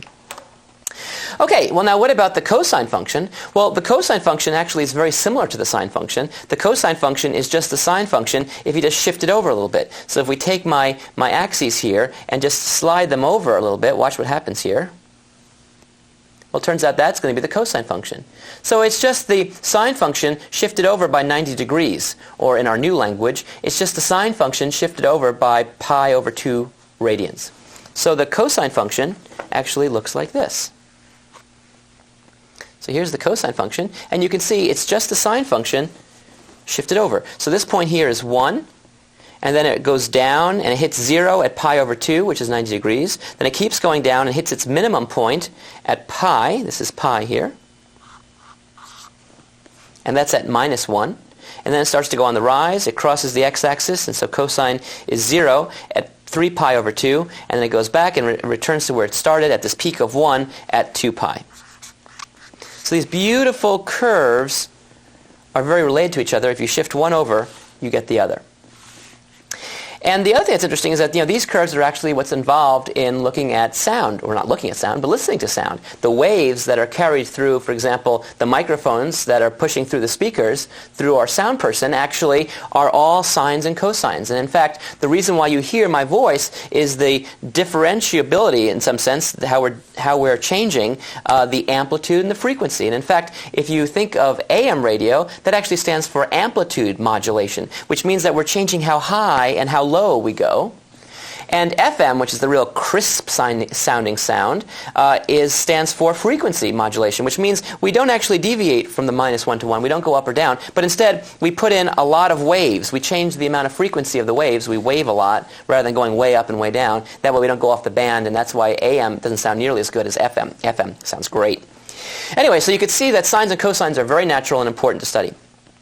Now, what about the tangent function?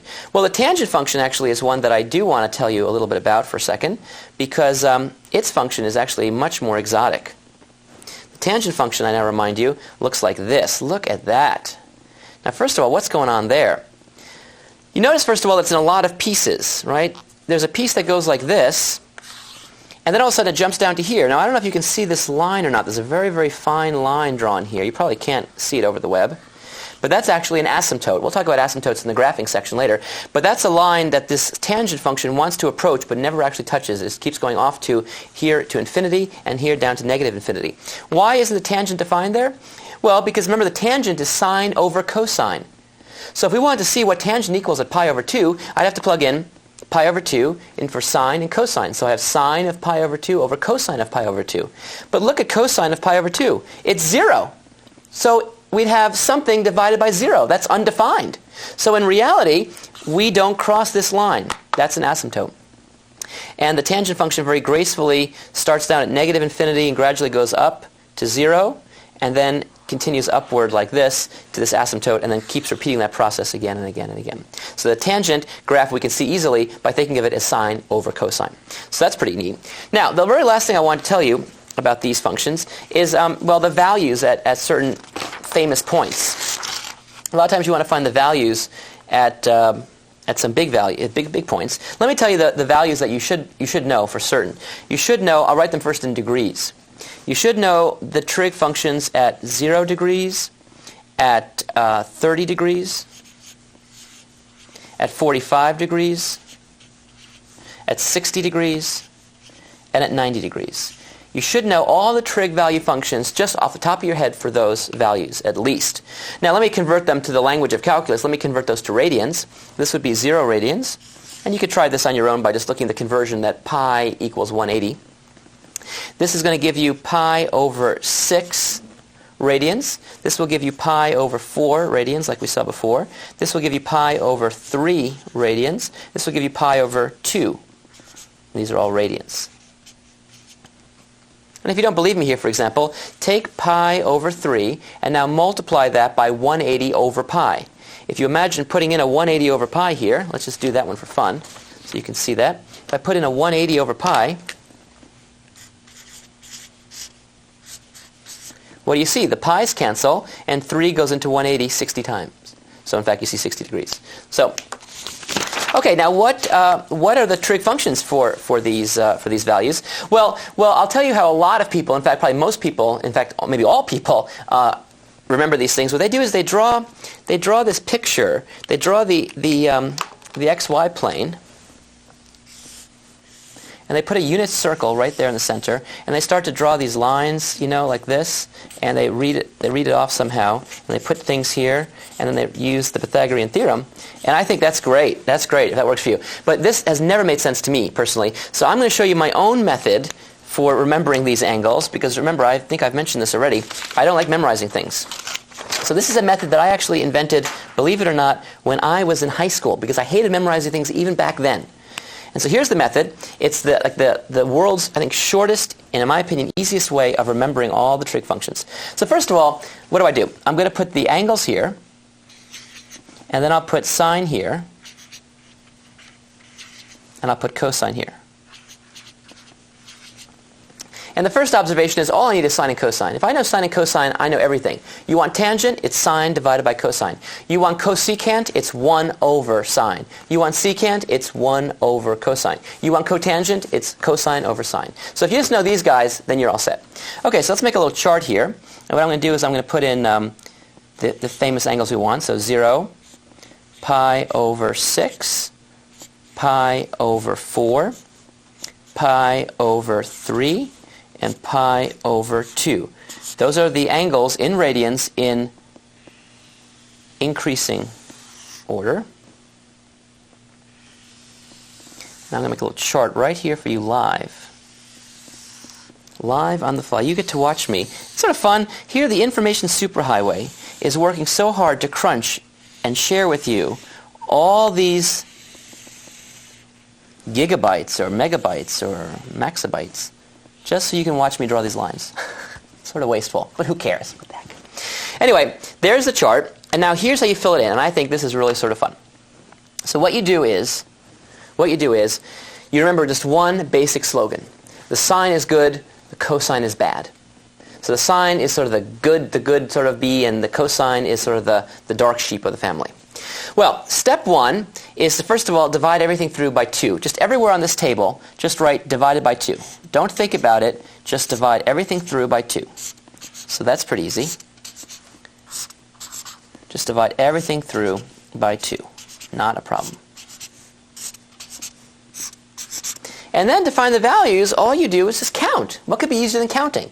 What I want you to do is I want you to start up here at 0, and I want you to count. I want you to start counting though at 0. So 0, 1, 2, and count that way.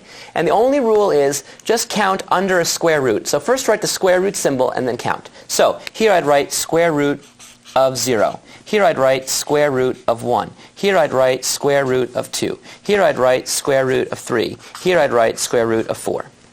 What could be easier? Here I do the same thing, but remember cosine is that one that's that rebel without a cause. So what I'm going to do with cosine is count, but I'm going to start counting backwards because cosine is trying to be sort of cool. So square root of 0, square root of 1, square root of 2, square root of 3, square root of 4. And that's it. Believe it or not, that is it. Because if you notice, square root of 0 is 0 over 2. That's just 0. This is just square root of 1, which is 1, so this is 1/2. This is the square root of 2 over 2. This is the square root of 3 over 2. And the square root of 4, of course, is 2, and 2 divided by 2 is 1. So there's all the trig values for sine at these different angles. And similarly, if you work backwards here, you see the same kind of thing. In fact, if you're really good, what I've been doing, since I've been doing this, for about, 60 years, since I was a kid, what I do is I just memorize the sine thing and realize that cosine is to read it backwards. So in fact, when I'm doing calculations, I'm just thinking this one column and thinking down, and then remember it's backwards and forwards. Anyway, that's my warped little way of remembering the basic trig functions at these points. Probably it's better for you to actually use a little circle method if you understand that, and maybe one day you can type in a message to me on this thing and explain it to me. I'd love to learn about it, but until then, I'm sticking with this old thing that I invented back when I was in high school. That's sort of a basic overview of trig business, and now what I want to do is take a look at the calculus of the trig functions. So I'll see you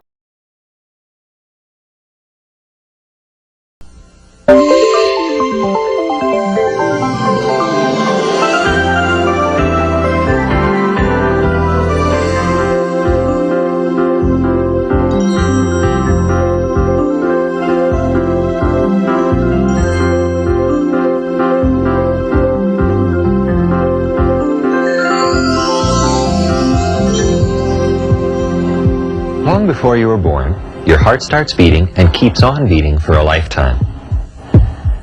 Your lungs expand and contract 24 hours a day, 7 days a week. The sun rises and sets, seasons change, tides wash in and out, and our planet orbits the sun.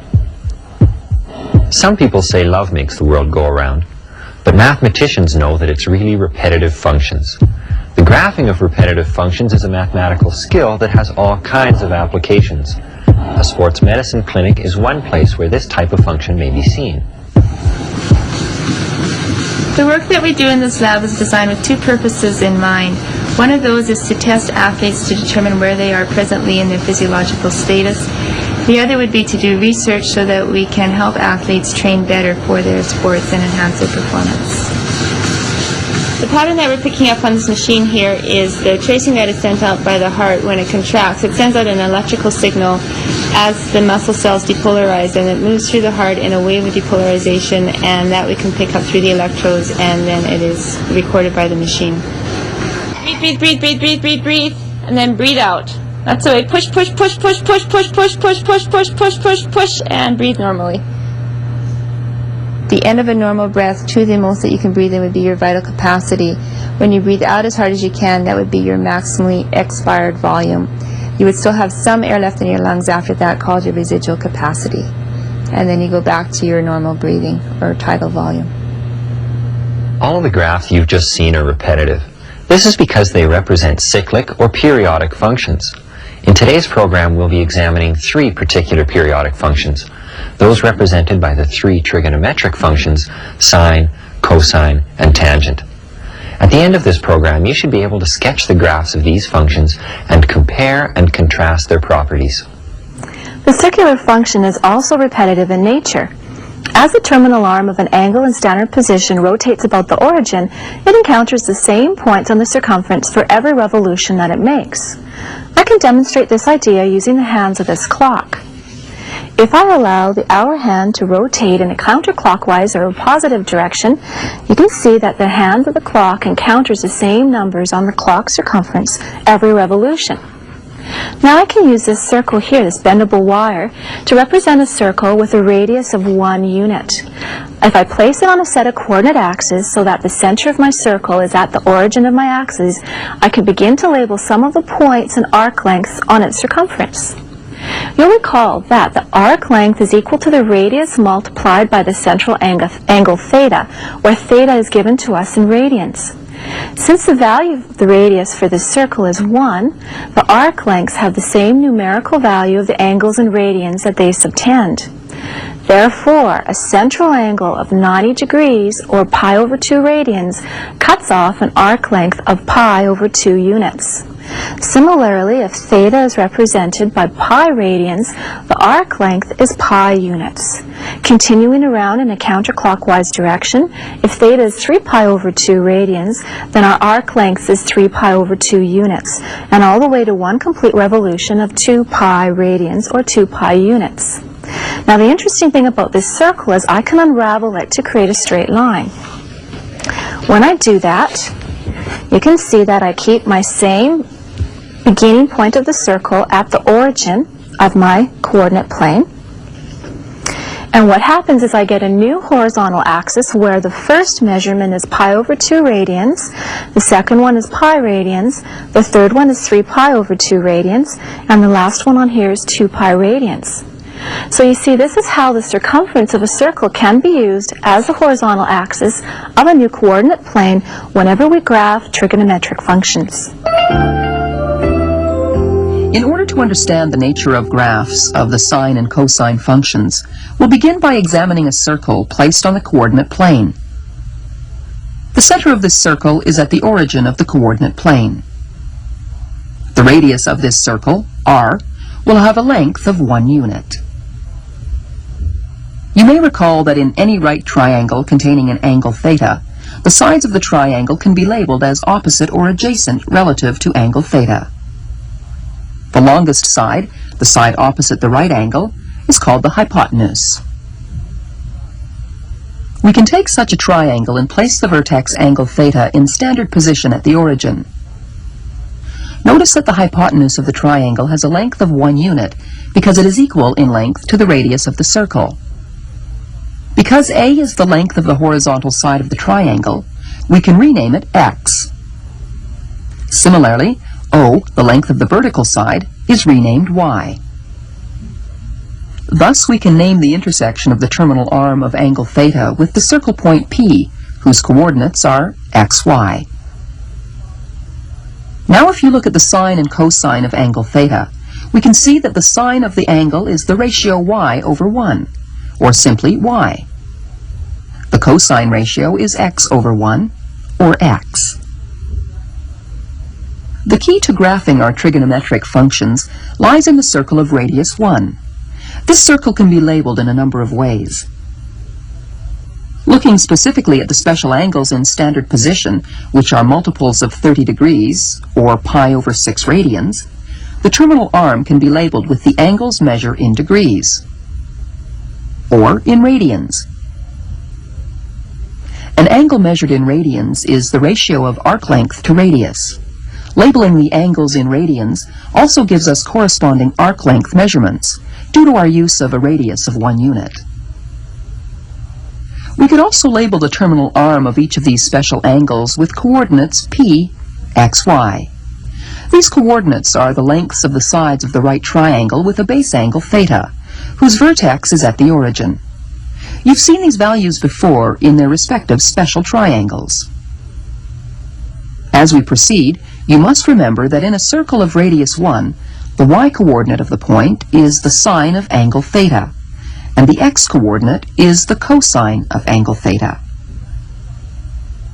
To graph the function of f of theta equals sine theta, we can take the circle and unravel it to use as our horizontal axis.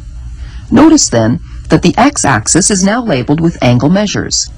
Because of this, we will not call it the x-axis, but the theta axis. The y-coordinates of the points we plot will be the sine value of each angle between 0 and 2 pi radians. The sine of 0 radians is 0. The sine of pi over 6 radians is 0.5.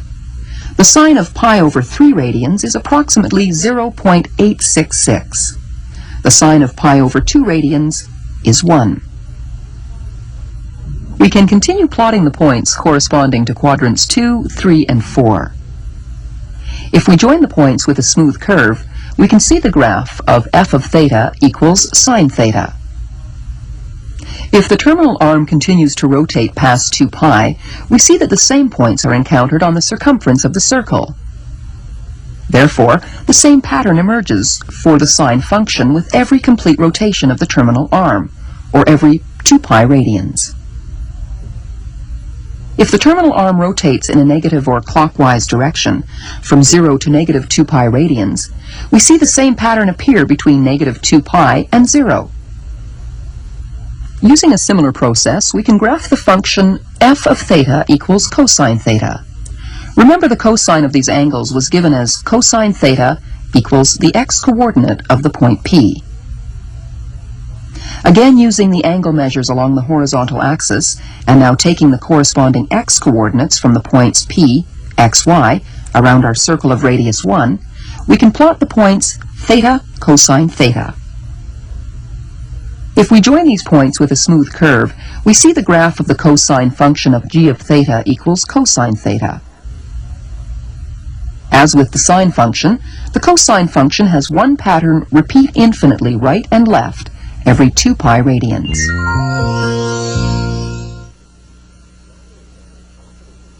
Now we'll examine the properties of these graphs to identify how they're similar and how they differ.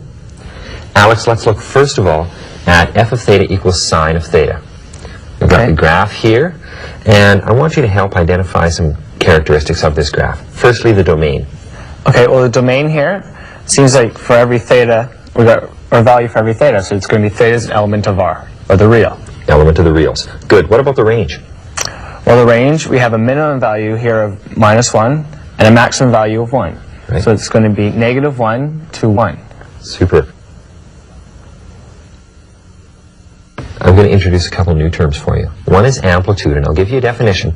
Amplitude is the maximum distance above or below the horizontal axis. Okay. And in this case, the horizontal axis is the theta axis, but notice if I move this down, the horizontal axis would move down with it. Okay, so what would the amplitude be for this graph? Well, here, we've got it going 1 above the horizontal axis, and here it's 1 below the horizontal axis. Right. So the amplitude would be 1. Right. It's always positive because it's a distance that we're talking about. Another new term is period. Now, a period is the horizontal distance before the graph begins to repeat its cycle. Okay. Well, here we've got it at 0, and it's increasing. Right. We get it to its maximum value, back down to 0, but it's not increasing again, so that'll come back to where at 2 pi, where the function is 0, and it's increasing. Right, and because we said the period is a distance, it's traveled a distance of 2 pi, so we describe the period of this function as being 2 pi. Now, 2 more things that we want to identify here, and those are the y-intercepts and the theta-intercepts. What's the y-intercept of the graph? Well, the y-intercept here is just going to be at 0. Right, and what about the theta-intercepts? We've got 1 here at 0, 1 at pi, and 1 at 2 pi. Are those the only 3? No, you'd also have ones at 3 pi and 4 pi, and also at negative pi and negative 2 pi. Right, and it's important to remember that the theta-intercepts here are also the zeros of the function. Oh, okay. All right, now let's take a look at the graph of cosine theta. I just happen to have one here, which is very fortunate. We'd be in big trouble if I didn't. There we go. We're looking now at g of theta equals cosine of theta. Okay. And I want you to identify the same characteristics here, starting with domain. Well, domain, we also have a value for every theta, so it's going to be theta is an element of the reals. Same as with sine. Okay, what about the range? The range, we go from a negative 1 is the minimum value, and positive 1 being the maximum value. Right. So it's going to be a range, the same range. Same range again. Okay, how about the amplitude? Amplitude we have, here it's 1 above only, and here it only gets to 1 below. So it's going to be an amplitude of 1. Same amplitude. How about the period? Period. Well, here it's at its maximum value, and it's starting to decrease, and it comes around, and it comes back up to there at 2 pi. At 2 pi. So the same period. Everything seems to be the same, right? Yeah. 2 more things we need to check, though. Y-intercept? Y-intercept here, it's at 1, though. All right, so that's different. And what about the theta-intercepts? Here we have 1 at pi over 2, 1 here at 3 pi over 2. Right. And there would be other ones, of course. Yeah. They would be... We could continue the graph here. It would be at negative pi over 2, and so on down. And we could continue to find other ones. Good. Let's recap some of these things that we've said about, first of all, sine of theta. You stated for sine of theta that the domain was the element of the reals. You stated the range amplitude as being 1, period as 2 pi. Max and min values we didn't talk specifically about, but I think you did mention that the max value was 1, minimum value of negative 1. Here's how you describe the theta-intercepts. There's another more general way to describe them. We can say that the theta-intercepts are n pi, where n is an element of the integers. And you stated the y-intercept to be 0. If we look at the same characteristics for cosine of theta, all of these are the same. Domain, range, amplitude, period, max, min values, all the same. The only thing different were the intercepts. You stated the theta-intercepts to be these values. We could also write that as being pi over 2 plus n pi, with n being an element of the integers. Okay. And the y-intercept of 1. Now there's one other thing that we can do here, and that's to shift this to make the cosine graph equal to the sine graph. What sort of shift do we need? Well, we just need to shift a little bit, or the cosine graph just a little bit to the right. Okay, I'm going to watch a point when you shift it to see how far it shifts. I'm going to watch this point, pi over 2. Okay. And as you shift it... Here we go. And it's exactly. I saw that it shifted pi over 2 radians to the right. Now, since it's all on one sheet of paper, every point has shifted pi over 2 radians to the right. Yeah. So really the only things we noticed difference were the intercepts, and also that this has shifted pi over 2 radians to the right. Okay. Thanks a lot. No problem. These are just some of the careers that make use of trigonometry.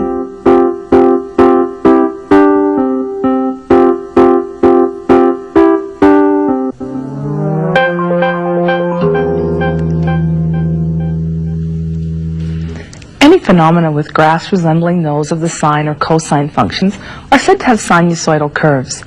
The graph of a musical tone produced by a guitar string is one example. A professor of physics at a technical institute, Alf Hufnagel, will now show us some more examples of sinusoidal curves. I am displaying a sinusoidal wave on the oscilloscope. The trace that you see at the moment is a cosine wave which reaches a maximum at the angular position 0. 90 degrees later it passes through 0. Another 90 degrees later it passes through a negative maximum. I can simultaneously display 2 waves. By turning the dial on my function generator to 90 degrees, I can produce a second wave which is simultaneously displayed and the second wave will be 90 degrees out of step with the first. Notice that the cosine wave, which at angle 0 is at a maximum, at the same angle the sine wave is at a 0. 90 degrees later, when the cosine wave has diminished to 0, the sine wave has reached the maximum, and so on. The simplest form of a sinusoidal wave that we find in nature would be the waves on water. If we throw a rock in the water, waves travel away from it, and that forms a sinusoidal wave. You find them in vibrating strings, we find them in sound waves, we find them in radio waves. In fact, the entire electromagnetic spectrum consists of sinusoidal waves. And of course, commercially supplied electric power comes in the form of sinusoidal waves. The tangent function may also be represented on the coordinate plane. To examine the graph of this function and determine its properties, we'll begin by completing a table of values. Theta in the table will represent the domain of the function. Tan theta will represent the range of the function. What values shall we place along the theta axis if we want to limit them to quadrant 1? Okay, we'll start with 0. All right. Pi over 6. Or 30 degrees. Right. Pi over 4. 45. Oops. Pi over 3. Right. Which is 60 degrees. And pi over 2. A quadrantal angle, or 90 degrees. Right. So in order to find the values of tan theta which correspond to these values, we could use our circular function, or our special triangles, or even our calculator. Okay. So what we're going to do today is use all three of those. The value of theta, if theta is 0, the corresponding value of tan theta would be what? Well, it's the y over the x on the circle, so 0 over x, so that's 0. Which is 0. And for pi over 6, we'll use our special triangle, our 30, 60, 90 triangle. Right. For 30 degrees, the tangent is 1 over root 3. Which has a decimal approximation of? About 0.58. Right. Pi over 4, using our 45, 45, 90 triangle. It's 1 over 1, 1 over 1. 1. Tan of pi over 4 is 1. Pi over 3. It's root 3 over 1. Right. And the decimal approximation for that? You can use your calculator, but I can tell you it's 1.73. Okay. And finally, for pi over 2, we can use our calculator for this, or look here, we get... Well, it's y over 0, so it's undefined. Undefined. Now that we've completed our table, let's plot these points on our coordinate plane. Okay. If you'll help me out here, the value for 0 was? It was 0. Right. Pi over 6 corresponds to? 0.58, or? Right. Pi over 4? 1. Pi over 3? 1.73. And again, we had undefined value at pi over 2. What we're going to do now is approximate what happens as we get closer and closer to pi over 2. Pi over 2 is approximately 1.57079 radians. What we're going to do is take some values that are approaching that approximation. Okay. Let's start off with 1.56. The tangent of 1.56 radians is? About 92.6. 92.6. So already we can see that our graph has risen quite sharply. If we take the tangent of 1.57 radians, we get 1,255.8. Right, 1,255.8 from 92.7. And if again we take 1.5707, we can guess that that value is going to increase dramatically again. 10,381. Right. So our graph is shooting upwards, and at pi over 2, we get that undefined value, which is represented by an asymptote.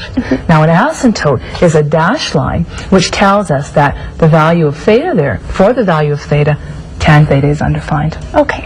So we can see what the graph of the tangent function looks like in quadrant 1. What we're going to do now is go to the computer and see what it's going to look like in the other 4 quadrants. Sure.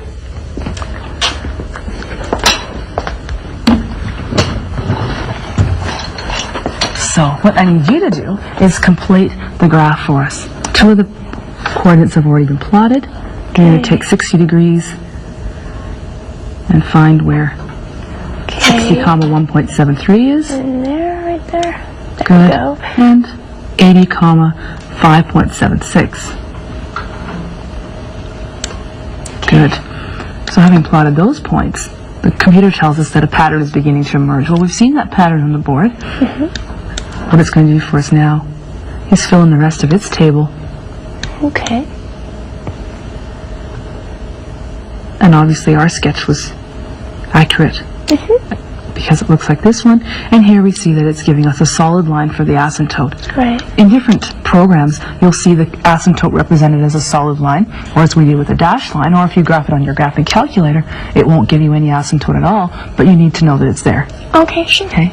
Let's take a look now at quadrant 2. Okay.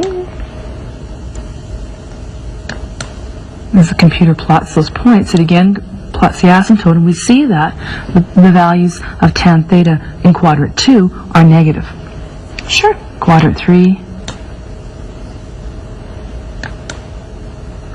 What do you notice about the values in quadrant 3? They're positive and they look the same as quadrant 1. Right. And finally, quadrant 4, can you guess what it's going to look like? Like quadrant 2. Right.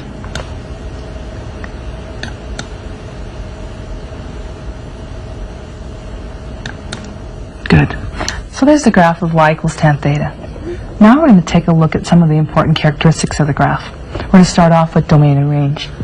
Right. We know the domain of the function is really dictated by the asymptotes. Because we have these values here for which tan theta is undefined, we know then that theta cannot equal what? 90, 270, negative 90, negative 270. Negative 270. So what that tells us with our domain is that theta cannot equal pi over 2, or 90, plus the integral multiples of pi. Right. The domain then is theta cannot equal pi over 2 plus n pi, where n is an element of the set of integers. Our range, however, is what? The element of the reals. Right, the set of real numbers, because we can go infinitely negative and positive. Okay. What about the theta intercepts? Well, they're at 0. Right. And 180. Right. And 360. Right. So every 180 degrees. Every 180 degrees, or again, the integral multiples of pi. Right. What about the period of the function? It's 180 degrees. 180 degrees, or? Pi. Pi rads. Right. Okay. Now that we've seen the graphs of the 3 primary trigonometric functions, let's compare and contrast them. Okay. What would you tell me? Well, all of the graphs have the same periodic function, like they're all periodic functions. Right. The sine and tan graphs have the same zeros. Right. But there the similarities really end. Right. So then the sine and cos graphs have the same amplitude, right, which is 1, but the tan graph doesn't have an amplitude. The sine and cos graphs have the same period, which is 360 degrees, but the tan graph has a period of 180 degrees. As we've just seen. Yeah. Thanks. Now that you can predict the shape of primary trigonometric functions, look around you and try to find where these repeating patterns occur. René Descartes is often credited with inventing the coordinate plane in order to help visualize relationships. Some stories say the idea came to him as he watched a fly crawling on the ceiling of his room.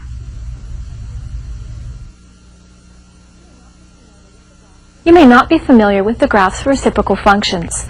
A number and its reciprocal have a product equal to 1. For example, if k is my number, then 1 over k is its reciprocal.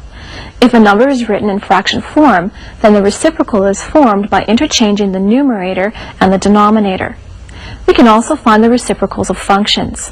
If our function is f of theta equals sine theta, then the reciprocal would be g of theta equals 1 over sine theta. Let's take a look at the sine function and its reciprocal cosecant. Here I have the table of values for f of theta equals sine theta. My domain are 0, pi over 4, pi over 2. I've taken multiples of pi over 4 radians, or 45 degrees. You can use either way, it doesn't matter. I've substituted these values into f of theta equals sine theta to obtain 0, 1 over root 2, 1, and so on. Now, to complete a table of values for the reciprocal of sine theta, which is cosecant theta, I use the same domain. Now, you'll notice that g of theta equals cosecant theta is the way that we rewrite g of theta equals 1 over sine theta. Now, the new range are the ratio for cosecant of theta. Here are the graphs for both sine and cosecant functions. Now you'll notice that they're drawn on the same coordinate system. Notice where the values for cosecant function exist, and notice where they don't exist. When the value of the sine function is 0, the cosecant function is undefined. Observe that cosecant of theta is undefined at 0, pi, 2 pi, negative pi, and negative 2 pi radians. In other words, cosecant of theta is undefined for all integral multiples of pi radians. Now these dotted vertical lines are representative of where cosecant of theta is undefined. These lines are called asymptotes, and they occur where theta is equal to 0 radians, pi radians, or any integral multiple of pi radians. Now the unit of measure that we use on our horizontal axis is radians. We could also have labeled our axis in degrees. This would not have affected the shape of our graphs or of our reciprocal graph. Now the undefined values for the reciprocal function would occur at any integral multiple, in this case, of 180 degrees. Notice that the reciprocal function is a periodic function. It has a period of 2 pi radians. All other properties of cosecant and theta differ from those of the sine theta. It has no theta or y-intercepts, doesn't have a maximum or minimum value, and its range and domain differ from that of sine theta.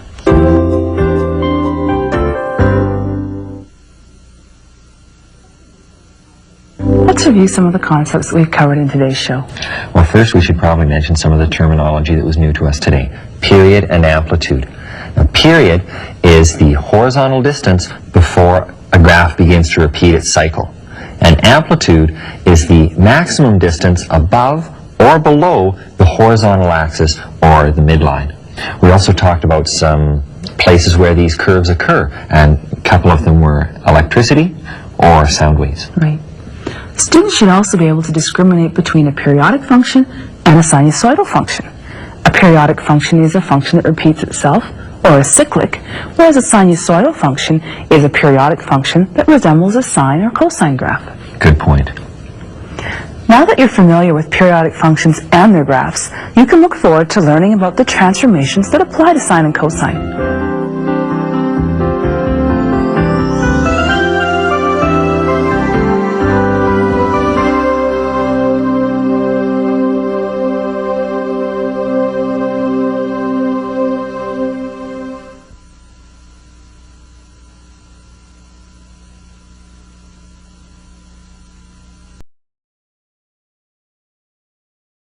And the denominator. We can also find the reciprocals of functions. If our function is f of theta equals sine theta, then the reciprocal would be g of theta equals 1 over sine theta. Let's take a look at the sine function and its reciprocal cosecant. Here I have the table of values for f of theta equals sine theta. My domain are 0, pi over 4, pi over 2. I've taken multiples of pi over 4 radians, or 45 degrees. You can use either way, it doesn't matter. I've substituted these values into f of theta equals sine theta to obtain 0, 1 over root 2, 1, and so on. Now to complete a table of values for the reciprocal of sine theta, which is cosecant theta, I use the same domain. Now you'll notice that g of theta equals cosecant theta is the way that we rewrite g of theta equals 1 over sine theta. Now the new range are the ratio for cosecant of theta. Here are the graphs for both sine and cosecant functions. Now you'll notice that they're drawn on the same coordinate system. Notice where the values for cosecant function exist, and notice where they don't exist. When the value of the sine function is 0, the cosecant function is undefined. Observe that cosecant of theta is undefined at 0, pi, 2 pi, negative pi, and negative 2 pi radians. In other words, cosecant of theta is undefined for all integral multiples of pi radians. Now these dotted vertical lines are representative of where cosecant of theta is undefined. These lines are called asymptotes, and they occur where theta is equal to 0 radians, pi radians, or any integral multiple of pi radians. Now the unit of measure that we use on our horizontal axis is radians. We could also have labeled our axis in degrees. This would not have affected the shape of our graphs or of our reciprocal graph. Now, the undefined values for the reciprocal function would occur at any integral multiple, in this case, of 180 degrees. Notice that the reciprocal function is a periodic function. It has a period of 2 pi radians. All other properties of cosecant and theta differ from those of the sine theta. It has no theta or y-intercepts, doesn't have a maximum or minimum value, and its range and domain differ from that of sine theta.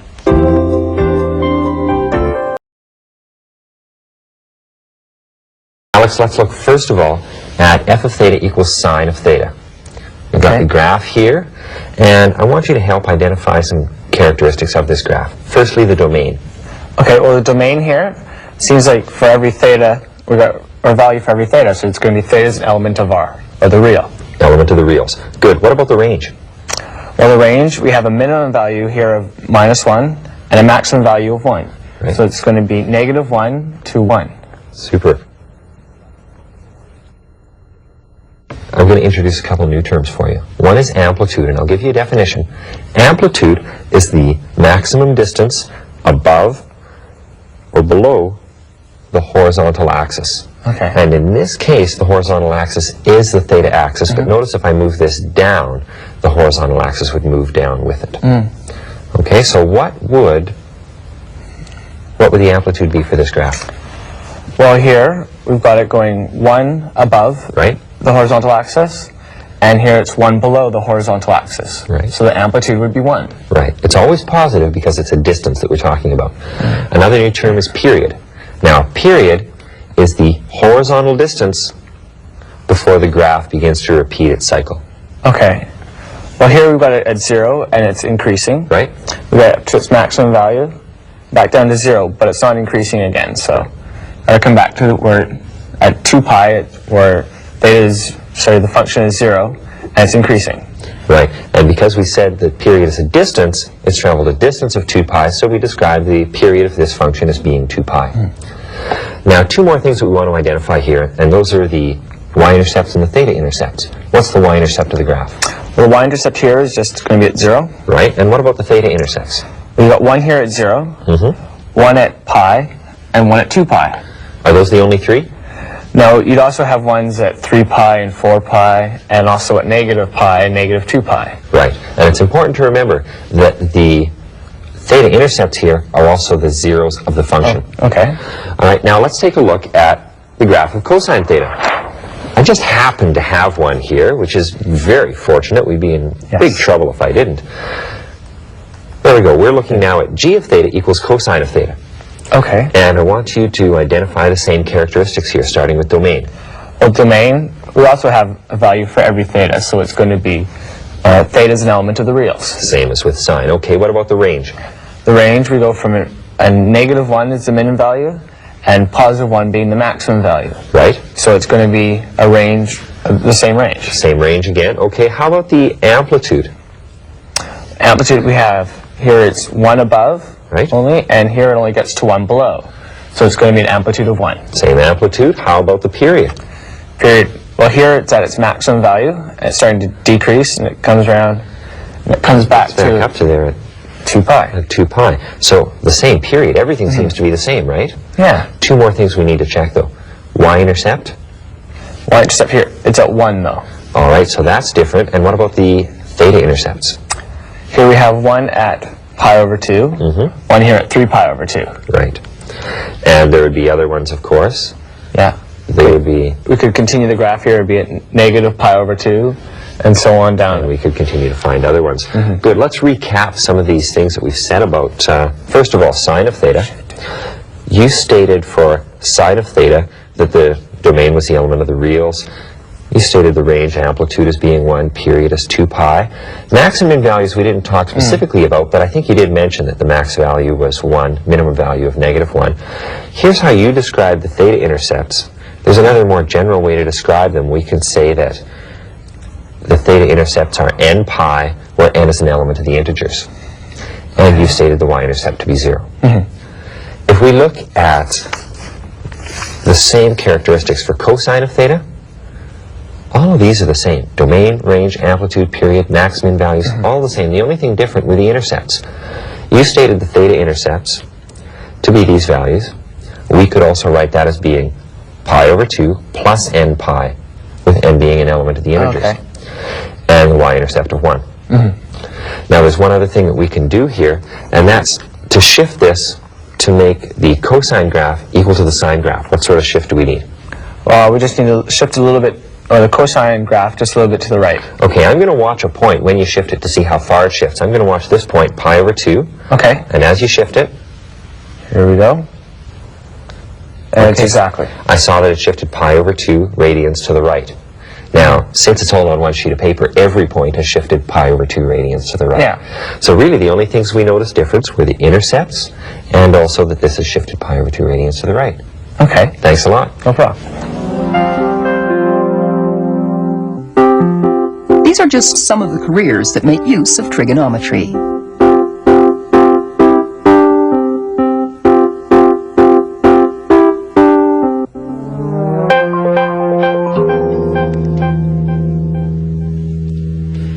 Any phenomena with graphs resembling those of the sine or cosine functions are said to have sinusoidal curves. The graph of a musical tone produced by a guitar string is one example. A professor of physics at a technical institute, Alf Hufnagel, will now show us some more examples of sinusoidal curves. I am displaying a sinusoidal wave on the oscilloscope. The trace that you see at the moment is a cosine wave which reaches a maximum at the angular position 0. 90 degrees later it passes through 0. Another 90 degrees later it passes through a negative maximum. I can simultaneously display two waves. By turning the dial on my function generator to 90 degrees, I can produce a second wave which is simultaneously displayed, and the second wave will be 90 degrees out of step with the first. Notice that the cosine wave, which at angle 0 is at a maximum, at the same angle the sine wave is at a 0. 90 degrees later, when the cosine wave has diminished to 0, the sine wave has reached a maximum, and so on.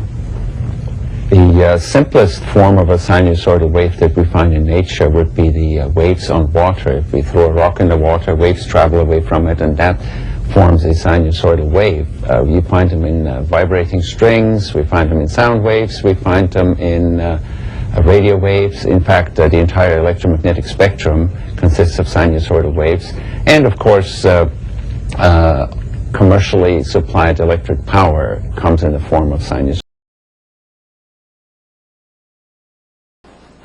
The electric utilities supply power to consumers such as households and industrial locations. In order to do that, they need to generate the power, pass it down transmission lines, and then distribute it to the consumers.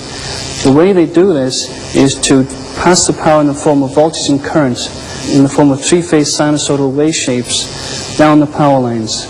In the laboratory here, I have an example of an electric three-phase generator, and here we see three coils distributed spatially by 120 degrees, and in the middle here I illustrate a magnet with a north and south pole. In a power generator, those magnets are rotated at a speed to generate 60 hertz rotation. The fields created by those permanent magnets link with these electrical coils and generate voltage in those coils. Those voltages are then brought out of the generator at three terminals. I have an oscilloscope that has captured three-phase sinusoidal voltages. The sinusoids are spatially distributed by 120 degrees. Underneath, I've shown a single-phase sinusoidal wave shape, and this is a single-phase voltage that was obtained here in the lab at a normal power receptacle, similar to the type that you would have in a normal house. What I would like to do is to use some computer slides to illustrate the nature of the waveforms that we've been talking about. So the first slide that we have here illustrates the three-phase sinusoidal voltages that are passed down our transmission lines in order to distribute power to consumers. The first waveform here The red sinusoid has a defining function given up here. The magnitude of that waveform is Vm, and the function is sine omega t. So on this axis we have voltage, and on this axis over here we have the function time given by phase position and defined here as an omega t function. So here we see one of the phases being sinusoidal, and then the next voltage along here, it's a light blue color, is defined by this function here, and it's different from the red sinusoid by this phase position 120 degrees. And finally, the third voltage that we have in our power system is this yellow voltage here, and this has the defining function sine of omega t plus 120 degrees. So with these different definitions of sinusoids, we have three-phase sine waves phase shifted by 120 degrees. And these are the voltages that are transmitted down our power lines. The idea of phasing waves to use them to your advantage doesn't only apply in electricity. Applying phase shifts to waves is also used in music.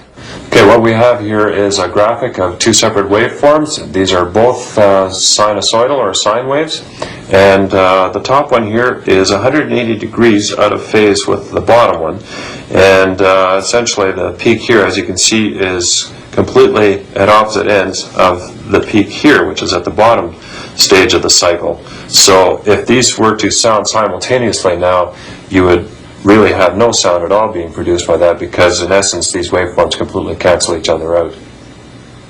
I'm just going to do a simple demonstration here of a piano sound that is going to be processed with phase cancellation.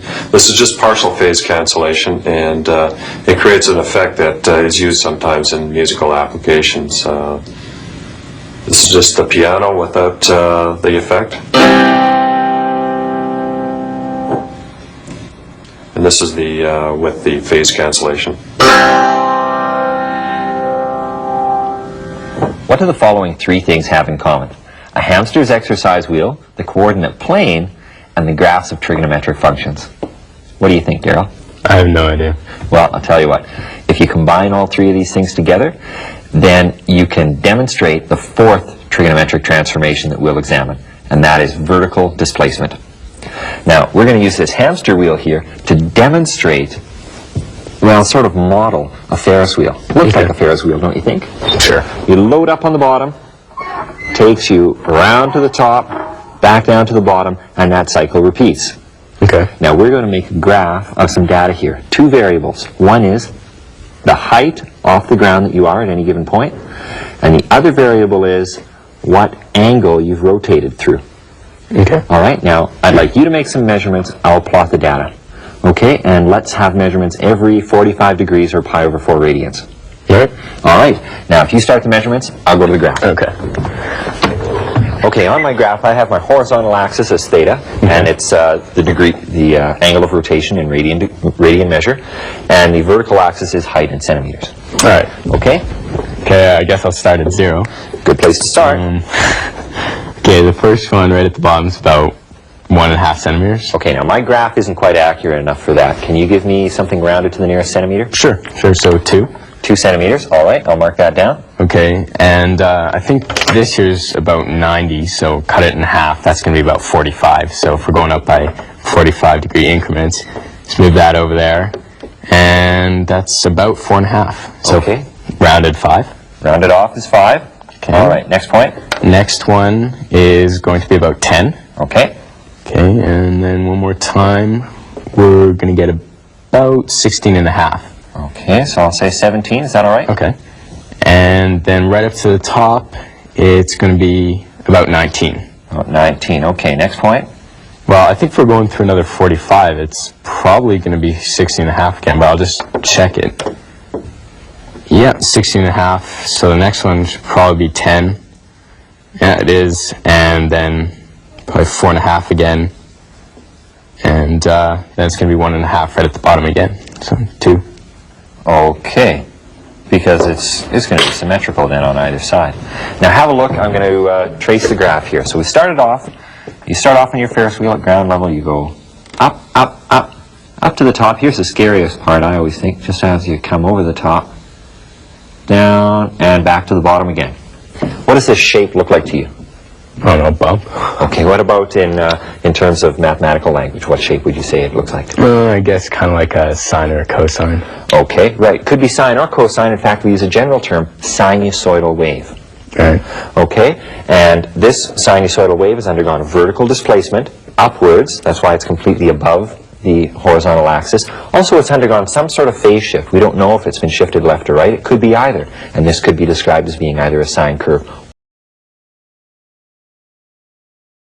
Very nice basic shape, very wiggly, and the cosine function has the similar shape but starts off high and comes down low. So this is what sort of the take-home lesson is so far, is that sine just looks like this, goes between 1 and -1, and has a period of 2 pi. And the cosine function has a similar shape, but we start up high and come down low. Again, period of 2 pi, and wiggles like this. What happens if we modify these functions a little bit? Well, if we modify the functions, of course, the pictures are going to change. But how? Well, let's start off by taking a look at something like looks like this. Y equals 2 times the sine of x. Well, let's just try to sketch this.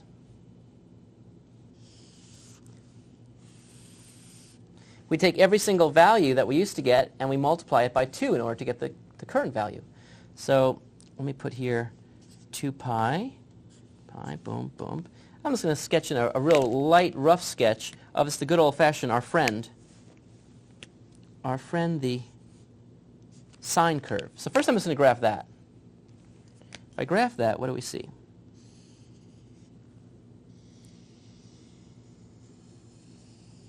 And it keeps going. Okay, that's not the answer. That's just the sine of x graphed. Now I've got to take each value and multiply it by 2. So for example, 0 times 2 is still 0. 0 times 2 is 0. 0 times, so these points are going to still be the zeros. But this point, instead of being at 1, now it's going to be way high up at here at 2. And this is going to be all the way down here at -2. So what I see is sort of just, it just stretches it a little bit.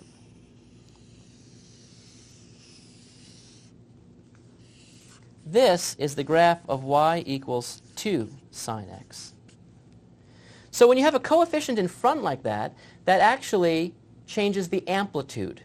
And the amplitude is nothing more than the absolute value of that coefficient. So the amplitude is the absolute value of 2, which in this case is 2. In general, if I write y equals some number a times sine of x, the amplitude of that will be the absolute value of a. And it tells you where the highest point's going to be and the lowest point's going to be. So it changes the amplitude. Okay? In fact, if you listen to radio, if you're really cheesy, you might listen to, or talk radio, you listen to AM. That stands for amplitude modulation. That means that when the sine waves and the sine, I mean the signal waves, the radio waves go through, those are actually sine waves. And in fact, the difference in the different waves is the amplitude. Changes in amplitude actually produce AM radio signals. Okay, so that's fine. That's sort of no problem. Let's graph another one just to sort of practice this. Suppose I ask you to graph y equals -1/2 cosine x.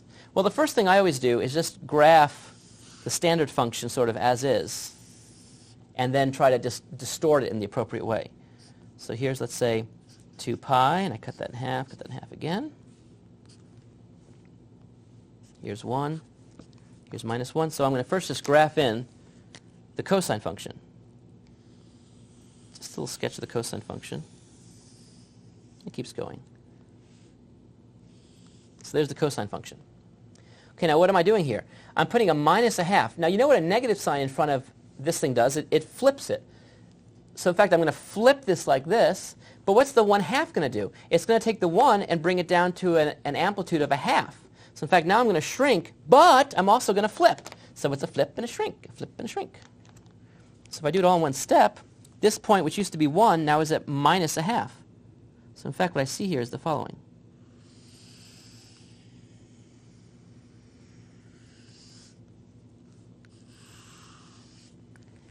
The zeros are still the same, but now it's a reflection because of the minus sign, and the 1/2 means that my height now is at 1/2. And this low point is at -1/2. So with a small number in there, it shrinks the amplitude. A larger number will make the amplitude longer, bigger. A negative sign just flips over the x-axis, which we saw before in graphing. Okay, now what if we change the period? Well, now let's suppose we look at y equals sine of 2x. Okay, if we look at sine of 2x, what would that be? Well, the amplitude is still 1, so I still go between 1 and minus 1. But what's the effect of that 2 in the x? Well, let's think about that. Let me graph the good old-fashioned sine function first. So here's going to be 2 pi, here's pi over 2, here's 3 pi over 2, and so forth. So let's just graph the good old-fashioned sine function. So I go up to 1, come down to minus 1, I keep going in a very nice way. Okay, but now what's going to happen?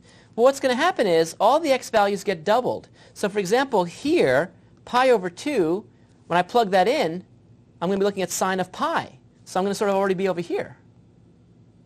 And when I plug in pi, I'm going to get sine of 2 pi, so I'm already going to be here. So basically, by the time I get to pi, I've already done a complete cycle, right? Because at pi over 2, I'm sort of at pi.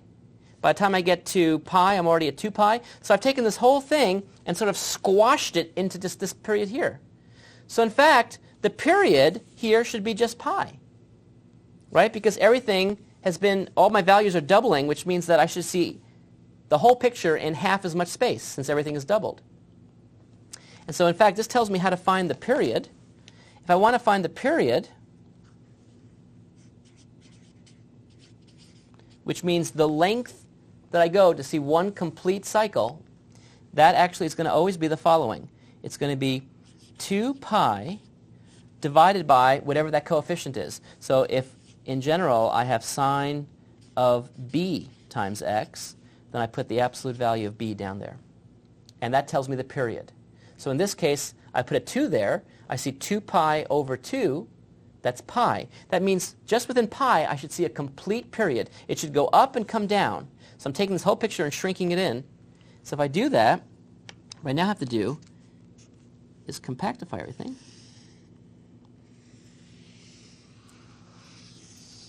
And you see how I did a whole period just in pi. So it keeps going now, of course. I mean, it always keeps going. And you can see that within this length, in fact, I have 2 periods because I multiplied everything by 2. So in fact, now I'm changing the period, or the frequency of how often we see these waves. And in fact, this is FM, frequency modulation. The amplitude doesn't change at all, but it's the amount of waves we have in one particular period that changes. So in general, you can always find the period by looking at this simple thing, taking 2 pi divided by the absolute value of the coefficient. Let's try an example here. Another one. Let's take a look at y equals cosine of 1/4 x. By the way, it's a little shorthand here. Sometimes, in fact a lot of times, people just write cosine of 1/4 x. And then it's clear it's cosine of that whole thing. It's not cosine of a fourth times x. It's cosine of all that stuff there. Okay, well, what would the period be here? Well, the recipe always is take 2 pi and divided by whatever that number is in absolute value. So in this case, 1/4. When you invert and multiply, you see 8 pi. That means I'm going to do one complete period in 8 pi. So in fact, instead of 2 pi, which I usually see, right, I'm going to see now 8 pi. It's going to be sort of 4 times, I have to wait 4 times the time just to get one entire period. So the small number here means the period is going to be sort of drawn out. It'll be a big period, right? I've got to wait a long time to get a complete cycle. A large number here means I'm going to get those cycles very, very, very early. So if I graph this, I'm graphing cosine. Now let's see. Let's put 2 pi right here. 2 pi, 2, well, in fact, that might even be enough. 2, this is going to be 4 pi. This would be 6 pi. I just barely make it. This is 8 pi. Let me just put in really lightly the good old-fashioned cosine function just to help us out. So that means one period right here. So it looks sort of like this. And it keeps going. I won't put them all in. But there's one complete period of cosine. But now this person actually has a complete period all the way stretched out to 8 pi, which means that this point here is sort of corresponds to the halfway point here. And so this point corresponds to that point, sort of half of the half, and so on. So I got to stretch out the whole picture. It's going to look like this, really stretchy.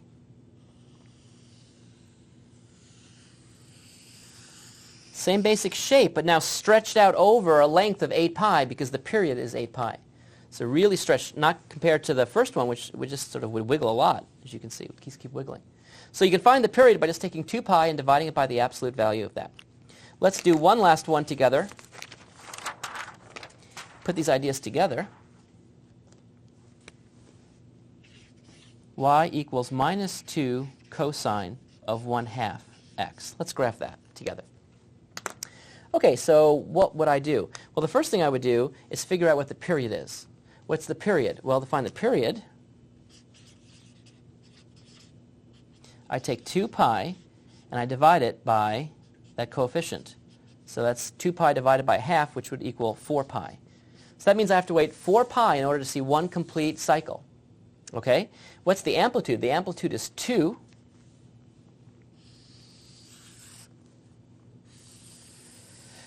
So I don't just go to, let's say this is 2 pi, this would be pi, this would be 3 pi, and this would be 4 pi. So instead of just having a usual cosine thing right here, I'm going to have to go all the way out to here to get my complete cycle. The 2 means, in fact, that I'm going to be at an amplitude of 2, so not 1, but now I'm going to be at 2. So I'm going to go very high and very low. And that negative sign tells me I'm going to flip the picture. So now you have to put all these pieces together. So where would the zeros be? Well, the zeros are going to be here, half of half, and then half of the second half. Here it's going to be all the way, let's see, it's reverse of what you think, so all the way up to 2. We start off at negative 2, and we end at negative 2. And so we get a picture that looks like this. So it's a really large, and it keeps going, of course. It's a really large cosine curve. It has period 4 pi. You have to wait 4 pi to get a complete cycle. And the amplitude is 2, so it starts way down at negative 2 and goes way the heck up to 2, and then so forth. And you can see where the zeros are. They're going to be half of half and half of this half. So the zeros are at pi and 3 pi and all the odd multiples of pi. Anyway, that's putting a whole bunch of ideas together. You have a sense of now the period, finding the period, and the amplitude, and you can graph these simple basic things. Up next, match game. That's right, match game, where I give you the equation of a whole bunch of functions and then show you a picture one at a time, and we have to figure out which things match with which. Okay, so here's a chance for you to be interactive. Here we go. So here are the functions. Y equals minus 2 tan x. Y equals secant 2x. Y equals cotangent x. And finally, last but not least, y equals minus cosecant x. All right, well, I'm going to give you the graph, and then you see if you can figure out which of these things actually it relates to. So here's the first one. So your mission is to see which of these might this be the graph of. All right, give it a try right now and enter in your guess, and I'll come back and we'll see if we can do it together. Okay, well, here's exactly how I think about it. To be honest with you, I'll just let you know how I think about it. Wherever I see an asymptote, I know this thing is going to cross the x-axis if I think of its reciprocal. I'm going to try to untangle this by thinking of what reciprocal thing this function is. So wherever I have an asymptote, I know I'm going to cross the x-axis. And then I see this is going to be a low point, and then from here I must be sort of going, if this goes up, this will come down. So it's going to sort of go down and then up and then down and then down and then up and then down. Now what does that look like? Well, that has sort of a cosine-ish feel to me. It's sort of a cosine-y kind of thing. So therefore, the flip of that must be a secant-y kind of thing.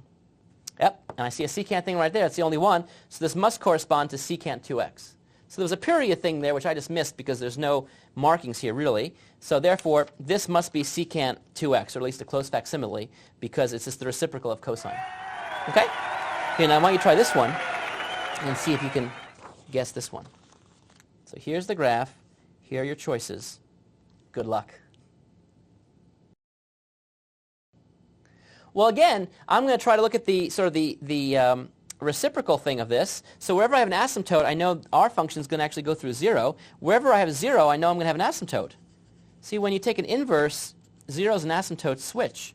And what happens here? Here, as this gets smaller and smaller and smaller, the reciprocal will get larger and larger and larger.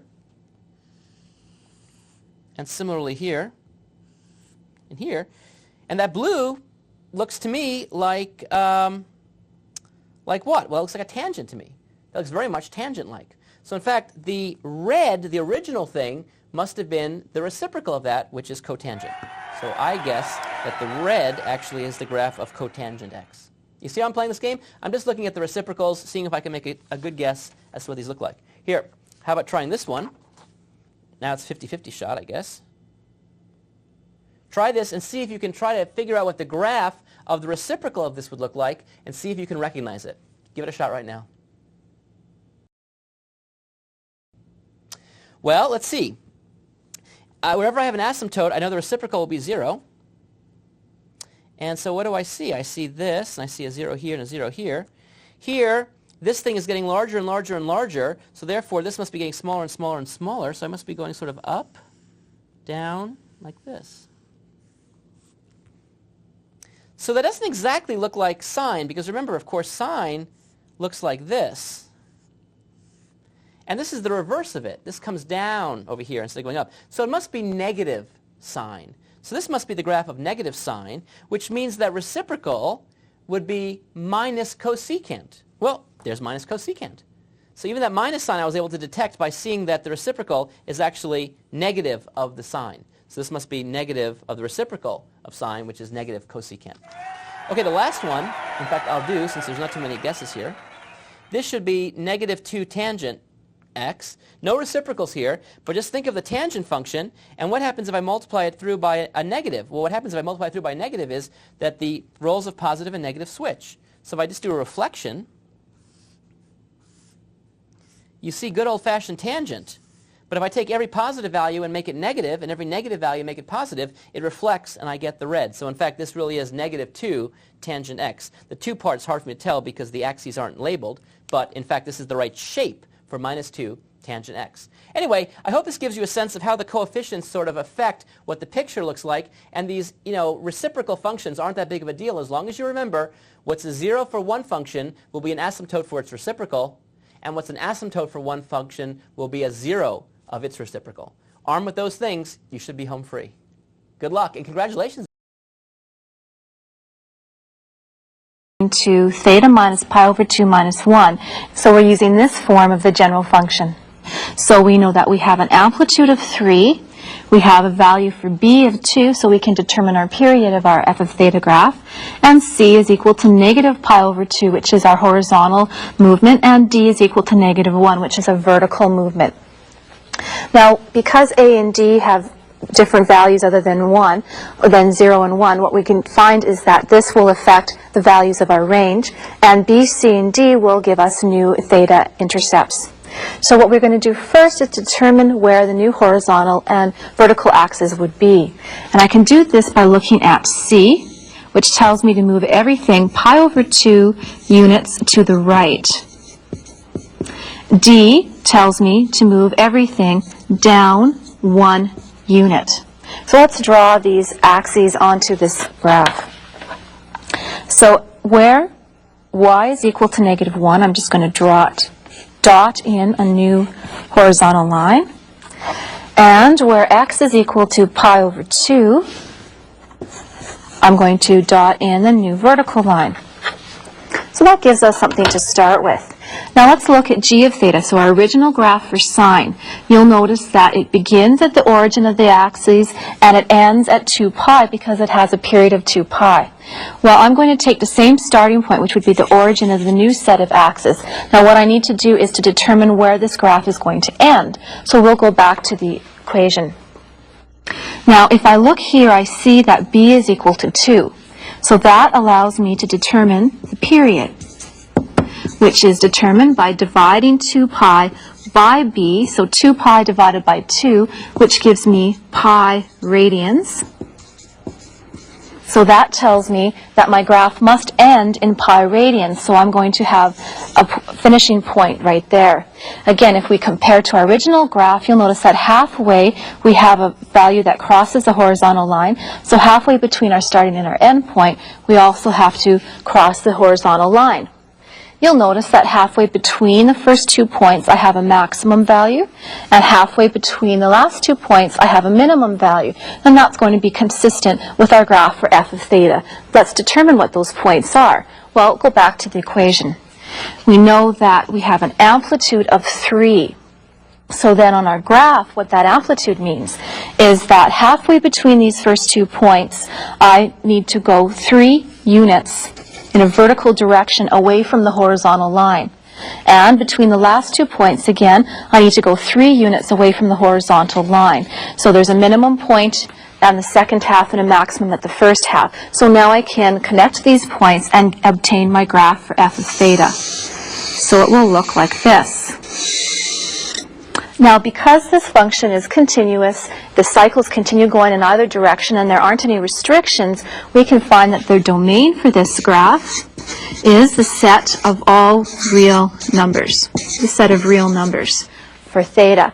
Now, the range for this graph, I'll put it under here, is the set of values for f of theta such that, now if we look at our graph, we had a minimum at -4 and a maximum value at 2. So that means that f of theta has to be greater than -4 and less than or equal to 2, where f of theta is an element of the set of real numbers. Now this is just one of the ways that you can graph trigonometric functions. So as we predicted, you can see that the theta intercepts have changed, and if we continue to draw one more cycle of f of theta, the y-intercept would change as well. And you can see that I started by finding the new axes of the system, and you could use any of the 4 transformations that you want to start with. Understanding the physics of sound requires an understanding of the trigonometric principles which govern it. Lisa Johnson is an occupational sound therapist who incorporates this knowledge into her work. Sound is actually pressure fluctuations in air. It's a sinusoidal wave, and so of course it would have, as a result, characteristics of frequency and amplitude. And these are important things to know about when it comes to measuring noise. The frequency of noise is the rate of pressure fluctuations over a certain amount of time, and that's usually measured in hertz. And frequency is actually perceived by the human ear as pitch. The amplitude, or the intensity of the noise, is a measure of the sound pressure, and this is measured in units of pascals. And it can range anywhere from the threshold of hearing, which is 20 micropascals, all the way up to 200 pascals, which is what the threshold of hearing. Okay. Number 3, no, that's a linguistics definition. The 4th one is math. Here we go. The process of setting up correspondences between the elements of 2 sets so that every element of the first set corresponds to a unique element of the second set. Every point on the original graph corresponds to a point on the transformed graph after they all undergo the same change. Oh, okay, I understand. Shayna? Okay, Shayna, let's take a look at this graph that Lance and Carmen just did. Okay. It's for f of theta equals 3/4 cos 2 theta minus pi over 2 minus 1/4. And you can see here that all I've done is I factored out 2. Now we know that 3/4 is A, 2 is B, negative pi over 4 is C, and negative 1/4 is D. So what I'd like you to do is to explain these 4 transformations and how they relate to this graph. Sure. Okay, well you can see they're using cos. Okay. So they started here. Okay. And instead of starting, like their origin's not right there, it's down pi by, well, pi. Negative 1/4. 1/4, thank right. you. So we have a new horizontal line. Right, new horizontal. So I'm just going to stick that in. Okay. Right. Okay, so then you can see that the amplitude, which is our 3/4 from our new horizontal, is, well, 3/4 there. To the maximum and to the minimum. Right. Okay, good. And then what does 2 do? That's our period.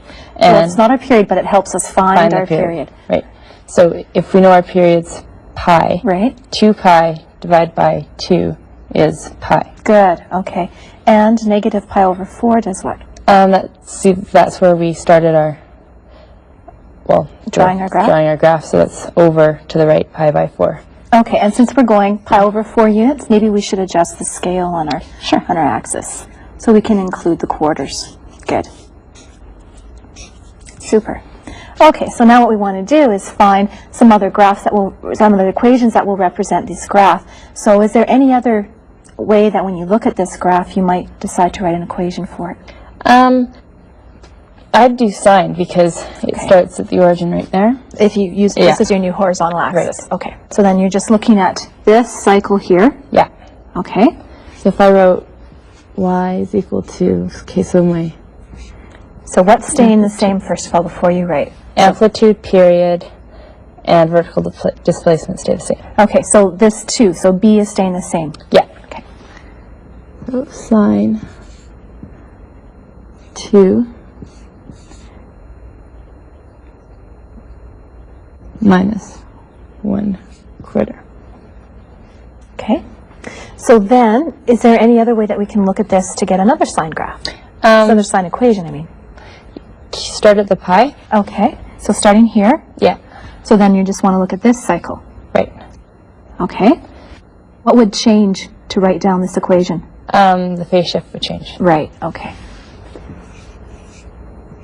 So you have y equals 3/4 sine 2 theta minus pi. Right. Minus 1/4. Good. And actually at this point you can see that the only difference here in the horizontal translation is that it differs by the period. So you just, in this case, we've just subtracted the period length. Right. So if we were going to move everything to the left, what would you do with the period? Add it. Add it. Good. So we're always just adding or subtracting a multiple of the period. Okay, so then looking again at this graph, is there another cosine equation that you could come up with? Yeah, if you start at the next one. Okay. So like if you shift it over to the cycle, okay, that would be 5 pi by 4. Good. So you're just counting the quarters. Good. Yeah. Okay, so you're just looking at this cycle here. Good. Cos 2. So we end up with theta minus 5 pi by 4. Good. Minus 1/4. Okay, so then looking at the comparison from the sine to the cosine graph, what has stayed the same and what's changed? Amplitude stayed the same, period stayed the same, right, vertical displacement stayed the same, and your phase shift changed. Okay, so let's write down the value. So amplitude is? 3/4. Good. So we have amplitude of 3/4. Doesn't matter which of these equations we use. Good. B is equal to? 2. Okay, and B allows you to get your period? Right. C changes, so we won't write that down. Okay, and then D stays at negative 1/4. Good. So you can see there's lots of different equations we could write. So if A, B, and D stay the same, then that means it doesn't matter which equation that you write to represent this graph, the properties stay the same. So that means the domain and the range and the intercepts are going to be the same. So if that's the same, what's different about these equations? The sine and the cosine ratio. Good. And the phase change. Great. So we've seen that there's an infinite number of equations which represent the graph of a trigonometric function. The most likely possibilities would be the functions in terms of sine or cosine, which have phase shifts that are either left or right of the vertical axis of less than 1 period length. Now we're going to show different methods for graphing transformations of trig functions. Couldn't the effects of the parameters just be graphed one at a time? Well, that's one way. Let's watch this and see. In this method, each of the 4 parameters A, B, C, and D are applied one at a time. Given the function f of theta, we recognize that we have an amplitude change from 1 to 3, a period change from 2 pi radians to 4 pi radians, a phase shift of pi over 3 radians to the right, and a vertical displacement of 1.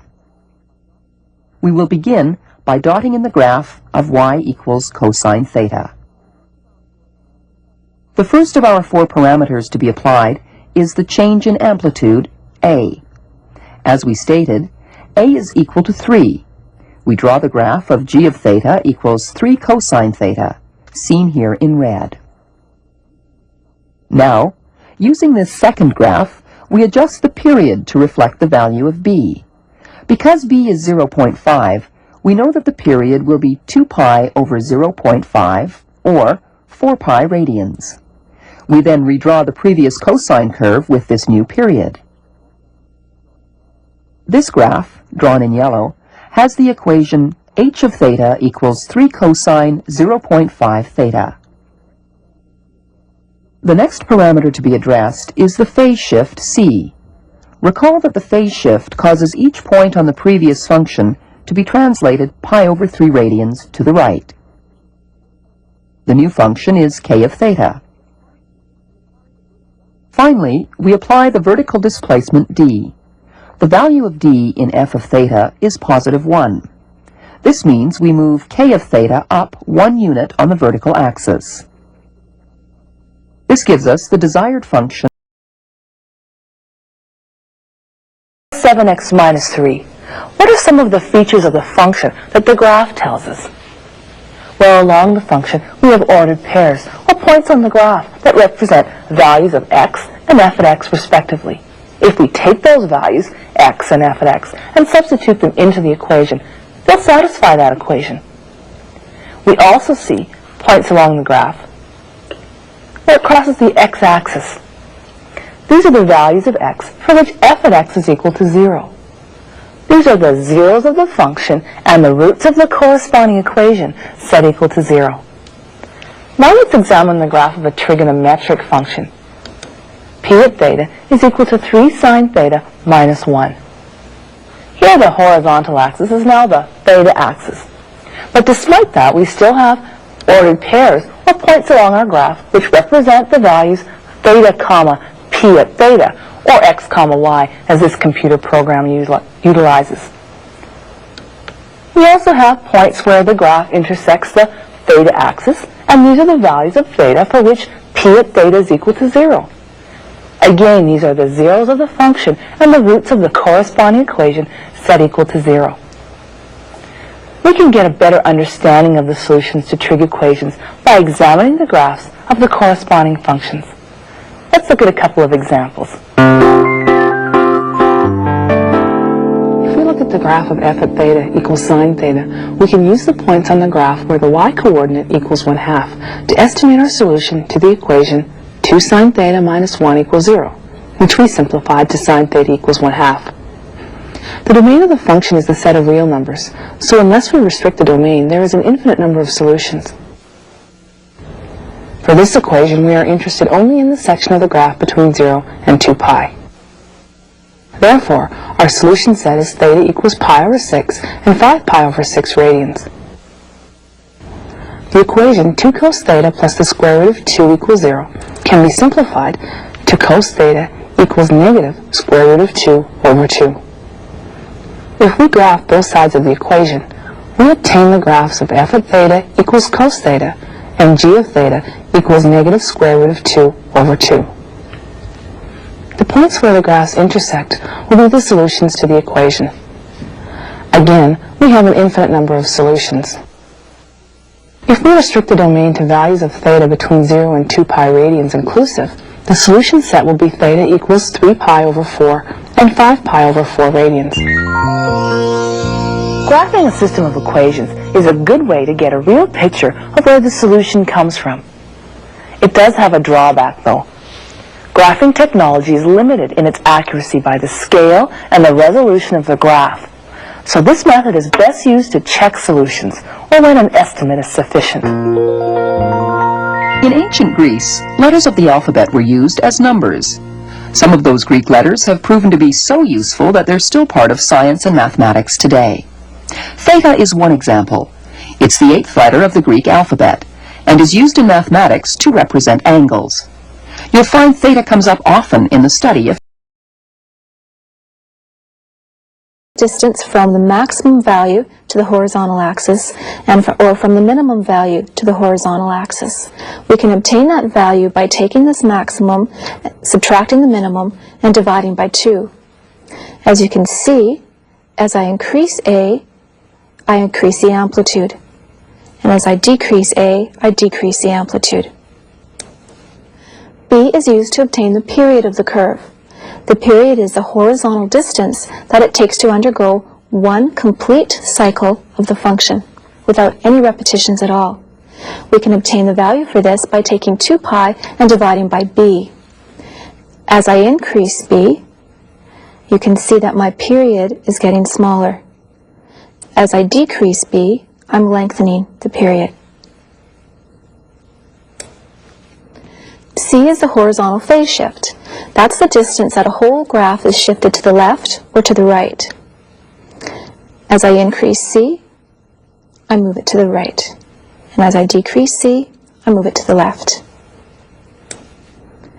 D is our vertical displacement or vertical shift. In other words, it tells you how far to move the graph up or down. Plus D moves the graph up, and minus D moves the graph down. Here's a quick example to show you what I mean.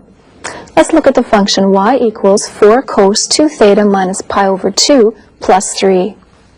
We want to change our transformation, so we want to change A to make it equal to 4.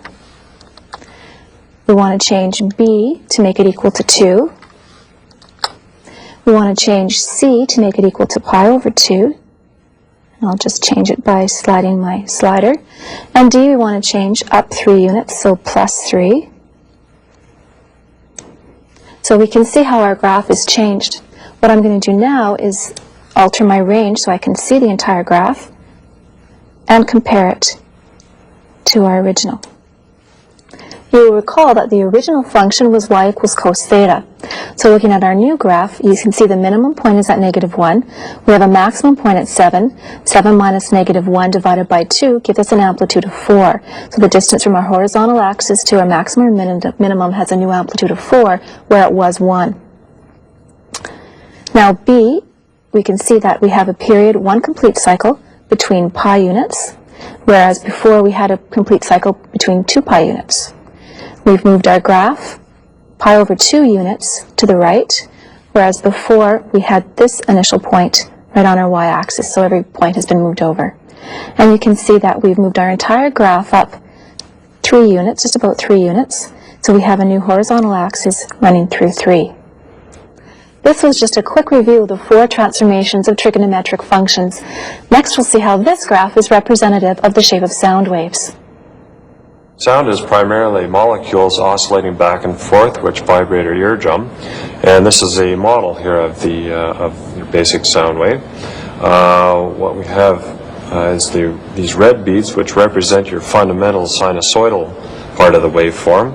The green and the black beads here represent the first overtone. What is important here to demonstrate is the fact that the first overtone is always in relationship to the fundamental, so that it is always moving in relation to it.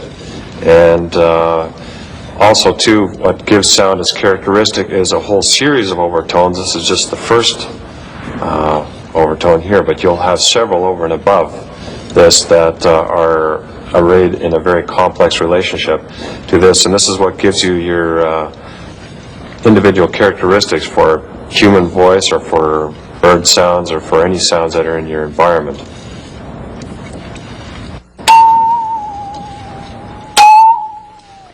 Musical instruments can be made out of almost anything. This saw is pretty primitive, as instruments go. So is this elastic band. But it does allow us to watch the vibration which produces the sound.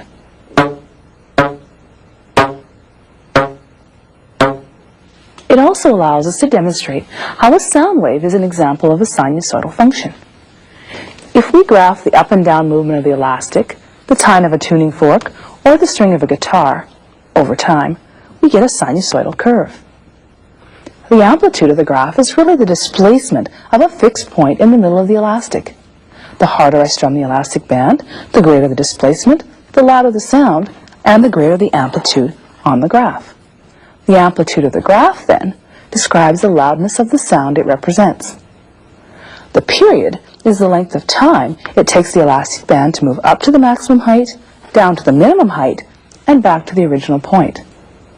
Now granted, as the sound fades, the amplitude of the graph will also decrease, but for a number of periods of the graph, our model is quite accurate. That's because the period of the graph occurs in such a short span of time. How fast does something have to vibrate to create a sound? Well, a guitar string tuned to an E note, vibrating with an amplitude of 0.5 millimeters, has a period of 1/330th of a second. An A note in the same octave, with a higher pitch, vibrates at a rate of 1/440th of a second. We see then that a higher pitch means a higher frequency or a shorter period. The hertz is the unit we use to measure frequency. A period of 1/440th of a second corresponds to a measure of 440 hertz. The higher the hertz, the higher the pitch of the note.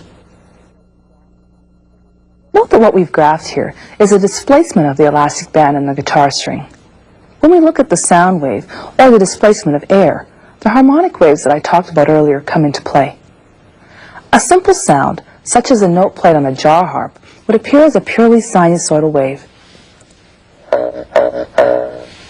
The more complex the sound, the less it looks like a sinusoid. However, the mathematical theories that we've applied to the sine and cosine functions, such as the transformations you've been studying, still hold true. Dr. Alf Hufnagel, a professor of physics, demonstrates this further. Sound waves indeed are sinusoidal. To demonstrate this, I have a wooden slide flute which consists of an air column which can be changed in length by way of a sliding piston. If the air column is made short, the flute will have a high-pitched note, while if the column is lengthened, the pitch of the sound will be lower. This will be demonstrated on the oscilloscope by longer or shorter period waves. Let me demonstrate.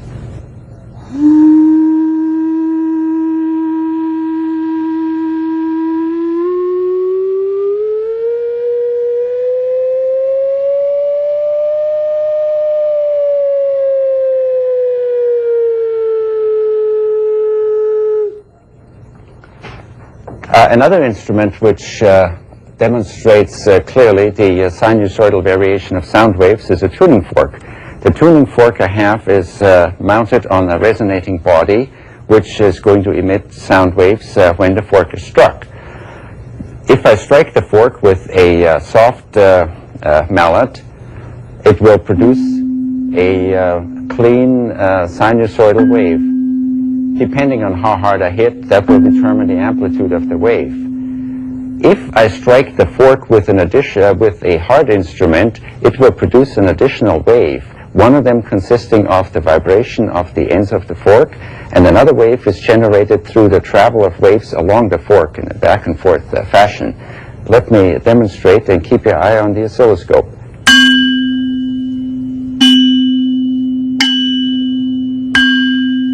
Notice that in this case there were really two waves present. There was a low frequency wave, which as well as a high frequency wave which was superimposed onto it.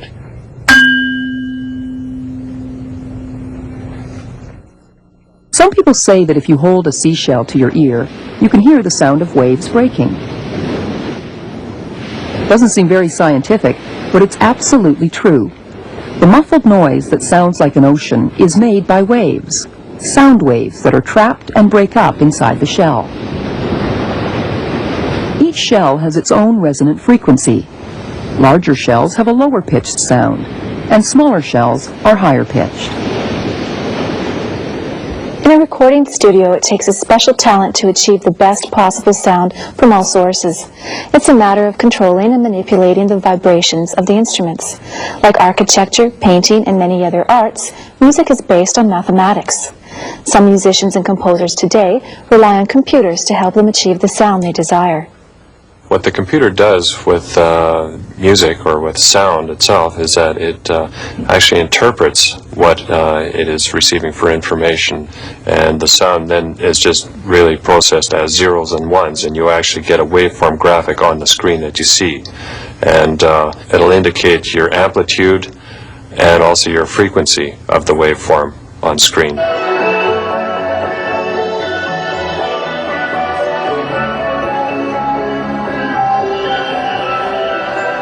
you are able to edit the audio whatever way you choose, and then from there it is translated back into, with a digital to audio converter, is transferred back over to an analog signal, which is the minimum height above ground is 1 meter, and 1 full rotation of the wheel occurs in 40 seconds. To analyze the Ferris wheel we were just looking at, we can make use of the model that Daryl and Lance developed. Let's begin by organizing the information we were given. We know that the radius of the Ferris wheel is 20 meters, and that the height of the Ferris wheel above ground is 1 meter. We are also told that the Ferris wheel completes 1 rotation every 40 seconds. Lance and Daryl showed us that the height of a point on the circumference, when graphed over the angle of rotation, will give us a sinusoidal curve. We can use the information we were given to help us scale and label our axes. We know that the minimum height above ground is 1 meter, so the minimum height on our sinusoidal function is also 1 meter. We know that the diameter of the Ferris wheel is 40 meters, plus the 1 meter above ground means that the maximum height of our Ferris wheel is 41 meters, so is the maximum height of our graph. Our horizontal axis, then, is half of that distance, or if we look at the center of our Ferris wheel, 21 meters above ground, we know that our horizontal axis is at 21.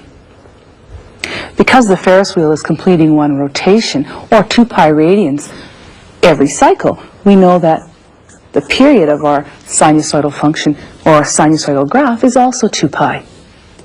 Therefore, we can label pi, pi over 2, and 3 pi over 2. We can find the equation of this function by determining the values of a, b, c, and d. If I were to let this be a sine function, I can look, determine the amplitude of my function. Well, that's the distance from my horizontal axis to my maximum value. That distance is 20. Therefore, my amplitude, or the value of a, is 20. So I have y equals 20 sine. The value of b, because the period of the function is 2 pi, is simply 1. Our phase shift can be determined by finding the point that would typically be at the origin. That point is here. I can see then that I have a phase shift of pi over 2 radians to the right. Finally, my vertical displacement. I can see I have a vertical displacement of 21 meters, which gives me a function of y equals 20 sine theta minus pi over 2 plus 21. I could do this again, finding the function in terms of cosine. Well, I know that the amplitude and vertical displacement don't change. What I do notice, though, is that my phase shift will differ.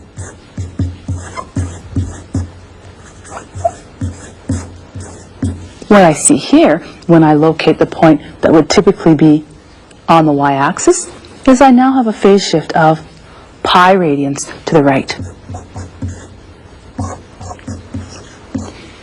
If you really wanted to challenge yourself, you may have noticed that this is a reflection of the cosine curve in the horizontal axis. What I would do to show that is write this as negative 20 cos theta. In that case, there would be no phase shift, plus our vertical displacement of 21. Now Lance and Daryl will use one of the functions I've developed. So we've seen, Daryl, that there's more than one way that we can express this. It can be expressed in either sine or cosine, or as a phase shift to the right, or a phase shift to the left. We're going to look at one of the equations that Sheena developed. That's expressing it in terms of sine and as a phase shift to the right. Okay. But first, let's look at how we could solve a problem just with the graph if we wanted to find out how high off the ground we'd be after 3 1/4 rotations of the Ferris wheel. Okay. I suppose if 1 rotation is 2 pi, then you could just look over at the graph and you'd have 2 pi is 1 rotation, 2, 3, and then 1/4 of a circle is 90 degrees, or pi over 2. So you go pi over 2, look up to your graph, it's around 20. Exactly right. Sounds good. But what if we didn't have the graph? What if all we had to work with was this equation? Oh, and just take your pi over 2, your x-coordinate, and put it in the equation. All right, that would work, except we don't have this x-coordinate. We don't have the graph. All we have is the equation and the fact that it's 3 1/4 rotations. Okay. Well, if the equation's written in pi notation, probably have to convert it. So 3 1/4 rotations with one rotation is 2 pi. Just multiply 3 1/4 by 2 pi, which would give you 6 1/2 pi. 6 1/2 pi radians. And Exactly then, right. could you then substitute it into the equation? That's what we'd substitute in. That allows us to solve for y, which is the height in meters. Right. So then we'll say y is equal to 20 sine. Now I'm going to write this just as, like you said, 6 1/2 pi, because I know when I subtract by pi over 2, I'll end up with exactly 6 pi. Now as I rewrite this with 6 pi, I'd like you to think about what the sine of 6 pi is going to be equal to.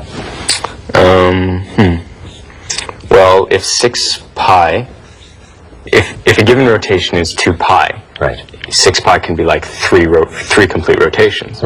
And if one rotation takes you back exactly where you started, it's like being back at the beginning, or 0. Okay, so sine of 0 is the same as sine of 6 pi. What's sine of 0? 0. Okay, so 0 times 20. 0. And that 0 plus 21? 21. Is 21. So y, our height, is equal to 21. So we can see that our estimate, 20 meters, was in fact very close to our exact value of 21 meters. Good job, Darryl. You may have realized that there is more than one way to build this model. If we had additional information about the Ferris wheel, such as its angular velocity or its rate of rotation, we could have used time as our independent variable. Realize that we would also have to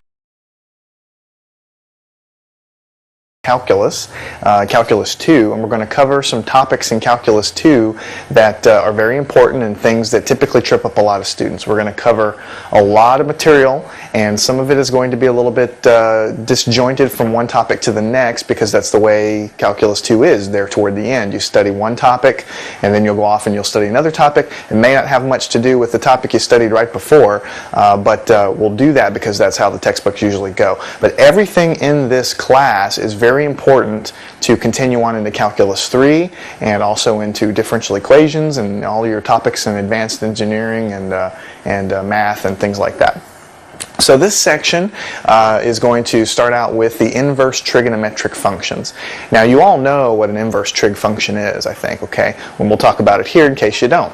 But in this section, we're going to focus on inverse trig functions and how they kind of apply to calculus. This is an introductory section explaining what the arc sine and the inverse sine and the inverse cosine and things like that are. But we're doing it from the point of view of what we will be using it for later, which will be your calculus. When you're doing your integrals and your derivatives, you're going to need to know this stuff by the back of your hand. So I'm kind of putting this up front. There's not that much calculus in this section, but it is essential baseline material that you'll need to know. Okay, so first let's talk about our favorite trig function everybody knows and loves, and that's called the sine, okay, the sinusoid. So I'm going to draw it up here on the board, and we're going to review a few things because that's what this section's about. Okay, so you have your graph, okay, that we've all know and love, okay, and here will be x, and here will be sine of x. Okay, so here x is just an angle, okay, it's an angle in radians, pi over 2, 2 pi over 2, 3 pi over 2, whatever, and when you put this angle into the sine function, out spits a number, and if you recall, the sine function always spits out a number between -1 and +1. And by the way, a lot of the stuff that we're talking about in this section, I'm covering it from a calculus point of view, which you'll need to know. But if you think you need a little more help on the basics of some of the things we'll talk about, the unit circle and taking your inverse trig functions and such, go off and take a look at the trig and pre-cal tutor. I know you guys are off in Cal 2 now, that's why you're looking at this course, so you probably know that. But everybody needs review every now and again, and so that's a really good class to review the unit circle and your radians and how to take your sines and your cosines and your cosecants and things like that. So let's continue on. What we have here, I'm going to switch colors here. This is something you probably should already know. You have pi over 2, okay, pi, 3 pi over 2, and 2 pi.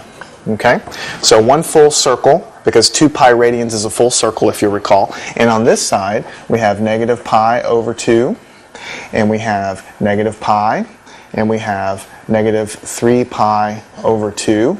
And I'm going to go ahead and extend this over here, and we have negative 2 pi. Okay? So what we have here is, okay, and I'm going to draw a little circle here because I'm going to reference this circle as we talk about this. This is just a unit circle. Okay? Nothing special about this. Okay? So just to refresh your memory, because everybody needs a little refresher. Okay?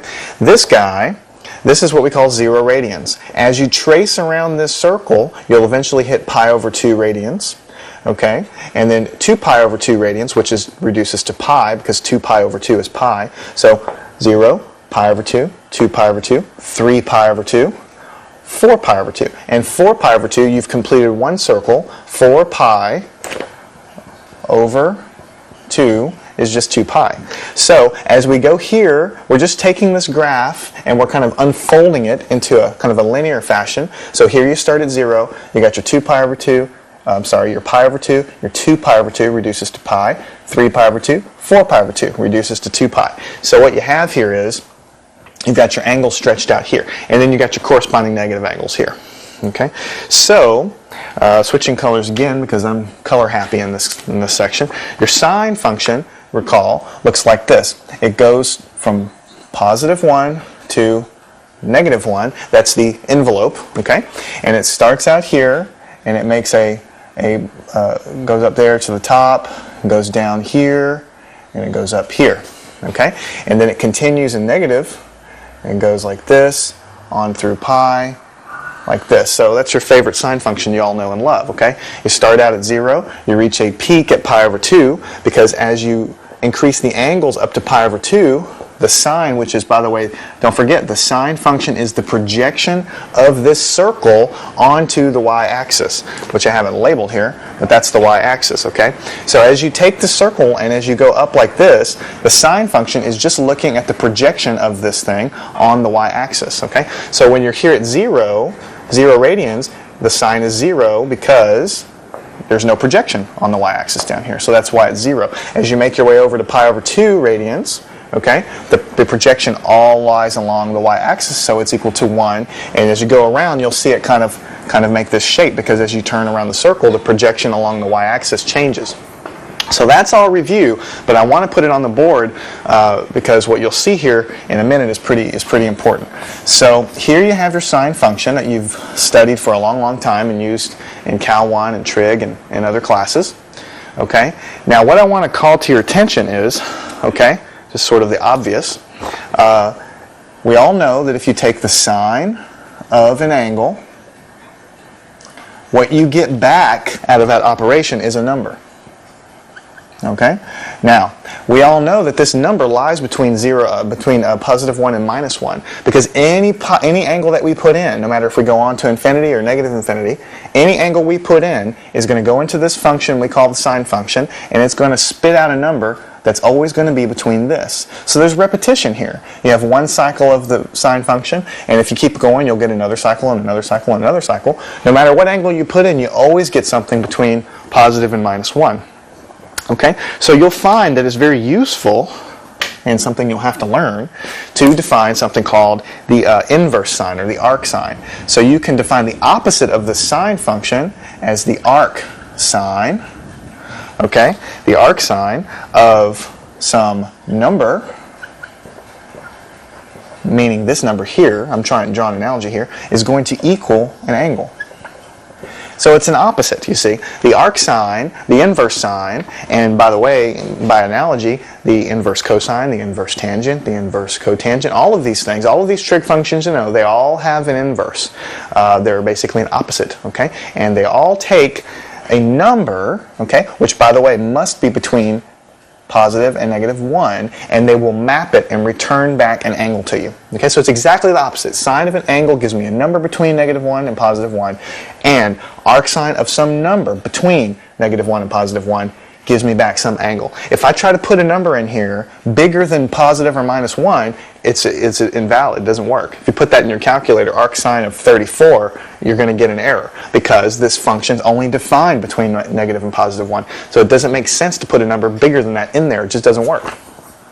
Okay, so making this a little bit more formal, instead of having the word number around there, what you really have is the arc sine of some number x.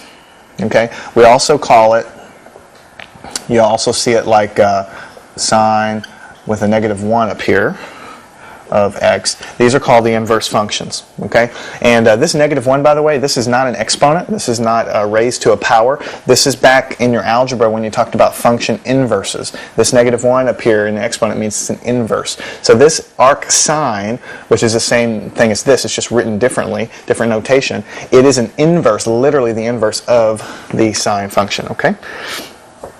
So there's something very, very important I want to point out to you here.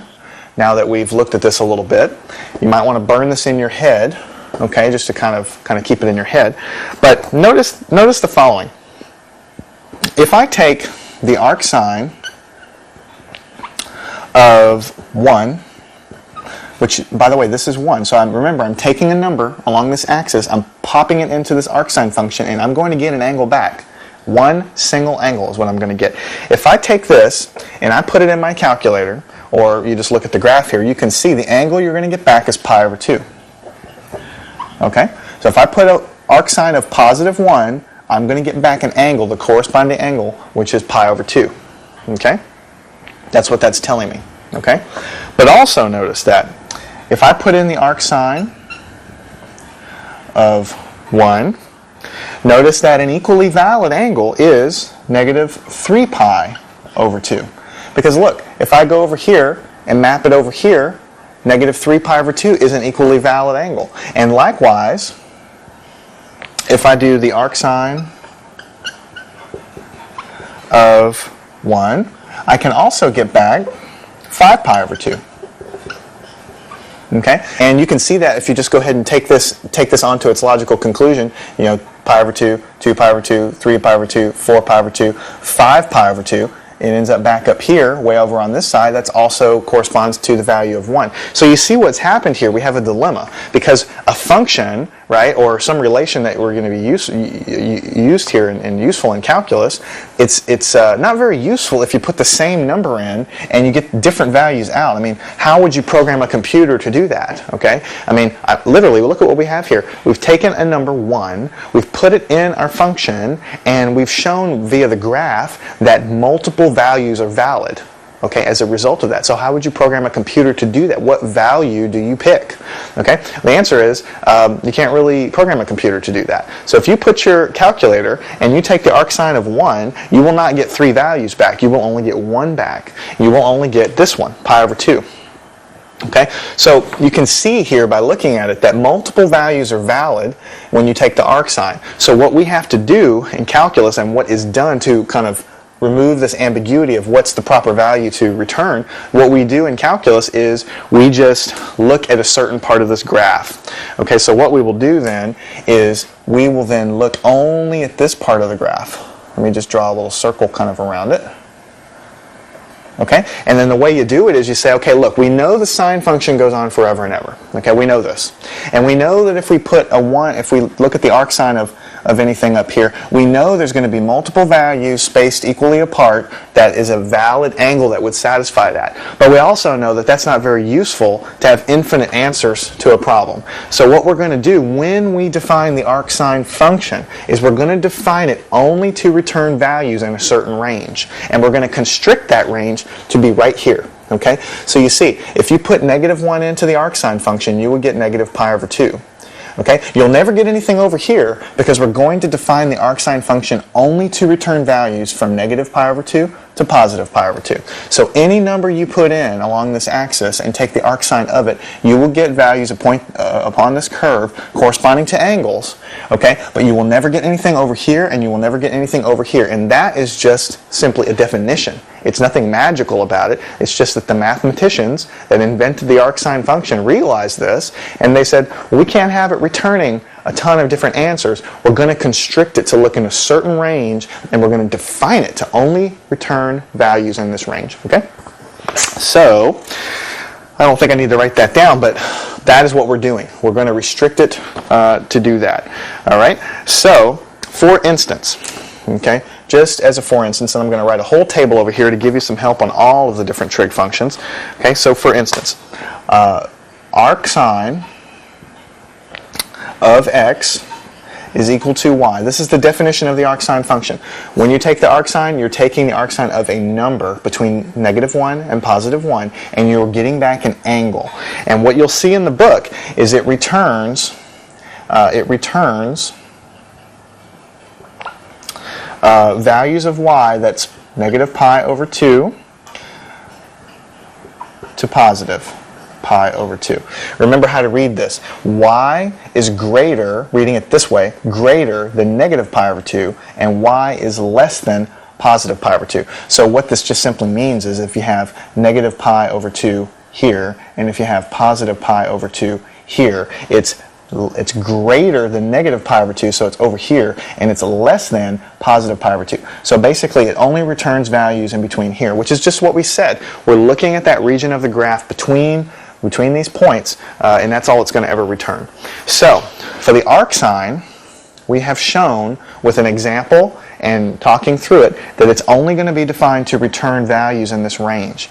And it turns out that all of the trigonometric functions are really in this boat because all of them are cyclic. Okay, all of them are cyclic, and you're going to run into the same problems with multiplicity on all of them. So next, what I'm going to do, without a detailed proof of every one of them, I'm going to write down the table that you'll see in your book of what all the trig functions return in the ranges, and now you'll know at least why. You still have to memorize the ranges. There's no way around that. You have to memorize them, but at least you'll know why they exist instead of just being this mysterious thing.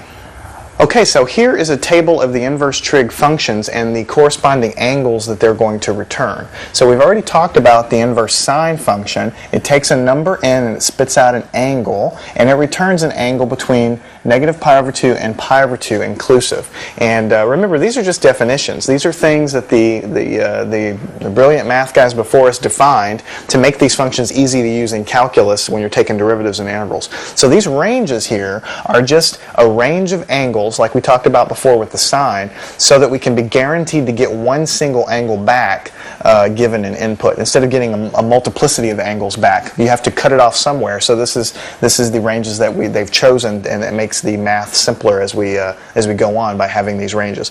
So the inverse cosine, if you take the inverse cosine of a number and you get an angle between 0 and pi inclusive. Okay, and it's a different range than you have with the sine function, but it's different because the cosine function is different. The cosine function is a shifted version of the sine function, and so the range of angles that it's going to return, we could pick any range over a period, a certain period of that cosine function, as long as we got a 1-to-1 angle back. But this range is one that was chosen as the accepted standard, and just something you're going to have to memorize, and it makes the math easier when you're talking about the inverse cosine function and the derivatives later on. Tangent, when you take the inverse tangent of an angle and you get a number and you get an angle back, it's going to return from -pi/2 to pi/2. But notice that it's not inclusive. It's not going to actually return -pi/2 and positive pi/2 because we don't have these little equal signs underneath the inequalities here. And the reason it doesn't return those is because if you look at the tangent function and you were to graph the tangent function, you'll see some singularities, some asymptotes, vertical asymptotes there. And so you obviously can't define it to return angles that cross a vertical asymptote, like would happen at negative and positive pi/2. So you just define the function to not return those values and only return the values between them. Okay, inverse cotangent, getting down into the lesser used functions, inverse cotangent is going to return an angle between 0 and pi, not inclusive. And if you were to graph this cotangent function, you would find singularities, and this range is chosen so as to never return an angle that crosses one of those singularity boundaries. That's why it's done that way. And same thing for secant and cosecant. The inverse secant function returns an angle between 0 and pi/2, and also between, pi and 3 pi/2, and it was chosen that way because if you graph the secant function, you'll see some singularities. So if you look at this range and this range compared to the secant graph, you'll see that these ranges of angles cover a complete path along the secant function without crossing one of those asymptotes, because when you define it, you want to define it to return angles to you, and you don't want it to have to cross any boundary where you have any kind of thing that goes off to infinity. So that's why the secant and the cosecant functions are split up like this with different ranges, because you have some asymptotes that fall in there, and we're choosing the ranges so that you never return an asymptote. So those are the inverse trig functions and the corresponding range of angles that they return. One thing I just want to point out to you here is you're going to have to memorize these things. I know it's a pain, but you're going to have to do that, and that's why I put it here. You're going to need it in your problems, and you're going to need it on your tests. If I had to focus on some, I'd focus on these, because you'll probably have fewer problems dealing with these, but certainly you'll need to know all of them. But if I had to focus, I'd focus on the first three here, because those are more used, and the other ones are not. One final thing I want to say, the secant and the cosecant, these range of angles here, remember these are just arbitrarily chosen by the math guys so as to give us a function that returns one angle back for an input. That's what we talked about before. You can choose different ranges to do that, okay? Most of the books, almost all of them, are going to use this accepted range of values as the definition of the inverse secant and the cosecant functions. Not all of them do. It doesn't mean that your book is wrong. It just means that they chose a different standard. Now, these guys were chosen here by most textbook that you'll find, because later on when we define the derivative of these functions, this definition here of the angles makes these derivatives simpler. So when you're doing your complicated derivatives and your integrals, it's going to make life a little bit easier. Okay, now what we're going to do now that we've talked about the inverse trig functions and the angles that they produce, when you pop a number into the function, you get an angle back, and we've talked about the different ranges of numbers that you'll get back in angles for the different trig functions, we're going to work a few problems. So they're going to be rapid fire, really short and sweet, simple little problems to kind of illustrate what we're talking about. Okay, so let's just go right to it. The first one is going to be, what if you were given, find the, let me go ahead and switch colors here. Find the inverse cosine, or the arc cosine, of -1. What is that going to equal? Okay. Well, the first thing you need to do anytime you have the inverse of a trig function of a number, what I always do every single time I do it is, this is going to return some angle, right? And what you need to do is you need to always rewrite it. This is what I always do. I always say, well, what this is telling me, what this is asking me is the cosine of some angle, which is what would have been here, okay, is going to equal -1. That's what this is telling me. So if you have the inverse cosine of a number returning an angle, that means that you're trying to find cosine of some angle that I do not know what this is going to give me -1. And on top of that, we've already talked about the fact that these inverse cosines can only return angles in a certain range. So if you look back or rewind the tape over to the previous part, you'll find that the angle there for cosine is going to always be between 0 and pi. Okay, so whatever angle you get has to be between 0 and pi, and that's going to be the angle that will give you the cosine of -1. So I think you can probably convince yourself, because I chose a simple problem on purpose, that the angle here that you're going to get is going to just be pi. Okay, is going to just be pi. And the reason it's going to be pi is if you just go back and look at your unit circle, right, that we've all come to know and love, this is, this is 0 radians, okay, this is pi over 2 radians, and this is 2 pi over 2 radians, okay? 2 pi over 2 reduces to pi, right?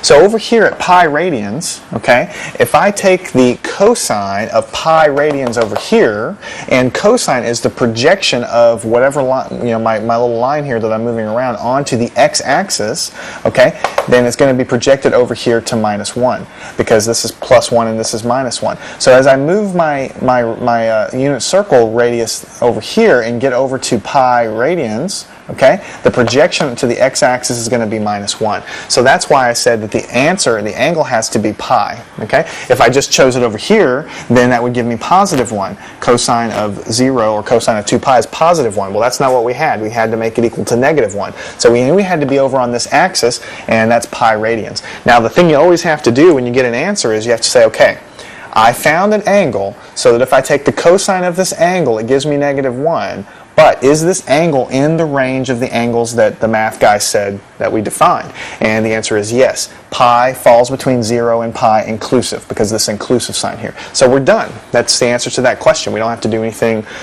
more than that. Okay, move on to another one. We'll get some practice. What if we had the inverse tangent of square root of 3? And you wanted to find what angle this thing returned. So we're putting in a number into the inverse tangent function, and we have to get an angle out. Okay, and this angle is going to be the angle that we're going to want. Now, what this means is that the tangent, just rewriting it, the tangent of some number, some angle, is going to equal to square root of 3. That's what this means. I'm just rewriting it. Tangent of some angle is going to give me that. That's what I'm doing. So I need to start walking around the unit circle, okay, to find an angle so that when I take the tangent of it, it's going to give me square root of 3. But remember, anytime you have a tangent, you really just need to start thinking in terms of sine over cosine. That's what I do, okay? Every single time I do this, I always have to do this. But I have to start looking at angles. I start putting in angles here and taking the sine and the cosine and seeing which angles are going to give me, is there an angle that's going to give me square root of 3, okay? Now, one more thing you just always need to keep in mind, that for the tangent function, okay, the angle that's going to be sent back to us has got to fall between negative pi over 2 and pi over 2. Okay? I guess I should write this in terms of theta. It really doesn't matter. Whatever label you put here, y or theta or whatever it is, it's just saying that whatever number you get as a result of this operation, inverse tangent on a number giving you theta, has got to be between negative pi over 2 and positive pi over 2. So let's see if we can find that number. Okay? I'll go ahead and switch colors here. If theta is equal to pi over 3, let's see what happens. Because you're going to find that when you do these, what you're going to end up doing is, it takes practice like anything else. What you're going to do is you're going to start at some angles and start walking around until you find one that works. And then eventually you'll get so good at it you can just think of them. But let's start over at pi over 3 and let's see what happens. If I choose pi over 3 as my angle, then what happens if I take the sine and the cosine? I have sine of pi over 3 and I'll have cosine of pi over 3. And what is this going to equal? Well, the sine of pi over 3 is like the sine of 60 degrees, so that's the square root of 3 over 2. And the cosine of pi over 3 is just the same thing as the cosine of 60 degrees, which is 1/2. Okay? And so you have square root of 3 over 2 over 1/2, and these 2's can just cancel with each other because they're both in the denominator. So what you're going to have here is the square root of 3. So we got the right answer. Okay? So never forget the forest for the trees. And don't forget that the answer we got, which was pi over 3 in this case, does fall between the range of negative pi over 2 and pi over 2. So that is correct. Okay? That is okay. We took a number, we plugged it into the inverse tangent function, and we got an angle back that fell between the range we needed to find as prescribed by the table there. Okay? The way we did it is just by working backwards. You just find an angle so that when you plug it into the tangent function, which the tangent function is the sine over the cosine function, you find an angle to give you the answer you want. I mean, you may have started off with something else like pi over 4 or pi over 6 and you would have gotten the wrong answer. You would have worked your way around to the proper answer. That's what you have to do. So if you look at some of these things and you're like, man, it's not hitting me, just start with an angle and you'll get good at your trig functions. You have to know those by the back of your hand. Okay, the next problem is going to be find the inverse cosecant of square root of 2. Okay, that's what the problem would say. Find the inverse cosecant of square root of 2, and that's what you have to do. First thing you need to do is rewrite it. That's what I do, and that means that this is going to return an angle. The cosecant of some angle is going to equal square root of 2, and it's up to us to find what that angle is. So when I'm presented with a problem like this, when I have cosecant or secant or cotangent or something like this, the first thing I do is I rewrite it in terms of sine or cosine. And so if you don't know the trick there, I would suggest you learn it. You just write the trig functions in order. Sine, cosine, tangent, cotangent, secant, cosecant. Just memorize this ordering, and then it's really easy because cotangent is 1 over tangent, secant is 1 over cosine, cosecant is 1 over sine. So they kind of form a rainbow like that. So what I do is I say 1 over the sine of an angle is equal to the square root of 2. Okay, that's what you're doing here. You're taking the cosecant, you're rewriting it in terms of sine, because personally I'm more confident and comfortable and familiar with working with sine, cosine, and tangent. So I always rewrite my cosecants, secants, cotangents in terms of the other trig functions when I can do it. So I have 1 over sine of theta, and in order to get this in a form that I'm more comfortable with, I'll just flip both of these fractions over. So I'll say sine of theta is equal to 1 over square root of 2. So I just divide both sides, 1 over both sides, and just basically divide both sides there, take the reciprocal, and so you have this. Now I've got the problem out in a form that's much easier. Sine of an angle is 1/2, and don't forget here that now that we're talking about a sine function, the angle that can be returned from a sine function is negative pi over 2 to pi over 2, inclusive. Okay, so all I got to do now is work my way around the unit circle, find an angle that does this, and that angle needs to fall between this range. Okay, so what I'm going to do is I'm going to say, first I'm going to draw a little unit circle here because it's always a good reference to have. Okay, and I'm going to say, well, what if, let's say, what if theta is equal to pi over 4? What happens if theta is equal to pi over 4? Well, then what will happen is I'll have sine of pi over 4. Okay, pi over 4 is here at 45 degrees, and sine of pi over 4, you should know, is square root of 2 over 2. Okay, so at first you might look at that and you might say, well, that isn't right, because I was supposed to find an angle, so I took the sine of it, I get 1 over square root of 2, and this returns square root of 2 over 2. Okay, but looky here, I can actually take this, just to prove it to you, these are actually the same thing. I can take this fraction and multiply it by square root of 2 over square root of 2. I'm just multiplying by 1. Square root of 2 over square root of 2 is just 1. And so if I do the simplification on the top, I'm going to have square root of 4. 2 times 2 is 4. And on the bottom, I'm going to have 2 times the square root of 2.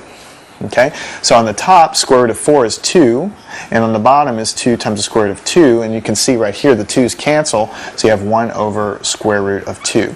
So it turns out that pi over 4 was the correct angle, okay, and pi over 4 does fall between the range of angles that inverse sine function is legally able to return, okay. If I would have picked an angle, obviously I don't want to pick an angle outside of this range, because that isn't illegal, okay, it has to return an angle there. So you start with the cosecant, we turned it into 1 over cosine, and then we just flipped both sides over so that we were dealing with sine of an angle equal 1 over square root of 2, and then you just kind of work your way around the circle. You would find quickly that if you pick other angles, you're not going to get the right answer.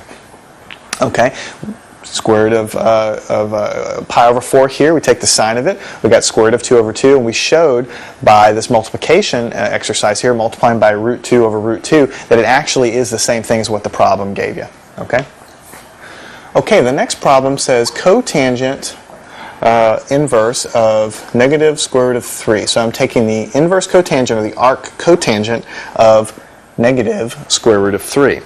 All right, and the way I always proceed next is I rewrite it. I say the cotangent of some angle, because remember this is going to return some angle back, cotangent of some angle is just equal to negative square root of 3. Okay, and that's what I want to do. And the next thing I do is I like to, when I'm dealing with cotangents, secants, or cosecants, I always like to rewrite them. Cotangent is just simply equal to cosine of theta over sine theta. Okay? That's what this is equal to. The reason it's equal to that is because the tangent function is sine over cosine. And if you remember back to the rainbow, I already showed you that cotangent is equal to 1 over tangent. So what you have here is 1 over sine over cosine.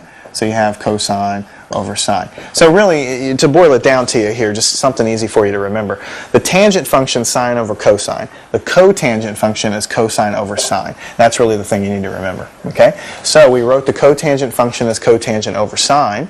And the reason I'm doing this is because personally I just like to work. I like to work with these cotangents kind of split up because I know how to deal with cosines and I know how to deal with sines. It's much easier for me to figure out the answer if I'm looking at these fundamental functions. Okay? So I've got cosine over sine is equal to that, and just to make life even a little bit easier, I'm going to divide both sides, take the reciprocal of both sides. So I'm going to say sine of an angle over cosine of an angle is equal to negative 1 over root 3. It's just a personal preference. You don't have to do that. You could have started here and gone around the unit circle and done it, but I prefer to do it this way. I prefer to have sine over cosine like this. Okay, and you can do that because I took the reciprocal of both sides. 1 divided by this, 1 divided by this, and that's a legal thing to do as long as you're doing it to both sides. So now what you want to do is you want to look at your unit circle. Okay, and you want to start moving around the unit circle starting at 0 and kind of picking intermediate values, and you want to just basically play with it until you start getting an angle that's going to give you the right answer here, and that's all you really have to do. Okay, so what I want to do first is I want to say, what if the angle I pick is 5 pi over 6? Remember, pi over 6 is like 30 degrees, so that would be around like here. This is pi over 6, 2 pi over 6, 3 pi over 6, giving you pi over 2, 4 pi over 6, 5 pi over 6. So 5 pi over 6 is something like this, okay? This is 5 pi over 6. Okay, I know it pretty much has to be in this quadrant because I have a negative here, and so I need to have some way to get a negative value, and here my sine is going to give me negative. My cosine is going to give me negative, and my sine is going to give me positive, so that's going to help me out. Okay, but if that doesn't make sense, I mean, really and truly all you're doing is picking values until you find the right one. So if you don't know or have an instinct, you just kind of start doing that. So what happens if we do that? We take the sine of 5 pi over 6 over the cosine of 5 pi over 6, okay? And what will that give me? Okay, the sine of 5 pi over 6, which is over here, pi over 6, 2 pi over 6, 3 pi over 6, 4 pi over 6, 5 pi over 6, and 6 pi over 6 would be pi, so we know we're on track. So this is 5 pi over 6. The sine of it is like the sine of 30 degrees, so it's like 1/2. So you're going to have 1/2 on the top, positive 1/2 because the projection on the y-axis here, okay, and on the bottom is like the cosine of 5 pi over 6, which is like the cosine effectively of 30 degrees, and it's negative because it's going to be over here, okay, and so what you're going to have here is negative square root of 3 over 2. Negative square root of 3 over 2, because the cosine of some multiple of 30 degrees is always going to give you square root of 3 over 2. It just depends on what quadrant you're in as to if it's going to be negative or not. It's negative because we're over here. The projection is going to be negative over here. Okay, so you can see right away the 2 will cancel with the 2. Okay, and so in the end what you'll have is 1 over square root of 3, and it is negative. Okay, it is negative. So the answer is 5 pi over 6, just like we said. The answer is 5 pi over 6. Now you always have to ask yourself, did it fall in the right range? Okay. Notice that for the cotangent function, which was the original function, if you look back before, for cotangent, the angles that you need to return was 0 to pi. Okay, and notice that this did fall between 0 and pi because here is 0 and here is pi. So this angle did fall where we were. Now what if you screwed up here? So we know this is the right answer because we got an angle, we plugged in here, and we got the right answer that we got, that we were asked to find up at the beginning here. Okay, but the thing you always have to ask yourself is, well, everybody might not have come to the 5 pi over 6 to begin with. What if you picked a different angle? What if instead of 5 pi over 6, just because you started at a different point, what if you chose negative pi over 6? Okay, what if you chose negative pi over 6? Well, your first instinct, without thinking about it, might have been to do that. If you take sine of pi over 6, well, let's just do it right here. Sine of negative pi over 6, okay, over cosine of negative pi over 6. What would you have done if you had done that? Well, negative pi over 6, here, the sine of it's going to give you negative, okay? So it's going to give you negative 1/2, okay, because you're projecting this guy over to the y-axis negative here, and it's going to be 1/2 because it's basically 30 degrees. Sine of 30 is always 1/2, okay? And for cosine, it's also taking the cosine of this, but the cosine is going to be positive because it's projecting over here on the x-axis. So that would be a positive square root of 3 over 2, okay? Because cosine of 30 is square root of 3 over 2, and it's positive over in that quadrant. So you would have gotten the same answer, negative 1 over root 3. So what I'm trying to point out to you here is if you had started in a different place as I did, and if you would have gone and said, well, I'm going to try an angle of negative pi over 6, and I'm going to take the sine of it and the cosine of it, and I'm going to reduce it, and look at this, I got the right answer. Well, you see, that's not right, because you always have to look back at the beginning of the problem and realize that you were talking about a cotangent function. Okay, and the cotangent function only can return angles between 0 and pi. Only between 0 and pi by definition. So this angle that you picked without thinking to begin with was negative pi over 6. And it worked, but it just isn't legal for what the inverse cotangent function can return, okay? Because you have to get an angle between 0 and pi. So what we're running into here with this little sub-example here is the multiplicity problem with all of these trig functions. There are multiple angles that you can get, that you can find, that you can legally put in and get the answer. But the inverse trig functions are only defined to return values in a specific range, okay? So when you're doing these inverse things and you're going around the unit circle and you're finding angles to satisfy them, you just have to make sure that you're picking angles in the range that you're supposed to. So when you're dealing with a cotangent and you're going to start picking angles and start plugging them in, you want to make sure you pick angles in the right range, which would be between 0 and pi, and don't start looking at negative. A different trig function, it might be perfectly okay to look at a negative. You just have to look at that particular range. Okay, so we started with cotangent and we converted into sine and cosine, and I like to deal with sine over cosine, so I flip things over, and that's how we proceeded with that example. Okay, now the next question says, what if I'm taking the inverse sine of negative 1 over square root of 2? Okay, what this means, just like everything else, is it means that we're taking, and this is returning some angle theta, is we're taking the sine of some angle, and what we're getting back is negative 1 over square root of 2. So all we have to do is find this angle, but don't forget that because we're talking about the inverse trig function and we're talking about some angle we're getting back, the angle is going to be between negative pi over 2 and pi over 2.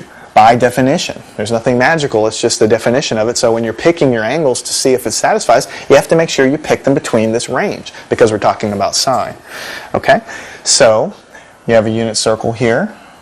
Always helpful to draw that circle. It's kind of a crutch really more than anything else for me. Okay? So if I pick an angle of pi, let's say negative pi over 4, okay, which would be down here at negative 45 degrees here, what would happen? Well, the sine of negative pi divided by 4, okay, what was going to happen here? Well, at the sine of here, this is like negative 45 degrees. It's going to be for the projection along the x-axis, which is negative down here, so it's going to be negative square root of 2 over 2. Okay?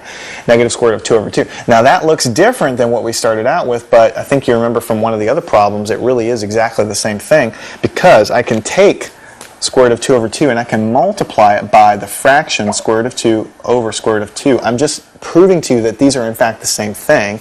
On the top you will have square root of 2 times square root of 2 is square root of 4. On the bottom you will have 2 times the square root of 2.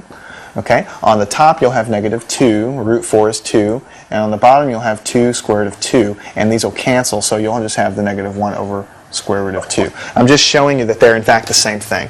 Okay? So if you pick negative pi over 4 for your angle, and you take the sine of it, you will get what you were supposed to get, which is negative 1 over root 2. And you have to always make sure the angle that you chose is in the angle range here. Okay, the next problem is going to be the arc tangent of negative square root of 3 over 3. That's going to return some angle theta. Okay, and we're trying to find out what that angle is. Now, the fact that it says arctan is nothing fancy. It just means inverse tangent. Same old thing. So what this means is the tangent of some angle is going to be negative square root of 3 over 3. That's what it means.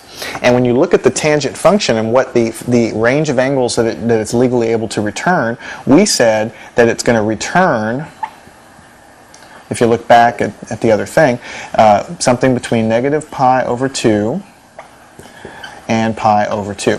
Not inclusive, okay? Not inclusive of negative and positive pi over 2, but all the way up till that point, and that's because the tangent function has the singularities, those asymptotes there, okay? So all we have to do is find an angle, and we just start walking around the unit circle until we find an angle in this range that satisfies this. That's all we really have to do when we do these problems. Okay, so I like to draw a unit circle all of the time, just makes me feel better. And tangent, don't forget, is just the sine of theta over the cosine of theta. I always like to break up my tangents like this because it helps me find the answer.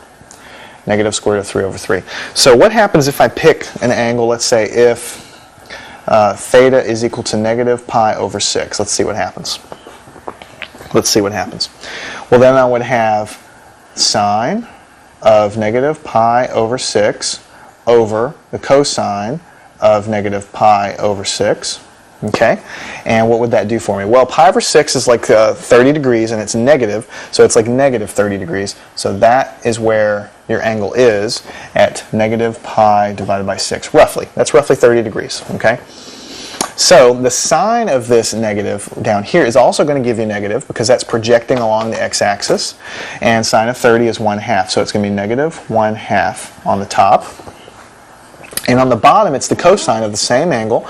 Cosine is going to give you a positive number because it's projecting along the x-axis, so it's positive, and cosine of 30 degrees is square root of 3 over 2, so it's square root of 3 over 2.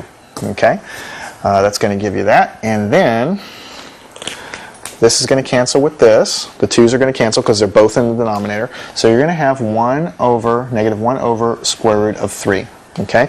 And the first thing you should do is look and say, well, did this give me what I was trying to get? It doesn't look like it does. But if you just multiply top by square root of 3 and bottom by square root of 3, you will find the following. Okay, you're going to have, because you're multiplying by 1, so you haven't changed anything. You're just manipulating it. You're simplifying it. 1 times square root of 3 is square root of 3. And on the bottom, you're going to have square root of 3 times 3 is 9. Okay, and obviously the square root of that is 3. So you'll have negative square root of 3 over 3, which is the answer here. And that matches exactly with this. So that actually isn't the answer. The answer is the angle that we chose, which is negative pi over 6. And you just want to make sure, just for sanity check, negative pi over 6 is between negative pi over 2 and positive pi over 2. This is negative pi over 2. This is positive pi over 2, so it is in that range. So all we did was we wrote it in terms of the function, use sine and cosine because that helps you walk around the circle and plug in values. We picked some angles. Well, I didn't pick more than one angle. I know what the answer is, but as you get comfortable with it, you'll start to figure out and see patterns in the multiple of the angle that you'll need. But even if you had no idea, you could just start with random angles there and just kind of walk around until you get an answer that gives you what that inverse tangent is, and you just have to make sure that that angle is in the range that you need. Okay, what if you were given a problem like the sine of the inverse sine of 0.7, what would that equal? Okay. Well, this is a little bit of a trick question because I'm taking the inverse sine of a number between positive and negative 1, and I'm going to get some angle from that, and I don't even need to calculate that angle, but what's going to happen is I'm going to take the angle that I get here and I'm going to immediately take the sine of it. So you see, I'm kind of canceling this sine with this inverse sine, and I'm going to get 0.7 as an answer.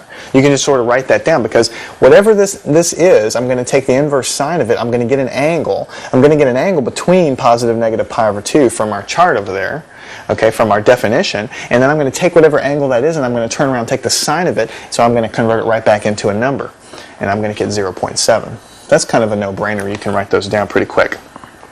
But what if I mix it up a little bit and I say, what if I have the cosine of the inverse sine of square root of 3 over 2? Okay? The cosine of the inverse sine. Well, it's just like anything else in life. You have to start small and go ahead and evaluate the inside, get the answer, and then evaluate the outside. Okay, so let's work with the inside first, the inverse sine of square root of 3 over 2. What that means is that the sine of some angle is equal to square root of 3 over 2. Okay? And I just need to find out what that angle is. And by the way, because we're talking about a sine, the angle, okay, the angle by definition must be between negative pi over 2, and positive pi over 2. I'm drilling this into you every problem because it's really important that you keep that in mind. So what angle is going to give me, so that I take the sine of it, it's going to give me the square root of 3 over 2. Well, I think you can convince yourself it's just going to be pi over 3. Okay? It's just going to be pi over 3 because this is like 60 degrees and sine of 60 degrees is square root of 3 over 2. This angle does fall in this range, and that's what you would get if you put this in a calculator. Inverse sine of square root of 3 over 2, you would get that angle because that falls in the range there. Okay? So then you just take that and you plug it in, cosine of pi over 3, because that's what the inside was. And cosine of pi over 3, again, if you just look at your unit circle, pi over 3 is like 60 degrees, so it's up here. This is, because this is 30 degrees and this is 60 degrees, so this is pi over 3 up here. Okay, so it's in the first quadrant. You're going to get a positive number because it projects down on the x-axis here. Okay, and that's going to be 1/2. Okay, that's going to be 1/2. So the answer to the problem is 1/2. So if you were to take the inverse sine of square root of 3 over 2 and then take the answer and then just take the cosine of it, you would get 1/2. Okay, because that's the what you would get when you project it on the x-axis there. And if this stuff isn't clear, I mean, we've done a lot of problems here with taking the inverse sine, inverse cosine, and walking around the unit circle. And if you haven't done this stuff in a long time, it actually can be quite confusing, even if you've studied it before. You really need to think about reviewing that. A good way to do that is to pick up the Trig and Pre-Cal DVD. I've got several hours of just refresher on that stuff if you need it. One final problem. What if you take the arc sine of the sine of 5 pi over 4? Now, the first thing you might think is that the answer is going to be 5 pi over 4 because you're taking the arc sine of the sine, so you might think, well, these are just going to cancel like before. But this is a little bit trickier, and there's the reason why I did this problem, is to show you the following. Let's work with the inside first. Okay? So what this is saying, what is the sine of 5 pi over 4? Okay, if you look at your unit circle, this is not an inverse sine. This is just a sine. This is a unit circle. This is pi over 4, 2 pi over 4, 3 pi over 4, 4 pi over 4, 5 pi over 4. So this is actually 5 pi over 4 right here, down there. Okay, so what would the sine of that be? You know it's going to be square root of 2 over 2 because it's a multiple of pi over 4. Okay, that's something you should know from your trig. That's going to be square root of 2 over 2. But because it's down here in this quadrant, it's projecting on the negative y-axis there. So this is actually going to equal inside here negative square root of 2 over 2. Okay, because it's projecting down here, negative square root of 2 over 2. So now what you have to do is plug that in and say, okay, what's the arc sine of negative square root of 2 over 2? What would that be? So that would be the answer. That's going to give you some angle back, and since we're doing all this arc sine stuff, we're just going to rearrange this, and we're going to say the sine of some angle is going to give me negative square root of 2 over 2. Okay? All we got to do is find that angle. But don't forget, because we're talking about a sine function, the angle, just to drill it in, is going to be between negative pi over 2 and pi over 2, and that's just from our table at the beginning of the lesson here. Okay? So we have to find an angle in this range. That's all your calculator would ever return to you, and all a computer would ever return to you if you put this in there. Okay? So what would it be? What angle would it be? What angle is going to give us that? Well, forgetting about this 5 pi over 4 now, we just kind of get rid of this. Let's start with our unit circle.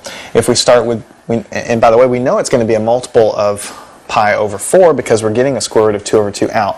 What if you go up here to pi over 4? Well, the sine of that is going to give you positive, okay? And what if you go to 2 pi over 4, 3 pi over 4 here? Well, that's going to give you a positive. Well, you see, you're already outside of the bounds. You can only pick angles from negative positive pi over 2 by definition. So let's go the other way. Let's go negative pi over 4. The answer is going to be negative pi over 4. Okay? Because if you look down here, this is negative pi over 4. And if I take the sine of that angle, it's going to give me a negative, because I'm projecting down here, negative square root of 2 over 2, which is what I want. And negative pi over 4 is in the range here. You see, there was another angle, maybe over here. If you would have kept going over here, that would have satisfied it.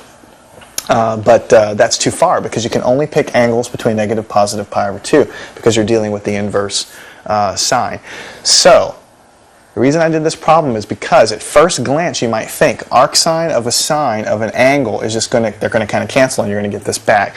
But because of the ranges in the angle that was chosen here, okay, really to boil it down, the reason it didn't work this way is because this angle 5 pi over 4 is down here, which is outside of the range of what an arcsine can return, which has to be between negative and positive pi over 2.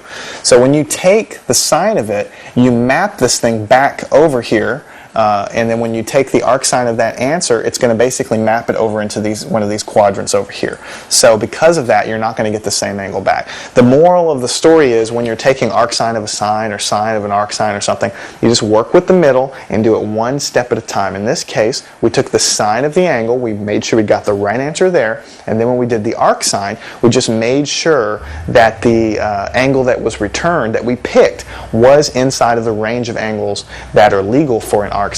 So in this section we covered quite a bit. Personally, I think this part of calculus is a little bit dry and confusing, but it's very important actually, because you deal with sine and cosine tangent and all these things all through calculus, all through engineering, all through physics, and they're really amazingly prevalent all through nature. So you're going to need to know them.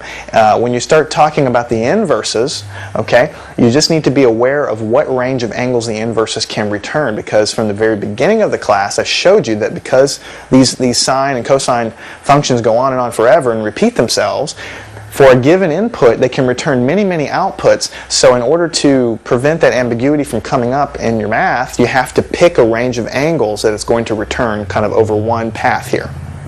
And for each function, it's a little bit different. And that's just by convention, and that's just the way it is. You have to memorize them. And when you do your problems, you make sure that you honor those ranges when you find the angles that those inverse trig functions are returning. Here are the trig functions of the special angles of 30 degrees, 45 degrees, 60 degrees, and 90 degrees. These are the special values to go with the special angles. Special, special, special. Sorry. Notice that the tangent of 90 degrees and the secant of 90 degrees are undefined because they go to infinity. Again, there's no getting around memorizing these values. You can find the decimal values of these trig functions, but it's going to be helpful in future tests if you leave your answers in radical form. So you've got your special angles down, but to find the trig function values of other angles, you need to use a calculator. What's all this sawdust doing on here now? Oh, God, my eye! With the calculator, you can determine what the trig values are for any angle. So you can find sine, cosine, tangent, blah, blah, blah, blah, blah, blah, blah, blah, blah. Most calculators come factory equipped with the sine, cosine, and tangent buttons. That makes them super duper easy. You just punch in the angle, then hit one of these 3 buttons. To find the values of the other 3 trig functions, secant, cosecant, and cotangent, press the corresponding cofunction value, like sine, cosine, or tangent, then the 1 over x button. The 1 over x button is the reciprocal key. Now you quit hurting yourself, my little pumpkin pie. Hey, I think I'm gonna make some pie. Ah, and one other thing before we do an example. Whenever using your calculator, you must make sure your calculator is in the correct mode, either the degree or radian mode. Let's say you have these 3 balls that form a 52-degree angle. You want to find the cosine of this angle. Just take out your calculator. Press 5-2 and the cosine button. You get 0.6157. To find the reciprocal of cosine, the secant, just hit the 1 over x key. You get 1.624. So the secant of a 52-degree angle is 1.624. So now you know how to find the trig function value if you're using degrees. But sometimes you'll be asked to find a trig value using radian measurement. When this happens, be sure to switch your calculator to radian mode to solve this type of problem. This is very important. If you don't switch your calculator, you will fail your test, lose your job, and be turned into a pillar of salt. Well, whenever the number is written in this manner, without the degree symbol, then you can assume you are working with radians. Just switch your calculator to the radian mode. Once you've got your calculator in the radian mode, just press in the number 1.21 and the sine button. You get 0.9356. So the sine of 1.21 radians is 0.9356. Okay, it's been pretty simple so far, but sometimes you may be given the reverse situation. You're given the trig function value, and you want to find the corresponding angle. It's really important for you to be able to do this, so that you can find the values of angles in a triangle and do well on your tests. If your calculator is equipped with these three buttons, the inverse sine of x, the inverse cosine of x, and the inverse tangent of x, then you can figure out the answer in one step. You just punch in the number and then hit one of these inverse keys. Now, if your calculator has an I, N, V, or inverse button, then you have to use it in conjunction with the sine, cosine, and tangent buttons. This process is called finding inverse trig functions. It enables you to find out the value of an angle if you're given the trig function value. Your first step is to make your trig function fraction a decimal by dividing the denominator into the numerator. Then punch in the decimal amount and hit the appropriate inverse trig function. Okay, want to do an example? Or do you want to read a story? We'll do an example. We're going to find the degree value of an angle, so we want to make sure our calculator is in degree mode. We want to find the inverse sine of 0.813. All you do is press 0.813, then the inverse sine of x button, or the inverse button and the sine button. Your answer is 54.4 degrees. And since you know the inverse sine of 0.813 is 54.4 degrees, then you also know that the sine of 54.4 degrees is 0.813. As you can see, it works both ways. Again, you need to see how your calculator is designed to solve these kinds of problems. There's one other time when you'll have to use the inverse key. You might have a negative value for a trig function. So don't forget, when you have a negative value for a trig function, then you still use the inverse key for that trig function. You want to be sure to study the process of finding an inverse trig function now, because later, when you solve triangles, you will be taking the inverse trig values where you'll know the trig function value, and you want to find the measure of the angle. Take, for example, the triangle we did just a few minutes ago. Just a little while back. Remember that with this triangle, we started with the sine of beta equals 5/6. You can now find the number of degrees in angles beta and alpha. First, you make your fraction a decimal. The sine of beta is 5/6, which divided out is 0.833. So to find the degree value of angle beta, all we have to do is take the inverse sine of 0.833. So punch in 0.833 and use the inverse sine key. We find that angle beta is 56.4 degrees. Angle alpha is easy to find since it's angle beta's complementary angle. We just subtract beta, or 56.4 degrees, from 90 degrees to get 33.6 degrees. So alpha is 33.6 degrees. Remember, we can subtract angle beta from 90 degrees because the complementary angles of a right triangle always equal 90 degrees. So you can see that from knowing the values of two sides for a right triangle, we can find all the values of the parts and relationships of that triangle. We used the Pythagorean theorem to find the last side, which allowed us to find the trig functions. Then, we used these trig function values to find the angles inside the triangle. Cool, huh? Okay.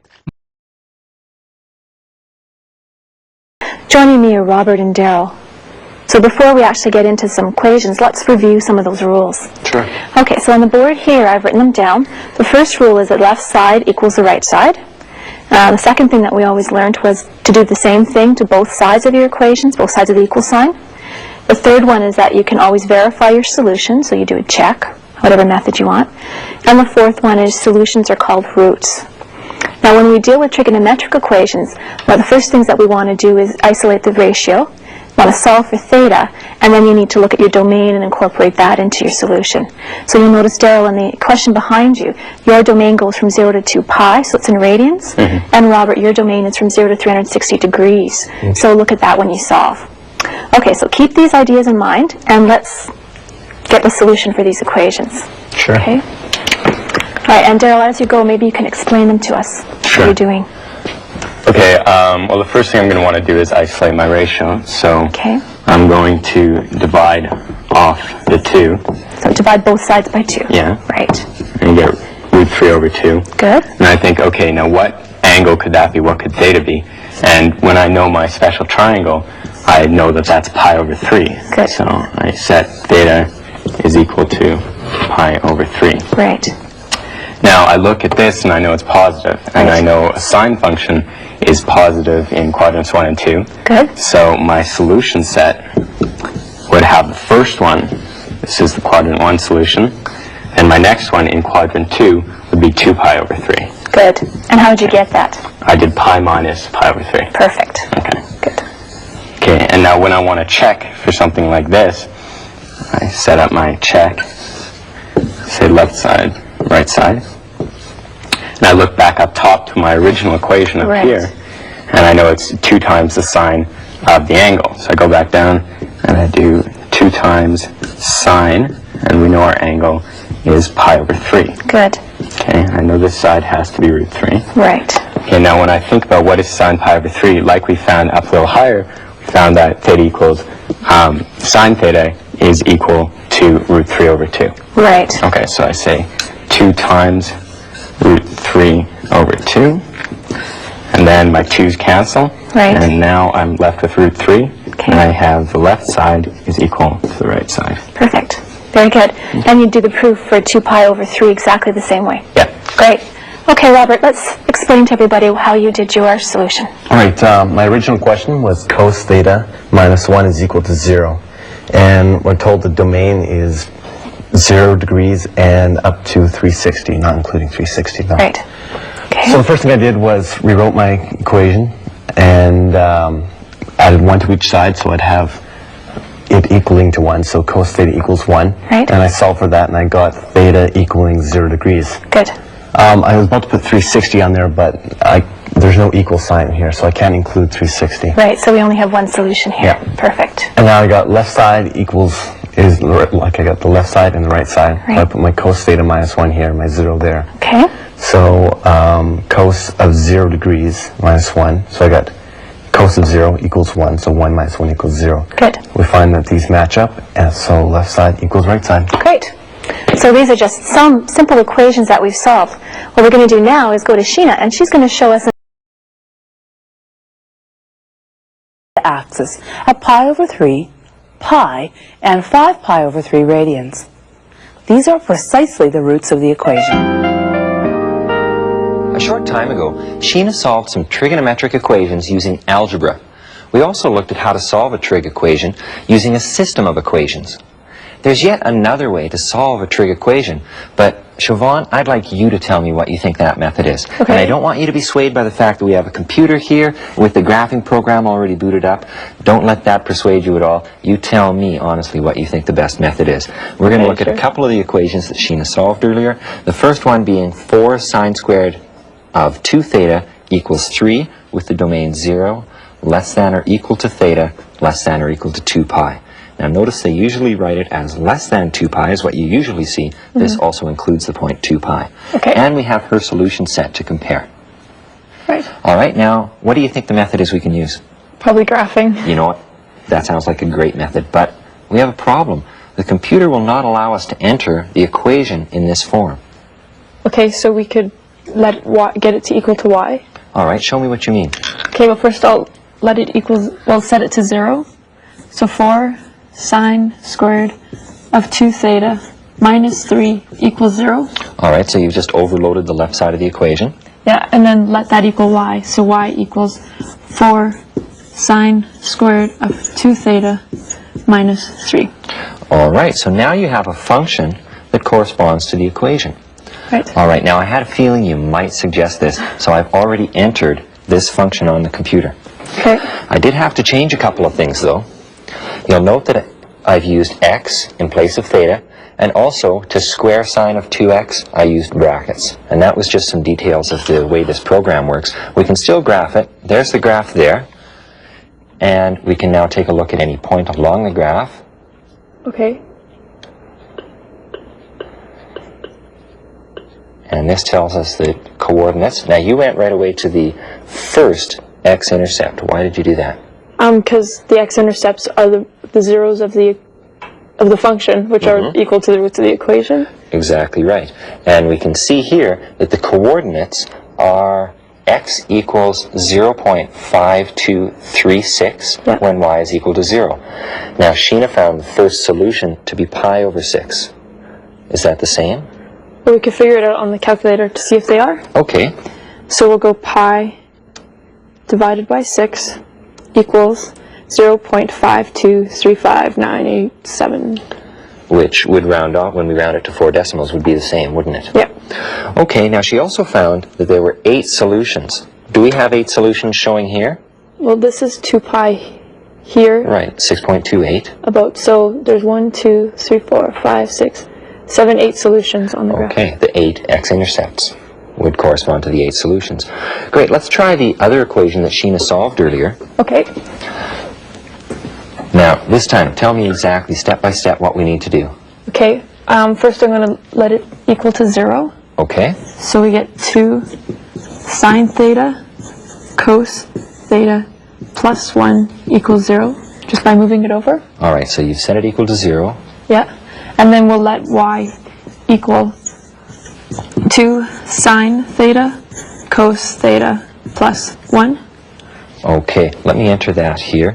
Okay. Y equals 2 sine x, I'll use, times Cos x. Cos x Plus 1. Okay, here's the graph. Come and have a look. Okay. Once again, we'll use our cursor. And if you drag that along. Now again, you went to the first x-intercept, and we can see the coordinates this time are when x is 2.356 when y is 0. And that should correspond to the first solution that Sheena found, which was 3 pi over 4. Yeah. She found 2 solutions. How many do we have here? Well, before 2 pi in our domain, we have 2 solutions as well. Right, 2 places where it touches the x-axis, which correspond again to the zeros of the function, which represent the or roots correspond of the equation. You've got it, when we've set the equation equal to 0. Right. Good job. Now let's see one place where we can use this knowledge. Many times in math, a trigonometric equation is solved using algebra. Well, here's one example where using a graph is definitely the way to go. If you've ever been to the ocean, you're probably familiar with the cyclical nature of tides. What you may not know is how tides are predicted. It's really just a matter of finding the trigonometric equations that represent each force acting on the tide, then adding these equations together. Don't worry, you will not be asked to do this, at least not by me. This information is compiled and put into tide and current tables for every port. The tables give the times and the heights of every high and low tide. But what if you don't want to know when high or low tide is? What if you want to know when the tide will be at least a certain height? Then you would want a graph of the tidal pattern on the day you're going out. On this graph, if you were going out on Sunday the 5th and wanted to know quickly when the tide would be more than 1.6 meters above chart datum, you would look at this section of the graph. This line represents a height of 1.6 meters. We can see that the height of the tide passes 1.6 meters right around midnight and remains above 1.6 meters until just before 1800 hours or 6 p.m. To determine this using the equations for the tide would be very involved and would take a long time. Using the graph was quicker and much easier. It's nice when someone has already done all the number crunching for you. It leaves you time for more important things. Fishing, anyone? When solving any equation, remember to address both positive and negative values. If you take the square root of both sides. Hindus called the sign in trigonometry jiva. The Arabic word took this over and gave it the name jiba. Jiba is very close to another Arabic word, jibe, which means bay or inlet. Robert of Chester, an English mathematician, mistook the word jiva for jibe, which means bay or inlet, and translated it to the Latin word sinus. Tracing words back to their Latin roots is often very edifying, but in this case of sine, it's only apt to confuse the matter.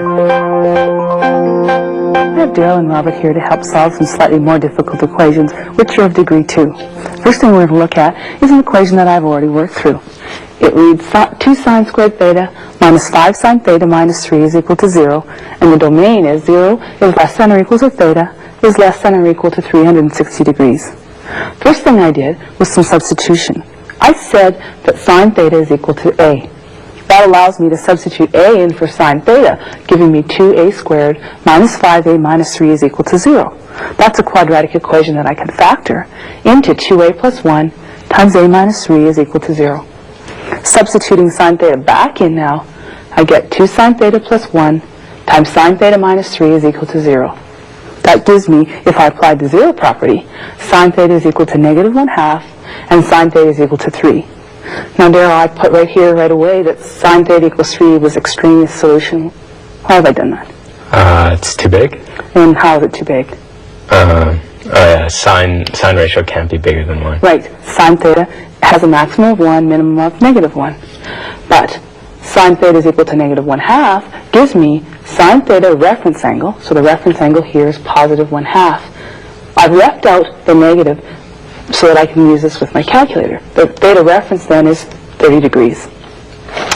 Now I know that my solutions lie in quadrants 3 and 4 because sine was negative. So I have 180 plus 30 degrees, 360 minus 30 degrees, and my two solutions are 210 and 330 degrees. Next, Robert and Daryl are going to solve problems of their own for us. We're going to take a look at Daryl's problem while Robert works through his. Get this out of your way. Okay, well, the first thing I do here is I do the substitution, and I'd let cos theta equal to a. Right. Okay, and then I'd rewrite my original formula as 4a squared minus 3a minus 1 is equal to 0. Now, is that substitution necessary? No, but I like it better, personally. It's Because easier. it just helps us factor. Yeah. Okay, so then I factor, and I factor into 4a and a, and plus 1 and minus 1. Good. Okay, now, like we saw up here, since we let cos theta equals to a, we're going to substitute cos theta back into this new one. Right. Say 4 cos theta plus 1 times cos theta minus 1. Good. All equal to 0. Okay, now if we want to apply the 0 property, we're going to have to substitute in a negative 1/4 to get this to 0. So we're going to say cos theta is equal to negative 1/4. And then over here, I'm going to do the same thing, but with 1. Okay. Now, are either of those two solutions extraneous? No. No, they're both okay? Okay. Good. So this one's, I guess, the easiest one to do first. So it's theta is equal to 0 and 2 pi. Good. Two solutions there. Okay. This one's a little harder. How to attack this one is I'd say, okay, I need a reference angle. Good. I'm just going to grab my calculator, and just for the reference, I'm going to go positive 1/4. Right. Okay, so I do positive 1/4 and find out what angle that is, and I get a reference angle of 1.32. Good. Okay, now since I know that this is actually a negative, as we saw here, For our two solutions. Yeah, cosine is negative in quadrants 2 and 3. Right. So to find my quadrant 2 solution, I'd say pi minus my reference angle, and that gives me an answer of 1.82. Now, if I'm going to figure out my quadrant 3 solution, I know the rule is pi plus my reference angle, so I'm just going to stick in pi plus my reference angle, and I get a solution of theta is equal to 4.46. Right. Now, you obviously knew that, to add and subtract from pi. If you didn't know that, or you had difficulty with that, the best thing to do would be to draw a sketch, as I'd done. Yeah. Right? How did you verify your solution? I suppose the easiest way is just to take your thetas and put them right back up here. Right, in the one at a original time equation. and verify that. The left is equal to the right. Thanks. How are you doing, Robert? Pretty good, just finished up. Okay, so can you tell us what you've done? Right, first thing I did was I wrote the equation, so I'd have it equal to 0. Right. And then I used the decomposition method. Okay. And easily found some factors. Right. I guess I could have used the quadratic relation. Quadratic formula. but Right. It seemed pointless in this case. Right. I noticed as well you didn't use the substitution that Daryl and I used. You simply factored using tan theta, which is okay. And then, so I did all the decomposition stuff, and I arrived to tan is equal to -1 and tan is equal to 5/3. Right. Then on my calculator, I punched in some numbers, and I got 1.03 and 4.17, because we have to realize that it's in two quadrants. And what are your units on those? These are in rads. Yeah, it's in radian measure. It's not necessary to put it, but because our domain was in radians, it's nice to understand that's what our answer is representing. And here? And here, theta was equal to 3 pi over 4 and 7 pi over 4. So obviously here, because you have the exact values, I can tell that you've used special triangles. And recognize that tan of theta is equal to 1 gives us a reference angle of 45 degrees or pi over 4. Thanks, Robert. Okay. Now Lance is going to show us how to solve second-degree equations involving reciprocal ratios. Solving second-degree reciprocal equations isn't as hard as you may think. Let's take a look at one. The question that we have here is cotangent squared theta is equal to 2 cotangent theta, and the domain is stated as 0 degrees less than or equal to theta less than 360 degrees. Now I've done a couple steps already. I have set the equation equal to 0, and I've also taken out a common factor of cotangent of theta, leaving me with cotangent theta times cotangent theta minus 2 equals 0. Since one of these two factors must be equal to 0 to make the equation true, I can then say that cotangent theta has to be equal to 0, or for this factor to be equal to 0, cotangent of theta must be equal to 2. Now here's where we want to switch into the primary trig ratios. We do that by taking the reciprocals. The reciprocal of cotangent theta, of course, is tangent theta, and the reciprocal of 0 is 1 over 0, which is undefined. So we'll label this as being undefined. With this solution, tangent of theta will be the reciprocal of 2, which is 1/2. Now if you use your calculator to find your reference angles, you'll find the reference angle, well, it won't help you very much here if it's undefined, but you should know the tangent is undefined at 90 degrees. The reference angle for 1/2, your calculator, if you make sure it's set in degrees, will tell you it's approximately 26.57 degrees. Now you'll want to draw yourself a circle to look at all the possible solutions between 0 and 360 degrees. First of all, we have, with a reference angle of 90 degrees, there's our first solution. So I'm going to start making a list of my solution set here. Theta can be equal to 90 degrees. But tangent of theta is also undefined here, which is at 270 degrees. So there's another possible solution. Working with the reference angle of 26.57 degrees, we know that tangent of theta is positive in the first axis, in the first quadrant. So that gives us a solution of 26.57 degrees. And it is also positive in the third quadrant, which gives us this angle, which is 180 plus 26.57 degrees, or 206.57 degrees. Siobhan and Gina, and we're going to look at a couple examples that'll show you what we mean. First example is already done on the board behind me, so let's go over there. Okay, Siobhan, we want to solve 3 cosecant squared theta plus cosecant theta minus 10 equals 0. Our domain is between 0 and 2 pi, and we want our results in terms of an exact value or the nearest tenth of a radian. Now you see my first step, I factored it and I obtained 3 cosecant theta minus 5 times cosecant theta plus 2 equals 0. Since the product is equal to 0, that means either of them could equal 0. So I can separate them and write 3 cosecant theta minus 5 equals 0. And the same on the right side, cosecant theta plus 2 equals 0. This allows me to isolate my ratio of cosecant theta equals 5/3, and you'll notice I've rewritten it as 1 over sine theta equals 5/3. Now, Siobhan, why might I wanted to do this? Because sine is easier to work with, and because we can do it on our calculator. Right, so we will rewrite it in terms of sine theta or cosine theta whenever we can. We did the same on the right side and obtained 1 over sine theta equals -2. Now, this next step, you see, I've written where sine theta is not equal to 0. Now, Gina, Why would I be concerned about that? Well, sine's in the denominator, so if it was equal to 0, then it would be undefined. Right, because dividing by 0 is undefined. Good. Okay, so then we can continue to solve for theta. We've got our ratio isolated here. So sine theta is equal to 3/5. So when we solve for theta, we get a reference angle of approximately 0.64 radians. And on the other side here, we end up with a reference angle of pi over 6 radians. Now, sine is positive, so that means that we have quadrants 1 and 2 solutions, as you see in my diagram. So our quadrant 1 solution is 0.6 radians because we want to solve it to the nearest 10th place. Our quadrant 2 solution is pi minus 0.6, which gives me 2.5 radians as a solution. For sine being negative at this point, we know that sine is negative in quadrants 3 and 4, so quadrant 3 solution would be pi plus pi over 6, which is 7 pi over 6, and in quadrant 4, 2 pi minus pi over 6, which is 11 pi over 6. So our solution set then is 0.6 radians, 2.5 radians, 7 pi over 6, and 11 pi over 6 radians. Okay, now Gina, you've got a question in front of you, so why don't you get started on that? Sure. And while you're working on that one, Siobhan, let's have a look at what you've got for your question. Okay, first of all, I'm going to get rid of the secant and replace it with cos. Right. So we get 2 over cos theta minus 1 equals 6 cos theta. Right.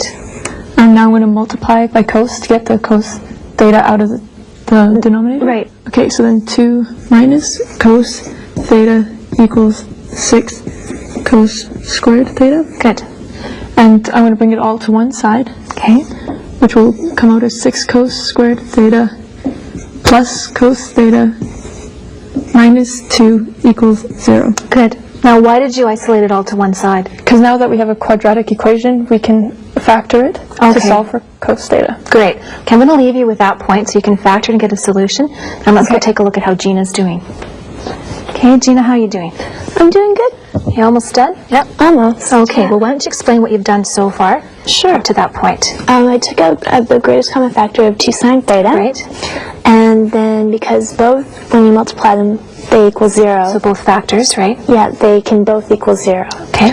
So then I isolated the sines and the coses. Okay, so a ratio. Right.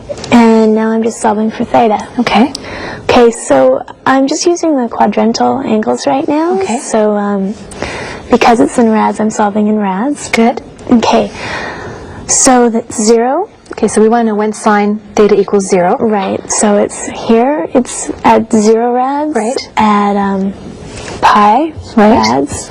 And at 2 pi. Right. But we can't use 2 pi because of our domain. Right. It's got to be less than or equal to pi. Good. Okay. So we'll reject that one. And then for cos, I know that cos theta equals 1/2. I know that theta equals 60 degrees, which is pi over 3. Right. And the If other... you didn't know that, if you couldn't remember that, how could you solve for that? Use your calculator or... Okay, special triangles or whatever. Yeah. Sure. And then cos is also positive in quadrant 4, but that would be too big to even consider, so I'm not even going to bother working it out. Okay, great. Okay, so I'll just write down the solution set. So theta can be equal to what? 0, pi, and pi over 3 rads. Great. Now how could you check your answer? I just put these values back into the original equation and see if it comes out. Great, so you'd substitute them back into the original. Super. Okay, well let's go take a look at how Siobhan's getting along. Sure. Oh great, Siobhan, you're done. Can you explain to us, where did we leave off? We left off here. Yeah. What did you do at this point? I found the 2 factors. Okay. And then I let cos, and then I solved for cos theta, and that was negative 2 over 3 and 1/2. So the reference angle for this is 48 degrees, and because it's cos theta is negative, it's in quadrants 2 and... Oh, that's wrong. That's supposed to be in 3. Excuse me. Okay. So then this is 180 plus 48, and we get 132. 180 minus 48, 132. Oh, yes. And then this one we get 228. Right. Quadrant 3. And over here, because cos is positive, we get its quadrants 1 and 4. Right. So theta equals 60 and 300 degrees. Good. And I noticed you're using degrees, and why is that? Because my domain is in degrees. Right. So you've got your solution set that you've summed it all in. Great. Well, that's good work, Siobhan and Gina. Thanks a lot. Now realize that when we solve algebraic equations, that there's other ways of solving them for trigonometric equations. Now Lance is going to show us another way to solve this type of equations. So Gina, why don't you go over to Lance and see what you can help him with? Okay. Hi, Gina. Hi, Lance. I was just looking at the equation that you were just solving. Oh, really? And looking at a different way that we can solve it, actually. Okay. Now, I wrote down on the board your original equation. It was 4 cosine theta sine theta minus 2 sine theta equals 0, and I stated the domain. And I went as far as the roots that you found. Cosine theta equals 1/2 and sine theta equals 0. Now, from there, what we can do is graph the function of the left side of the equation and the right side of the equation. So with cosine theta equals 1/2, we'll graph cosine theta and we'll graph y equals 1/2. Okay. All right, now I've graphed cosine theta already, and I was just about to graph y equals 1/2. So there we have it. Now let's take a look at where these two intersect, because that's where they're equal to one another. Okay, you're right there. Okay, now that's about 1.047. Is that what you found as a solution? Well, I got pi over 3. Oh. Are those the same? Yeah, they are, yeah. Okay, and what about the other point of intersection? That's above the domains. Right, the domain's between 0 and pi, so we don't have to worry about it. Now let me show you the other graph that I did. I graphed sine of theta, which is the left side of the other root, and it's equal to 0, so I didn't have to put that graph, it's just the x-axis, right? Right. So which points then are our points of intersection? 0 Right? and pi. Right, and the way the domain was written, both of those were part of the domain. Right. So there we see our solution set. Yeah. Now, important thing to remember is you always want to, when working with a graph, verify your solutions by substituting them back in the equation, Right. because we can't always read the graph exactly. Right. All right? Now, what would you say then if somebody asked you the connection between the graphs of either side of the roots and the solution set? Well, the x part of the, where the intersection Right. point, that'll give you the solution set. Exactly right. There's also another way that we can use the graph of an equation to find its solution set. We'll look at that a little later. When solving any equation, verify a solution by substituting it into the original equation. For example, if you were to verify that the theta equals 60 degrees is a root in this equation, you would substitute 60 degrees for theta and simplify both sides of the equation. The left side should equal 4 sine squared 2 theta equals 3, and we're given a domain for theta of 0 is less than or equal to theta is less than or equal to 2 pi.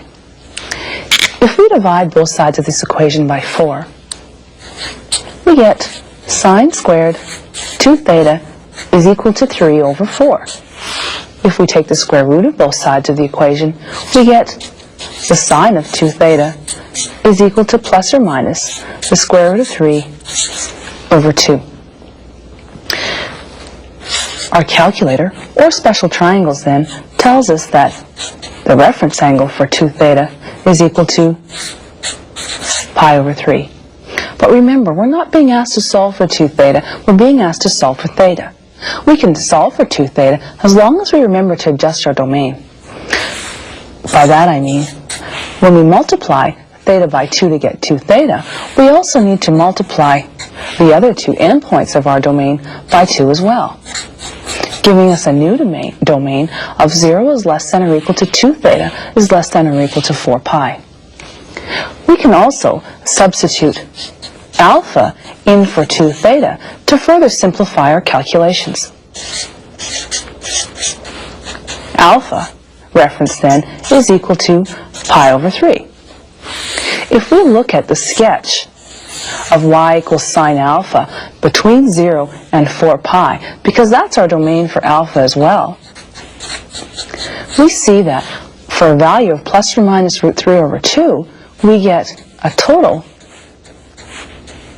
of 8 solutions. the reference angle of pi over 3 and the points on the graph of y equals sine alpha, where sine is equal to positive or negative square root 3 over 2, may be used to establish the 8 solutions for alpha. In each of the 2 cycles or periods of the graph, we see that there are solutions for alpha in quadrants 1, 2, 3, and 4. All solutions have a reference angle of pi over 3. The quadrant 1 solution is pi over 3. In quadrant 2, pi minus the reference angle gives a solution for alpha of 2 pi over 3 radians. Pi plus pi over 3 yields a quadrant 3 solution of 4 pi over 3 radians. And the fourth quadrant solution for alpha is 5 pi over 3, obtained by calculating 2 pi minus the reference angle. In the second cycle, from 2 pi to 4 pi, the solutions for alpha are obtained by adding 2 pi to each of the solutions between 0 and 2 pi. Our solutions then, using our reference angle of pi over 3, are pi over 3, 2 pi over 3, 4 pi over 3, 5 pi over 3, and 7 pi over 3, 8 pi over 3, 10 pi over 3, and 11 pi over 3. But remember, these are the solutions for alpha. We're asked to solve for theta. If alpha is equal to 2 pi, 2 theta, then theta is equal to alpha over 2. We get the solutions then for theta by taking our solution set for alpha and dividing it by 2. We get pi over 6, pi over 3, 2 pi over 3, 4 pi over 3, 5 pi over 3, 7 pi over 6, 5 pi over 6, that should have been 7 pi over 6, 4 pi over 3, 5 pi over 3, and 11 pi over 6. Those are our 8 solutions for theta. Let's look at another example. Here we have 2 sine theta cos theta equal to -1. Again, our domain is 0 is less than or equal to theta is less than or equal to 2 pi. You might recognize 2 sine theta cos theta from the double angle identity for sine. We can replace that then with sine 2 theta, equal of course to -1. And again, if we're going to solve for 2 theta, we need to adjust our domain. It now is 0 is less than or equal to 2 theta is less than or equal to 4 pi. Again, if you wish to substitute in alpha for 2 theta, we can do that.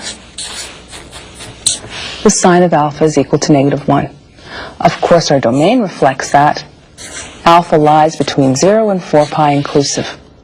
And if we sketch sine alpha between 0 and 4 pi, we see a value of -1 in 2 places. Quadrantal angles tell us, here with our circle of radius 1, that sine alpha for -1 gives us a value of alpha equal to 3 pi over 2. And, taking another revolution, a second solution of 7 pi over 2. Remember then, theta is equal to 1/2 alpha, so dividing these values by 2, we get 3 pi over 4 and 7 pi over 4. These problems are not so hard once you remember to substitute alpha for 2 theta and adjust the domain. These are important points to keep in mind. Now let's see how to handle other multiple angle equations. The solutions to the equation sine 2 theta equals 1/2 can be shown graphically by first transforming the graph of y equals sine theta to y equals sine 2 theta, and comparing it to the graph of y equals 1/2. We are trying to find the value or values of theta for which sine 2 theta is equal to 1/2. We will use radian measure here, but we can use the same procedure for equations in degree measure. The points of intersection of the two graphs lead us to the values of theta for which sine 2 theta equals 1/2. The solutions are the theta coordinates of those points. We can see that there are 4 solutions to the equation. In fact, there will be 4 solutions for most double angle equations over the domain 0 is less than or equal to theta, and theta is less than 2 pi. There are 2 exceptions, however. If sine 2 theta equals 1, or -1, there will only be 2 solutions. If sine 2 theta equals 0, there will be 4 solutions, because 0 is included in the domain, but 2 pi is not. The solutions to the equation sine 3 theta equals 1/2 can be found the same way, and follow a similar pattern. Most triple angle equations have 6 solutions. The same exceptions as before still exist. If sine 3 theta equals 1 or -1, there will only be 3 solutions. If sine 3 theta equals 0, there will be 6 solutions. Lastly, if theta is multiplied by a factor less than 1, there may be fewer solutions. Let's look at sine 1/2 theta equals 1/2. We can see from our graphs that there are 2 solutions. If sine 1/2 theta is positive, there will be 2 solutions, except at 1, where there is only 1 solution. If sine 1/2 theta equals 0, there will also be 1 solution because our domain includes 0, but not 2 pi. But if sine 1/2 theta is negative, there are no solutions within our given domain. Multiple angle equations can also be solved using algebra. Let's look at this example. 2 sine 4x plus 1 equals 0 with a domain between 0 and 2 pi. My first step is to isolate my ratio, so I subtract 1 and divide by 2, and I arrive at sine 4x equals -1/2. I'm going to replace 4x by alpha, so I'm subtracting the original domain of 0 to 2 pi by a factor of 4, so I arrive at a new domain between 0 and 8 pi. When I replace it, I get sine of alpha equals -1/2, so the theta alpha reference becomes pi over 6 radians. Now, because sine was negative, I have 2 possible solutions in quadrants 3 and in quadrant 4. I need to find the angle that has a terminal arm in this position and goes between 0 and 8 pi, so 4 rotations, and the same with quadrant 4. Here are all my solutions for alpha: 7 pi over 6, 11 pi over 6, 19 pi over 6, all the way to 47 pi over 6. But we need to solve for x. These are just the solutions for alpha. Since we know that 4x equals alpha, if I divide everything by 4, I can determine my x solutions. So I take my original angle values and multiply by a quarter, and I end up with 7 pi over 24, 11 pi over 24, all the way through. Notice it's just the denominators that are changing to 47 pi over 24.